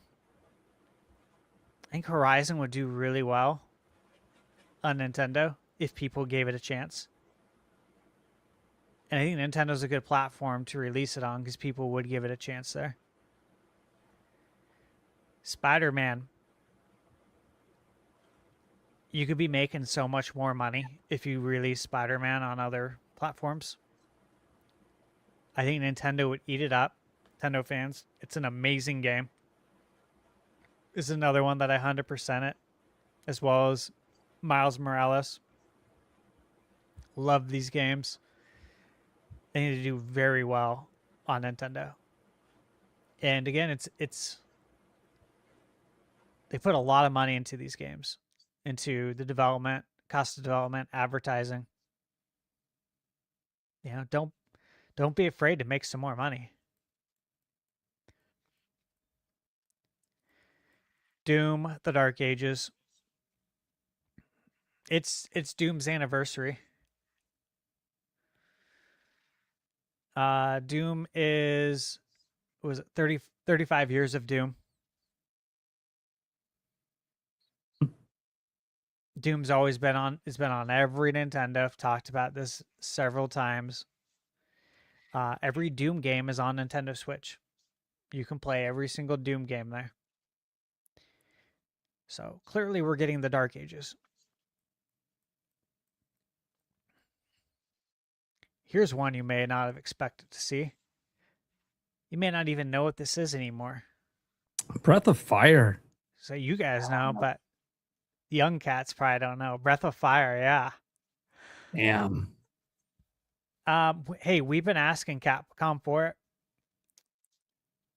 You know, I'm in the Capcom Creator Program, and I made sure like my voice was heard, but people have already been doing that work for me. You're like, it didn't take me getting in there. Everyone else is already asking for it too. I know I filled out a Capcom survey a couple of years ago asking for this as well. And apparently a lot of other people did too. I think this is on their radar. I actually do. So we'll see what happens there. I don't know how long it will take. Streets of Rage. Now look, I just retweeted a couple of days ago. I don't know if you guys saw, but there's officially a Streets of Rage movie in the works, which is awesome. I love Streets of Rage. We already know this is getting a new one. And I mean, 100% that would be coming to Switch too. Crazy Taxi. I think it's about time, right? Mm-hmm. I think Sega's got a lot. Sega and Atlas, they got a lot that's coming to Switch too. And of course, they're going to be reviving again those IPs. That's been in the works for quite a few years now. But yeah, Crazy Taxi, Streets of Rage. I wouldn't be surprised to see a Super Monkey Ball for Switch 2.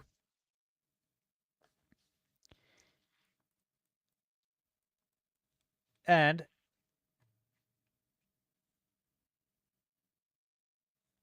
there it is, guys. Those are the hopes and dreams. There's a lot there. Some of these are realistic. I think some of these are highly, highly realistic. You know, Dragon Quest, Castlevania, that we see more. Sure. Banjo, some point. Maybe now. Who knows? Metroid? I see it.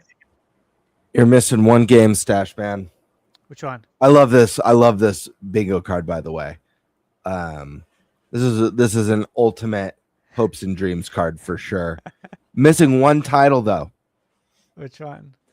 A new Mega Man Legends. Yeah. But I love this. I think we're gonna get some news on Mega Man Yeah, for sure. at Summer Game Fest. I think we're gonna get an update on, was it ZX Override or Mm-hmm. yeah. I think we'll get an update. Dual is it Dual Override? Dual Override. Yep. Yeah. And then Mega Man's 40th anniversary is next year. Yeah. Dude, I want Legends 3 so bad. Was that supposed to be Legends 3 was a thing? It ended up getting canceled. It was a thing because I was on Capcom's PR, like their press website, because I had applied for credentials for it a while ago, and I had got it around the time I got into the program, and I was like just searching through it, to like old articles and just kind of scoping things out, and I saw Mega Man Legends 3, and like I gasped a little bit. I'm like, what did I just find? Like, am I supposed to be seeing this? But then I saw the date, and it was I don't know, like I could pull it up now. It was a long time ago. But yeah, it was canceled. Yeah, that's right. But I got really excited for like 5 seconds. I'm like, holy shit, are they working on this? That's and I was awesome. immediately let down when I saw the published date. I'm like, oh shit, this was ages ago. So yeah, any comments on these guys? Anything on here that you'd really like to see? All of them. Yeah, everything. There's nothing on there I don't want to see. So Listen, I'm not gonna be greedy. There's 3 games on here. If they gave it, if I got these 3 games, it would just be a dream week for me. Obviously one of those is Banjo-Kazooie. Obviously another one of those is Skies of Arcadia, and then Chrono Trigger. Those 3 would be like, just getting those 3 would be absolute dream come true. And then there's like more, like you have Maniac Mansion. I've got my print I zoomed up. That's a very special game for like my childhood with the NES. It was one of, Zelda was obviously my first game. Then I was introduced to Mario and some of that other stuff. But do you know that was the first game we rented from Blockbuster ever? That's so wild. Isn't that weird? Yeah. It was our first time ever going to Blockbuster. We had got one. It had just opened in our area, and this is what we rented. And we like stayed up all night with my cousins and brothers playing this. One person held the controller, and we all said, oh, try this, move the cursor to open or pull or, pick that up and try to use that here. It was so much fun. Like I can remember it vividly. It's such a special game. But yeah, I love this whole list. Thanks, man. Yeah. Yes. Well, yes. That's all I'm going to say is yes. I'm really excited. All right, let's get the Q&A and stuff out of the way. You guys can super chat in stuff. Obviously, we have a number of already in, ready to go. You don't have to just like ask questions. Sometimes people just like to make statements and get featured, comment on the topics we talked about throughout the show. So we got Demonic Brawler. You're going to see his name a lot because it's every week. He loves this podcast. I think it's his favorite day of the week. I swear. You might love this podcast more than playing games. I swear. That's how much this guy loves to support the show. Comes in, he said, I swear, sometimes waiting for the show to start is almost as bad as waiting for Nintendo to announce the direct. You see what I'm saying? LOL, just kidding, guys. Yeah, we started a smidge. Well, for starters, we thought Bird was going to be a half hour late, and then he wasn't. And then I'm like, oh, well, okay. Then we were chit-chatting, trying to figure out some stuff. And then, yeah, it is what it is. But here we are.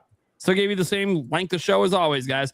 Jimzo coming in saying, some of you might not know this, but my birthday is June 9th, which is when the Nintendo Direct is supposed to happen.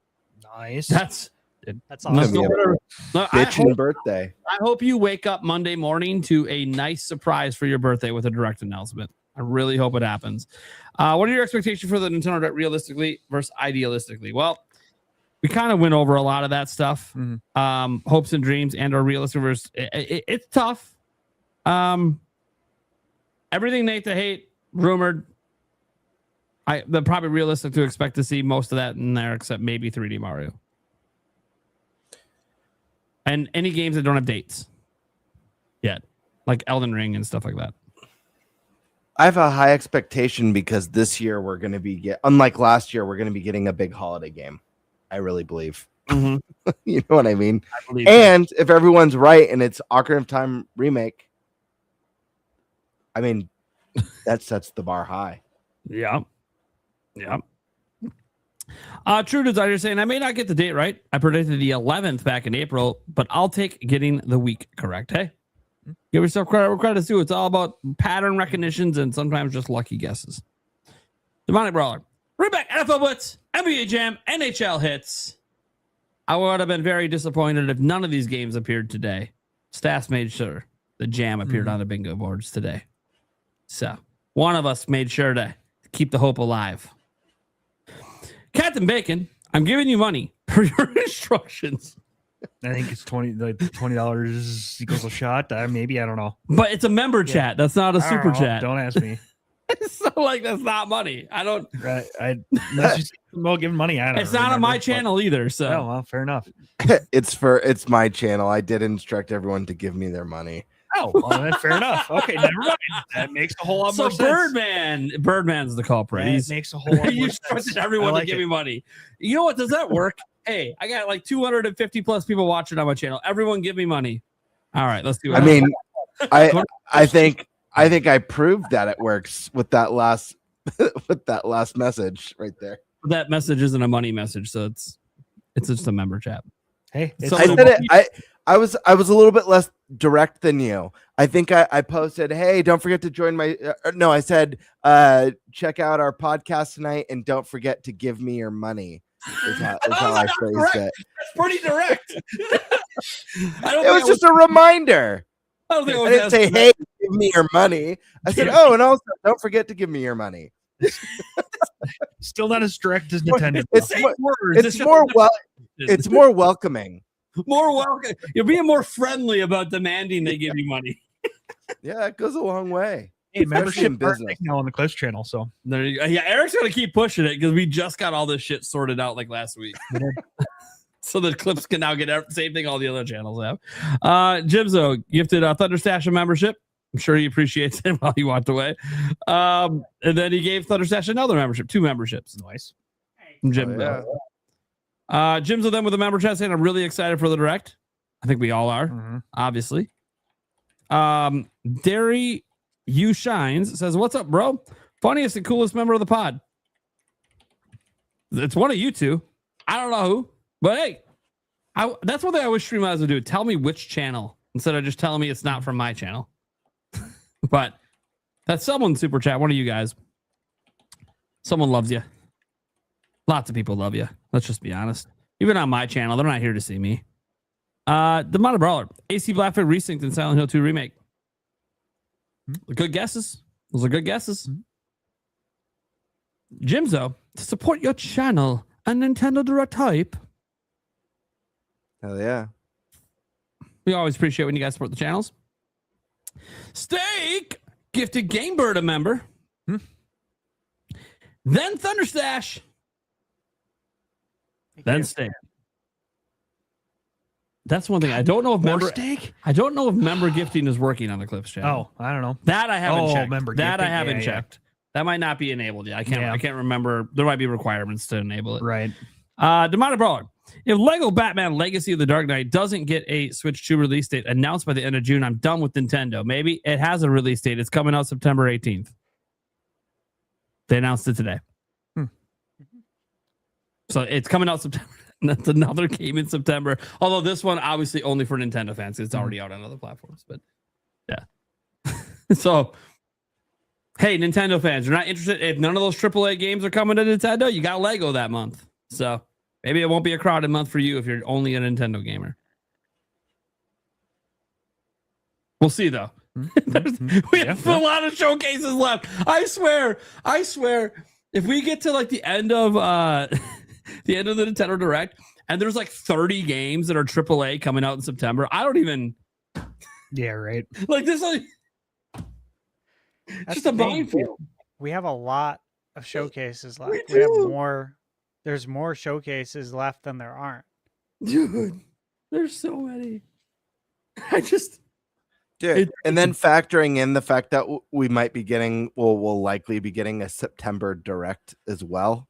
It's just gonna be so, think about it. There's 4 games and announcements. There's 4 major showcases that show the AAA games. We've only had one of them. So like, it's already a problem, and we're not even to the second major AAA showcase. So, oh my god, wow. Let's just say I might not want to get off my game buying freeze in September. That would not be good. Maybe I'm hoping my game buying freeze lasts all year, because September seems like that's around the time I thought I might get off my game buying freeze, and I'm like, okay, maybe not. Yeah, it's gonna be nuts, man. Jacob Hula says, hi Stash, tips for how to structure YouTube game reviews. How to structure them? Yeah, based on the things you care about. You know, that's what I do. I built a template, so I follow it. They're based on the things that matter to me after, gaming for 38 years. The way I review games is not how other people do. And other people probably think that their ways great, and maybe it's based on what they care about, right? Yep. They might be zooming in on a rock in the distance because that's what matters to them. Yeah, those are technical reviews. A little different. They're usually not reviewing the game, they're reviewing the tech. But yeah. So yeah, it's just really what matters most to you. That's what's most important. I don't know that you really want to review a game based on what matters most to everybody else, because then it's not really yours. Yeah, you're forcing conversations that don't matter to you. Good stuff. Yeah. Yeah. You want to base on, when you're making reviews, you really want to base it on what you care about and then try to like look at multiple games that you like or are considering reviewing. And I would just say, make sure that what you want to say about them is like the same sort of structure, and just kind of figure that out. Because I know sometimes like the way you might review one game might be different from another, but you got to kind of find a little commonality. Because if you're going to be a game reviewer, you got to have a little consistency in how you're presenting the games to people. Because if you don't, people will just think you're disingenuous.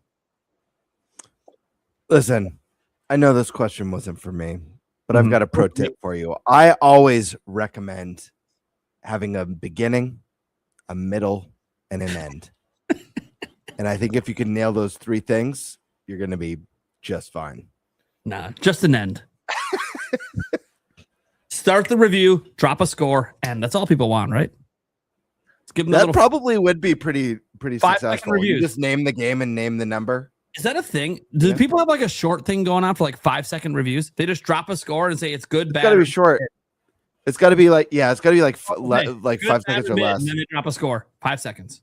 Or Wolverine 9, and then it just ends. Wolverine 9. It's good. That's it. That's the review. There's nothing else. There's got to be someone. If no one's doing it, someone will. Dude, if no one's doing it, I might start doing it just for fun.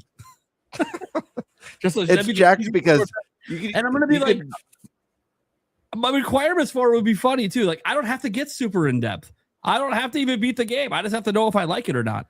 I think you need a subtitle too, because I think that's funny. So you could do like Mouse PI 7, too much cheese. Yes, and then that's it. Yes. Just like one subtitle to like narrow the experience. That's awful. That's it. Just take the IGN meme and just spread it to everything. And I do think too many. What was it? Too many cheese jokes? Is that what it was? Yeah, too many cheese jokes in a game. I actually think too many cheese jokes is a funnier review comment than too much water. Too many cheese jokes in like a satire mouse noir game is hilarious. That's great. I know. Hopefully you got some good advice in there to help you out if you're going to get into the review game. And I just commented because I've done reviews before. Obviously, I'm not a regular reviewer. I like preview content more. Demonic Brawler. What if Nintendo announces their own achievements? That'd be great. I'm not against it. All for it. I don't care, but I'm not against it. I am all in on it. I want it so bad. I want them to bring it to NSO as well. And we can have those nice retro achievements. And hey, you know what? I think it would give people more reason to revisit the back catalog through NSO. I think it'd be really, really cool. And if you don't like it, turn it off. Easy. All right. Everybody. Do you all believe that either the June or September Direct, something brand new for NSO gets announced, hardware or software roadmap? I don't know about a roadmap, but something. Yeah, something. I don't know if they'll give a roadmap, but they will announce some stuff. They always do. Demonic Brawler, gifted ThunderStash, a member. Thank you. Roger Enyart was a member for 8 months. One of your guys' channels. Thank you so much. Demonic Brawler, gifted Stash, another member. Boom Any has been a member for 2 months on one of your guys' channel. Demonic Brawler, so excited for Star Fox.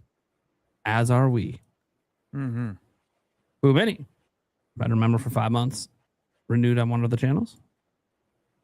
Demonic Brawler. WWE 2K26 Season 3 dropped today. Yeah, I saw this. It was wild. They added Strauss Zelnick to the roster, so now I can beat his ass while demanding he tell us when is trailer 3 and will GTA 6 come to Switch 2. All in good fun. Dude, yeah. I was making fun of this on my stream earlier today because I'm like, this is just ridiculous. But then I'm like, you know what? If I was CEO, I'd probably do the same shit. So, yeah, I think that's whatever. Cool. He's immortalizing really himself. He's immortalizing himself forever in a game, and he's gonna take a copy, frame it, and put it on his wall. And most people aren't gonna care. It's whatever. He should have gave his character the Vince McMahon walk, though. Oh yeah, that should have been so good. It should have been the Vince McMahon walk. Get the GameBird Classic a membership. Mohr Brawler going nuts here. Thank you, brother. gifted me a membership. Thank you so much. Sathius gifting ThunderStash member. Lots of membership gifting today, guys. Thank you so much for that. That's awesome. Amount of Brawler. My ex-wife. Oh, wait a second. That's not a great sentence to start. My ex-wife on a video game podcast. All right. My ex-wife said, I have issues. I don't know if I can read the rest of this comment. All right. But I told her I was doomed. Wait a second. From the get-go, because even as a child, I was hooked on phonics. Oh, my. Very nice. Okay. Very nice. All right. I got it. I get it. I double dip and gladly play 500 for the Legend of Zelda Switch 2. Oh, like a Switch 2 special edition, I'm assuming. Yeah. Oh yeah. I think almost all of us might if that happened, depending on how it looks. Yeah. Like if it looks really cool, like, yeah, all right. Gotta make it happen. Karkun, Eternal Darkness remake by Bloober Team. Anyone? That'd be That sick. would be amazing. Obviously, we know what game is coming next. It's leaked. Chronos Lazarus. Exclusive to Switch 2. Summer Game Fest. What? They literally announced today it's going to be at Summer Game Fest. None of us So put Project M. That's the other game that's coming. I didn't because Project M's already confirmed for Switch 2. It's an exclusive. So it wouldn't make my list.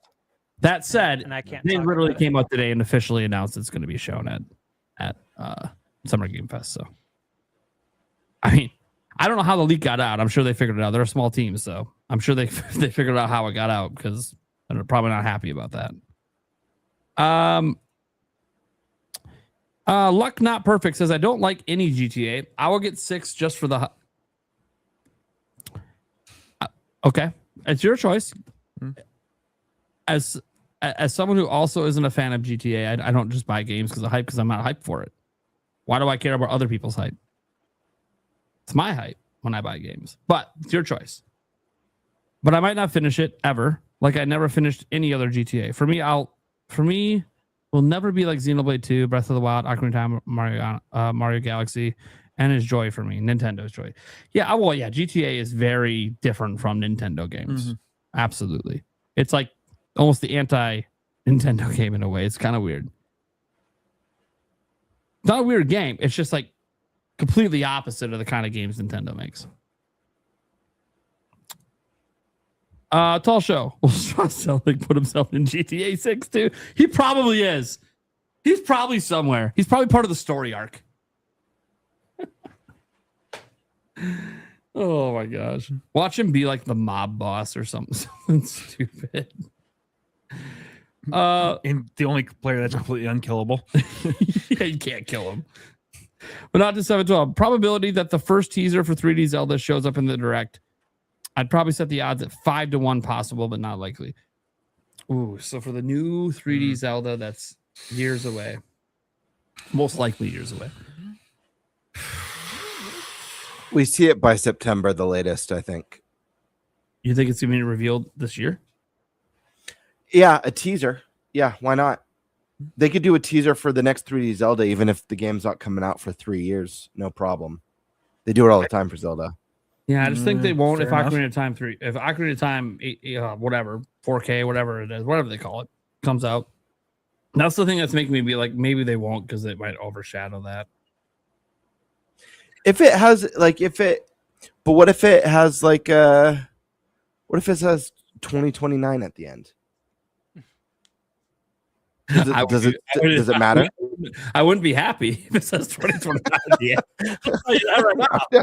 I'm not going to be happy about that. I'm just saying. Well, I'm reading 45. Congrats. God damn it. Yeah, the thought of like, how many Zeldas do I have left? Oh, dude, I've already thought about that in my life. I'm like, there's not that many. I'm I hate fucked. it when I think For about 3D that. Zelda, there's probably not that many in my life. With like game development getting longer, you start to ask those questions. It used to not be that bad. You know, it used to be like double the amount of games. We had like a golden era from like 2000 to 2005 where there was like 7 Zelda games that came out or something wild between handheld and home console. It was crazy. Or wait, no, between that and 2006 when Twilight Princess came out. Just a wild period, and there are tons of like Oracle of Ages and Diminished Cap and Oracle of Seasons and Twilight Princess and Wind Waker. And I'm like, what the fuck is happening? Every fucking year there's a banger. Yeah. Golden days. It would be so awesome to go back to a time where we could get 2 brand new mainline Zeldas in one generation that aren't like cross-gen. You know, like exclusive, 2 exclusive new titles in it per gen would be rad. Luck Napper says 1 billion is nothing. 1 billion is 66 billion less than what Xbox paid for Call of Duty. I mean, That is true. No. When's Call of Duty coming out? They have a date on that, right? Is it October? I think it was October something. Yeah. October for sure. You gotta pay attention, guys. It's day and date switch too. So you gotta pay attention to that, see what's happening. By the way, we're gonna probably see more of that at the Xbox showcase, I assume, as well. More Call of Duty. So speaking of marketing, says Jorge, I'm wondering if Japan cares a lot about GTA 6. Would that affect Nintendo? GTA 5 is the one of the best selling Western AAA games ever in Japan, and even then it cracked a mill. So like compared to what Nintendo games do, no, it's not very big. It is the biggest Western game in Japan, but it is still like a very, very tiny fraction of actual popular games in Japan. Yeah, it ain't no Kirby Air Riders, that's for sure. Put it this way, Dragon Quest 3, 2D, HD, whatever the hell is going to like its total sales right now are like 3 million in Japan. Like GTA 6 won't pass that in Japan. Demonic Brawler. I'm buying GTA 6 and Ocarina of Time remake. Oh, I want to add a caveat to that last comment.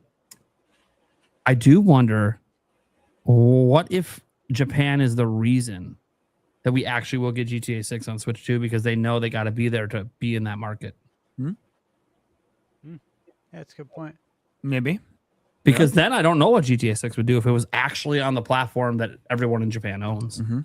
You know? Yeah. Interesting thought. You know what they should do? They should make the Switch 2 version of Grand Theft Auto 6 special, and they should make it GTA 6 S, and you could choose from the modern GTA 6 or the isometric classic GTA style, like how they did with Dragon Quest S. The amount of work they would have to do to make that work for I know, but it would be so sick. Oh my god. Especially since you got to make it fully playable when you're in multiplayer with the top down and the full 3D. They got to work together some. Good luck. Reaper BM 702. You forgot that people can only afford one game during the holiday, and they're going to pick GTA over Nintendo. Look, I can't obviously speak for most consumers out there. I've never gone a holiday period buying only one game. No, they said for people that can only afford one game. Oh, for people that can only afford one game. For people that can only afford one game, if they don't like GTA 6, why would they buy GTA 6? Not everyone likes GTA. Like, there's this thought process that like everyone plays GTA 6. I just broke it down that at best it's around 100 million players with 60 million on console. There is between Switch and PlayStation 5, since those are the ones that were out longer, there is 250 million console gamers. A majority of console gamers aren't actually interested in GTA. And this was like a point, another point to put in my argument earlier. It's like, if you look at the whole of the console industry, most aren't buying GTA. Now, a bigger percentage will buy it than any other game, but that also means there's like 200 million people that have no interest in GTA. And I bet you a lot of those people are on Nintendo Switch and Switch 2. So people that are on those platforms, I don't think would pick GTA 6 over an Ocarina of Time or over a Smash Bros. Or over a Pokemon or whatever. You know, whatever Nintendo throws out this holiday. We don't actually know yet. Next week, though, we'll have a better idea the balls Nintendo has next week. Very curious to see how big they are. The cojones. You know who has big balls? Just got to throw this out there. We've known this for a long time. Devolver Digital. Mm-hmm. They have stated repeatedly, we're dropping a game on GTA launch day. Oh, they delayed it? Don't worry. We didn't forget. We're still going to release a game on GTA launch day. Delayed it again? Ha! You tried to escape us. We're still going to release a game on your launch day. Yeah, I do see that. Yeah, they just did it again today. They reminded everyone after Kiwi Talk said everyone's afraid of GTA. They responded, not everyone. And they got 20,000 likes on X for that. Whatever game they drop that day is going to sell well, just out of spite. I think so too. It's going to be something good too. It's going to be like Hotline Miami 3 or something, right? Like it's probably going to be a banger game because Devolver Digital just publishes banger indie games. I can't even think of a bad Devolver Digital game. They're always like the indie devs they work with. They're very curated and picking really good indie devs. Dude, I can't wait to see what game they announce to challenge GTA 6. And if it's a game that like mocks GTA, that's going to be even funnier because I can see Devolver Digital doing that. Grand Theft Auto Mall. Maybe that's why, you know what? Maybe that's why we don't have a Devolver Digital showcase supposedly right now. At least there's none announced because they're going to do a special later this year just for the game going up against GTA 6. I could see them doing that because Devolver Digital just they're using the anti-GTA hate to get sales, and I love it. I love it. Smart. I love it. It's very smart because there are a ton of people that are tired of hearing about GTA every goddamn day. Yep. And they're going to take advantage of that and be like, you don't have to get it. We're going to release like a $10 game that's a fucking 90. Have a good day. You know? Okay. Let me see here. Demonic Brawler. It's ironic that everyone runs from November because of GTA 6 and Nintendo releases Ocarina of Time Remake Switch 2 bundle. It'll boost console sales 1,000%. Yeah, I don't know that any Zelda fan that wants a Zelda Special Edition Switch 2 is just going to skip it because GTA's on. I don't think that's even a thought that's going to cross their mind. They're either going to buy it because they can afford it or they're not going to. Right? I don't think it would really impact that much. Well, the fact of the matter is this: even if they don't buy it, the scalpers will. Well, yeah, yeah. It's what going to I mean? sell no matter what because the scalpers will make sure it's sold out or something. Yeah. So either way, it'll sell. Maybe that should be Nintendo's strategy this holiday against Grand Theft Auto is just have a strong scalpable lineup. Yeah, dude, Ocarina of Time Remake should just physically just put out 10,000 copies at a time. 10,000 copies. Yeah. Just have it constantly sold out all the time. Do what they did with the Mario release where they say it's for a limited time. You know? Do Ocarina of Time, modern Ocarina of Time remake, but game's only available for a limited time. Wink the Vandal 7 says the Switch 2 does get GTA 6. How do you think it'll run in handheld mode? Well, 30 FPS and it will be fine. It'll run a little bit worse than it does on Xbox Series S. Yep. And we don't know how it runs on Xbox Series S yet because we haven't seen it. So I'm just using a comparison to a platform we know it's coming to. I mean, again, we haven't seen it run on Xbox Series S yet. That's going to be our closest comp to any possible version. Comps of Rebirth on Switch 2 and Xbox, and most of the comps that I saw were that the Switch 2 version actually runs better in some areas and looks better overall than the Xbox Series S. Yeah. The looking better thing is usually just because Nintendo's got better upscaling. Yeah, it is what it is. It's been pretty consistent. Mm-hmm. The running better hasn't always been the case. Usually it runs better on Series S because they have more CPU power, but yeah, exactly. So I wonder what's going on. Yeah, that's what I'm saying. Way, it's unlocking some magic on Switch 2. Yep. God of Laundry and Cube Soap. I will say, I don't know that I expected this game to have a cube sidekick. That's for sure. That wasn't something I was thinking about. Very curious story-wise, like how I'm sure that the stories in God of War are fantastic. So I'm sure there's really good story and lore for that cube and its importance to the world of God of War. I'm like, I know it feels weird right now, guys. I did one, I trust Cory Balrog, and two, I just trust that team working on God of War story. They know what they're doing. They've been cooking the last two games. I don't think they're going to stop cooking. You know, I've always wondered is if Cory's related to Balrog. Street Fighter. That's a great question. Street Fighter, yeah. You got to wonder, right? Yeah, you gotta wonder. Any relation? Or the Lord of the Rings Balrog. Just saying, you know, the one that battled Gandalf in the Mines of shit. Moria. That's Mhm. right. Could That's be. right.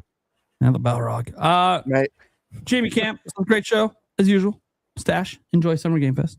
Hey, thanks, man. Appreciate it. Good to see you in here. Oh yeah.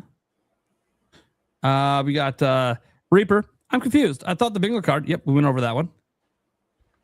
Long Rua. Hope for no 20 minutes of uninterrupted gameplay. Yeah, it was mostly cutscene, to be fair. That was the thing. It was mostly cutscene, but that's, I mean, you could probably expect anywhere between 5 to 6 hours worth of cutscenes. And God, what's about the average on the last 2 games? I love those games. Huge fan of them. Yeah, they're great. Not enough people have played them. Reaper. Nobody mentioned Kingdom Hearts. Makes me think Stash already knows it's on Switch too soon. You know, it's like he said on his bingo card, pay attention to what's not on it compared to everyone else's and think for a moment. Why wouldn't that be on it? You're not going to get anything. You just got to use logical and deductive thinking, and you might be able to figure out some stuff without any confirmation, and then it happens, and then Stash is just smiling next week on the podcast. It's the way it goes. It's just like when we have Reese and we start running games by him. Everyone just watches his facial expressions just to see what happens. Yeah, the problem with Stash is that he has a giant stash that covers part of his face, so it makes it really, you can't, sometimes it's hard to see the smirk. You know what I mean? Sometimes you if can there's tell. a smirk, it's camouflaged. I was trying to pay attention if there was a little smirk there. I think there was, just a tiny bit. Tiny smirk for a moment. That has nothing to do with any game reveal, just proving GameBird's point of how hard it is to see the smirk.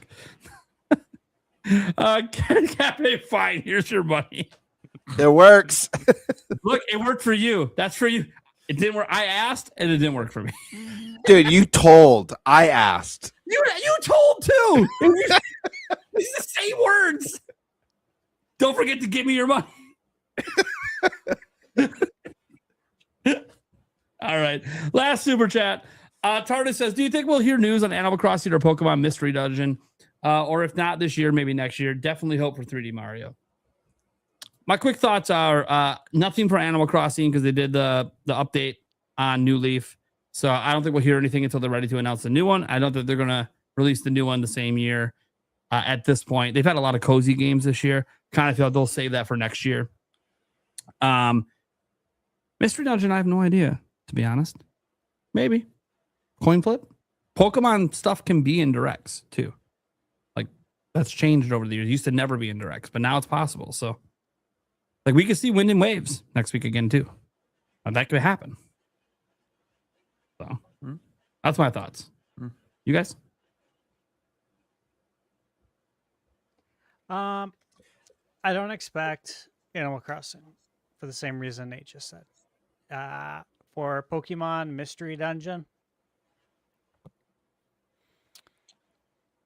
I don't think so. I think they want to give Pokemon Legends another holiday to be the Pokemon game to get a bunch of sales. I think Mystery Dungeon, if we get one, it would come in between the mainline Pokemon and the next one. So in between Wind and Waves and whatever the next game's going to be. So I probably think that's a couple of years out. Cool. 3D Mario? Yeah. We all hope. Yeah, anything's possible. Yeah. We all want to see it. There's none of us want to get to next week and not see 3D Mario. It's just, if it truly is 2027, it's like, well, they don't have to show it now. Yeah. You know? They don't. But we'd like to see it. I think they wait a little bit. I think it could be September. Mario's got a lot of time in the limelight, and I think now it's time to give Zelda some spotlight. Animal Crossing, I think next year the earliest for us to see it. Yeah. To be honest. Yeah. After I saw the list, because you remember they did the Animal Crossing update, they had Tamagotchi Life, they had Pokopia, and the Rhythm Heaven. We have some these more cozier games coming out, and I feel like the second half of the year is going to be more for the rest of their fans. And then next year, they're going to have cozy games every year. So next year makes a lot of sense for me to have Crossing come out at some point. And then you pair that with like 3D Mario, and that's already 2 system sellers next year already, and Wind and Waves. 3 system sellers next year. That's huge. And that's without knowing anything else on their lineup yet. So Yeah. that's shaping up to be a damn good year 3. Okay, that's it. That is the end of the Nintenbyte Podcast. Season 3, episode 56. By the next time we talk to you guys, Xbox Showcase is over, Summer Game Fest is over, and a Nintendo Direct, we hope, is over. So we will have a lot, and I can't stress this, a lot to talk about next week. And that's in addition to the fact that we're going to go back and reminisce on the first year of Switch 2. Like it, highlights, lowlights, etc., etc. It's going to be fun. All right, guys, let's go around the room. Let them know what we got going on. Eric. Yeah. You can find me here. Clips channel. The audio podcast. Yeah. And just because I feel like an asshole.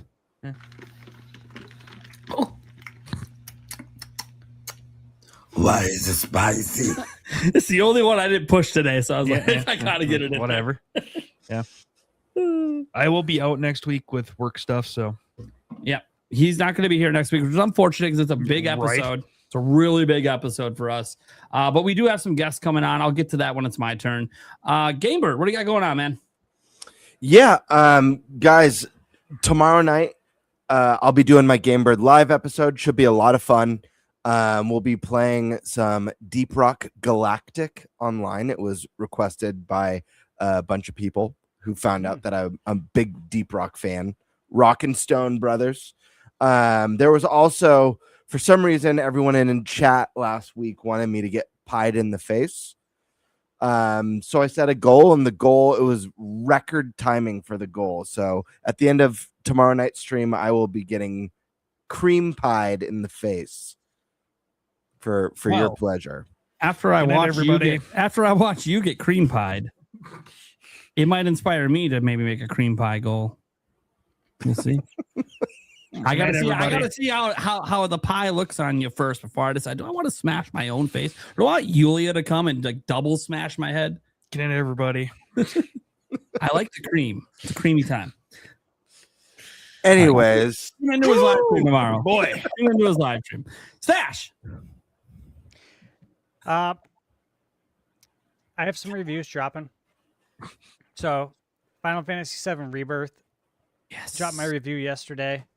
The game went live today. Check that out. Again, I had spent 250 hours on PS5. I think I spent around 25 hours on Switch 2. And it's just crazy how cool it is to have this in handout. But I talk about that in the review. I just posted a review for 007 today. And really, really enjoyed the game. And then I have a handful of reviews I'm dropping while I'm out that are already done. I just need to schedule them, but they're already uploaded. Just keep an eye on that. And then, of course, we're leaving tomorrow at 5 p.m. for Summer Game Fest. We'll be back. I think we're going to get in Tuesday around 1 a.m. And then again, I expect the direct to be at 6 a.m. So it'll be really quick turnaround for that live stream. Yeah. But I'm really looking forward to it. And it's probably going to be hard to sleep anyways, knowing we have a direct. Yeah, it's always hard for me the night before. Yeah, I'm going to have a lot of content coming up, of course, for Summer Game Fest. I have lots of appointments made. I have 15 appointments scheduled. Can't talk about them. And then I have other things to attend to that aren't formal appointments, but that are for games as well. And then, of course, I'm going to the Mix event on Friday. I'm going to be at the Summer Game Fest showcase, like live in the audience. Michaela and I will be, and yeah, it should be a great time. I'm just looking forward to like playing a lot of games, giving you guys lots of impressions. But again, when I'm there, I'm going to be playing games, and when I'm not there, we're going to kind of do it like we did with PAX, where I just probably going to go out, get a bite to eat, hang out with some of the other people from the media that are there, and then get some sleep and get back at it again. So I'm going to be working the whole time. And then when I come back, again, the direct, but then it's just going to be nonstop work, just like it always is with PAX and any other event we go to, like the Switch 2 experience. So going to be doing a lot of work. Probably won't be on social media much because I'm going to have to be laser focused to get everything out. I think that's it. Oh, you know what? I don't know about you guys. Do you guys wear cologne? Do you buy cologne? Yes. Yep. I work alone every day. So when I was younger, I knew more about like cologne, like what colognes are good.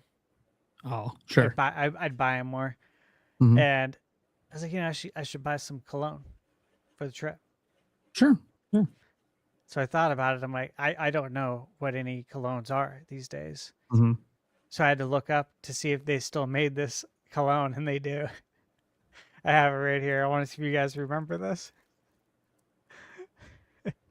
The Michael Jordan. I do. Yes, I do. Oh my God. The goat, dude. The goat's cologne. Oh, I forgot what that smells like too. I smelled it at a do. store a long time ago. Yeah, I was like, oh my God, they still make it. I have to get this. I thought it was about the old English leather. Oh my God, you could no, Right? no, it's a nasty smell. I know it is, yeah. Hey, dude, when I go to the gym, I go at times where I'm the youngest guy by like 30 or 40 years, and I'm 41. So I smell all the old men cologne.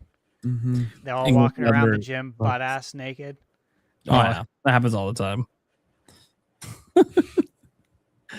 Isn't the gym fun? Still love the prank we pulled on your sister, though. Yeah, Oh, my okay. God. Yeah. All right.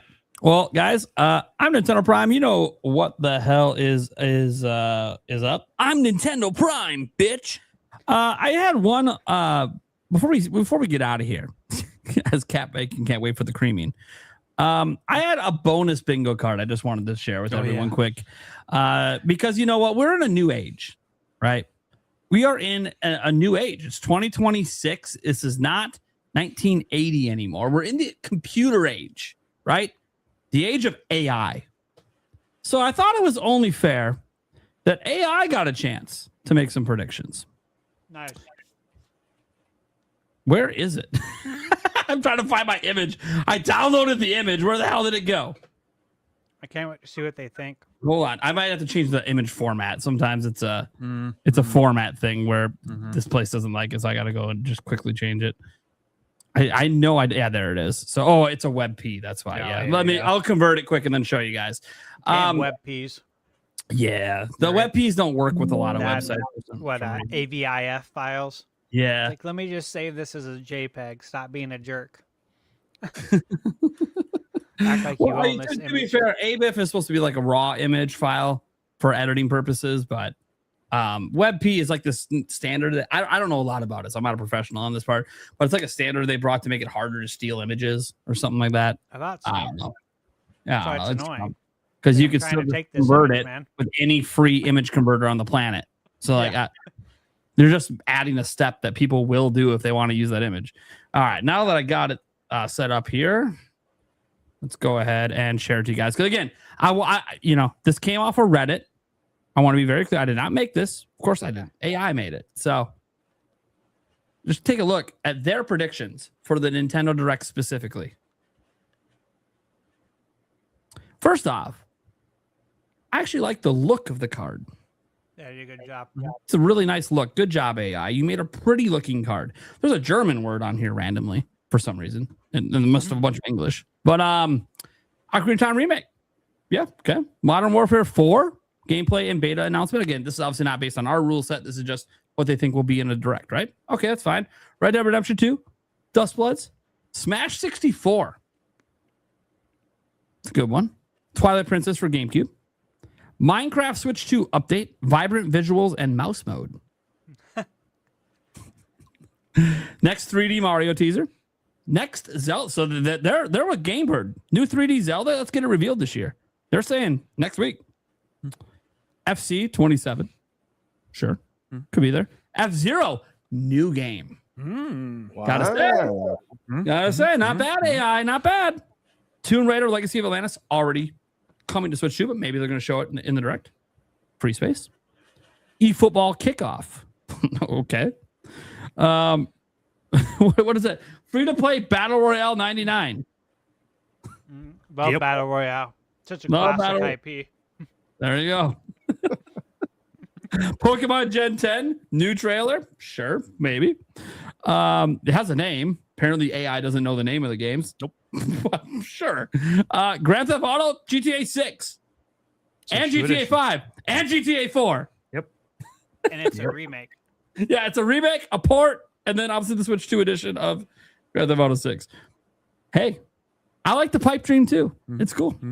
Mario Sunshine with the German word for GameCube Online. This isn't a bingo card. This is a Bing card. Yeah, a Bing. It's Bing. That is true. Mario Kart The Double. rules are way different. Yeah, Mario Kart Double Dash. Gotta bring that one in. Donkey Kong Racing or Diddy Kong Racing. Sorry, they're gonna have two different racing games announced in here for NSO. Just because. Oh, and Mario Kart World DLC. So just lots of racing news for you guys. Lots of racing news. Elden Ring, which I think most of us expect the launch date there, and Witcher 3 Switch 2 edition, which again appeared on some of our cards. I gotta say, I know it's just AI. It's not the worst bingo card I've ever seen. No, I like the formatting. Not bad, AI. that's good. Not bad. I'm going to be really sad if your card's more accurate than all of ours, but not bad. Not bad. Hey, got to give AI a chance, right? We're in the new world. They're using AI to make Tomb Raider. So, hey, why can't we use AI to see what they think is going to happen? I don't know which AI they use. I don't have any information. Maybe next time I'll actually ask AI to make it. And then I can have a bit more details about how they came to the things that they came to. But I just thought it was funny. I saw it on Reddit right before the show. I'm like, all right, I got to show it, guys. That being said, guys, I am Nintendo Prime. Daily Nintendo news. This week is a little different because I'm not really making videos that much. I did put out one today for the direct next week, but obviously I was late to the party. A lot of the news happened yesterday for that. So not really having any videos this week outside of maybe tomorrow, because I'm not going to be live streaming any of the two showcases tomorrow. It's like the Latin Game Showcase and like the Women Like Games, I think, showcase tomorrow. I won't be streaming those because literally I have just stuff going on with my family at the times those showcases are happening. Never prioritize work over family. Just don't do that unless it's a situation that you don't have a choice. I have a choice. I work for myself. I'm not going to abandon family to sit here at my computer and react to video games. Sorry. That said, I'll be right back at it on Friday. And we're going to do a Q&A tomorrow night, and I will be recapping those showcases anyways, especially for anything that's in there for Nintendo. So you get the recap in. And I'll probably have a video as well. Like if there is any big Switch 2 games in any of those things, like, yeah, we'll probably be in my video. So I want an update at the LATAM showcase on Mariachi Legends. Yes. Better be there. Like legitimately, that better be there. That's like one I actually expected to see tomorrow. The game looks so good. All right. That being said, guys, you can catch us same time next week. Our guest next week right now, we have Sandstorm coming on, and I'm talking to a couple people about replacing the Eric slot. So maybe we'll keep that as a surprise guest for next week. But yeah, gonna be good times, guys. Thank you so much for tuning in. That's episode 56 of the Nintenbyte Podcast. The next time you see us, all the events will be done, and Stash will have played some games. Might even be able to talk about some of them. Hopefully. We'll see. I only say that because Kit and Chris, after the time they go to Days of Play, they always talk about the games they played after. So I'm assuming not all of them are NDA City. Not all of them are. So those will probably be able to talk about some games that are hopefully coming to Switch 2, even if Stash didn't play it on a Switch 2. All right, guys. Bye, everyone. Bye.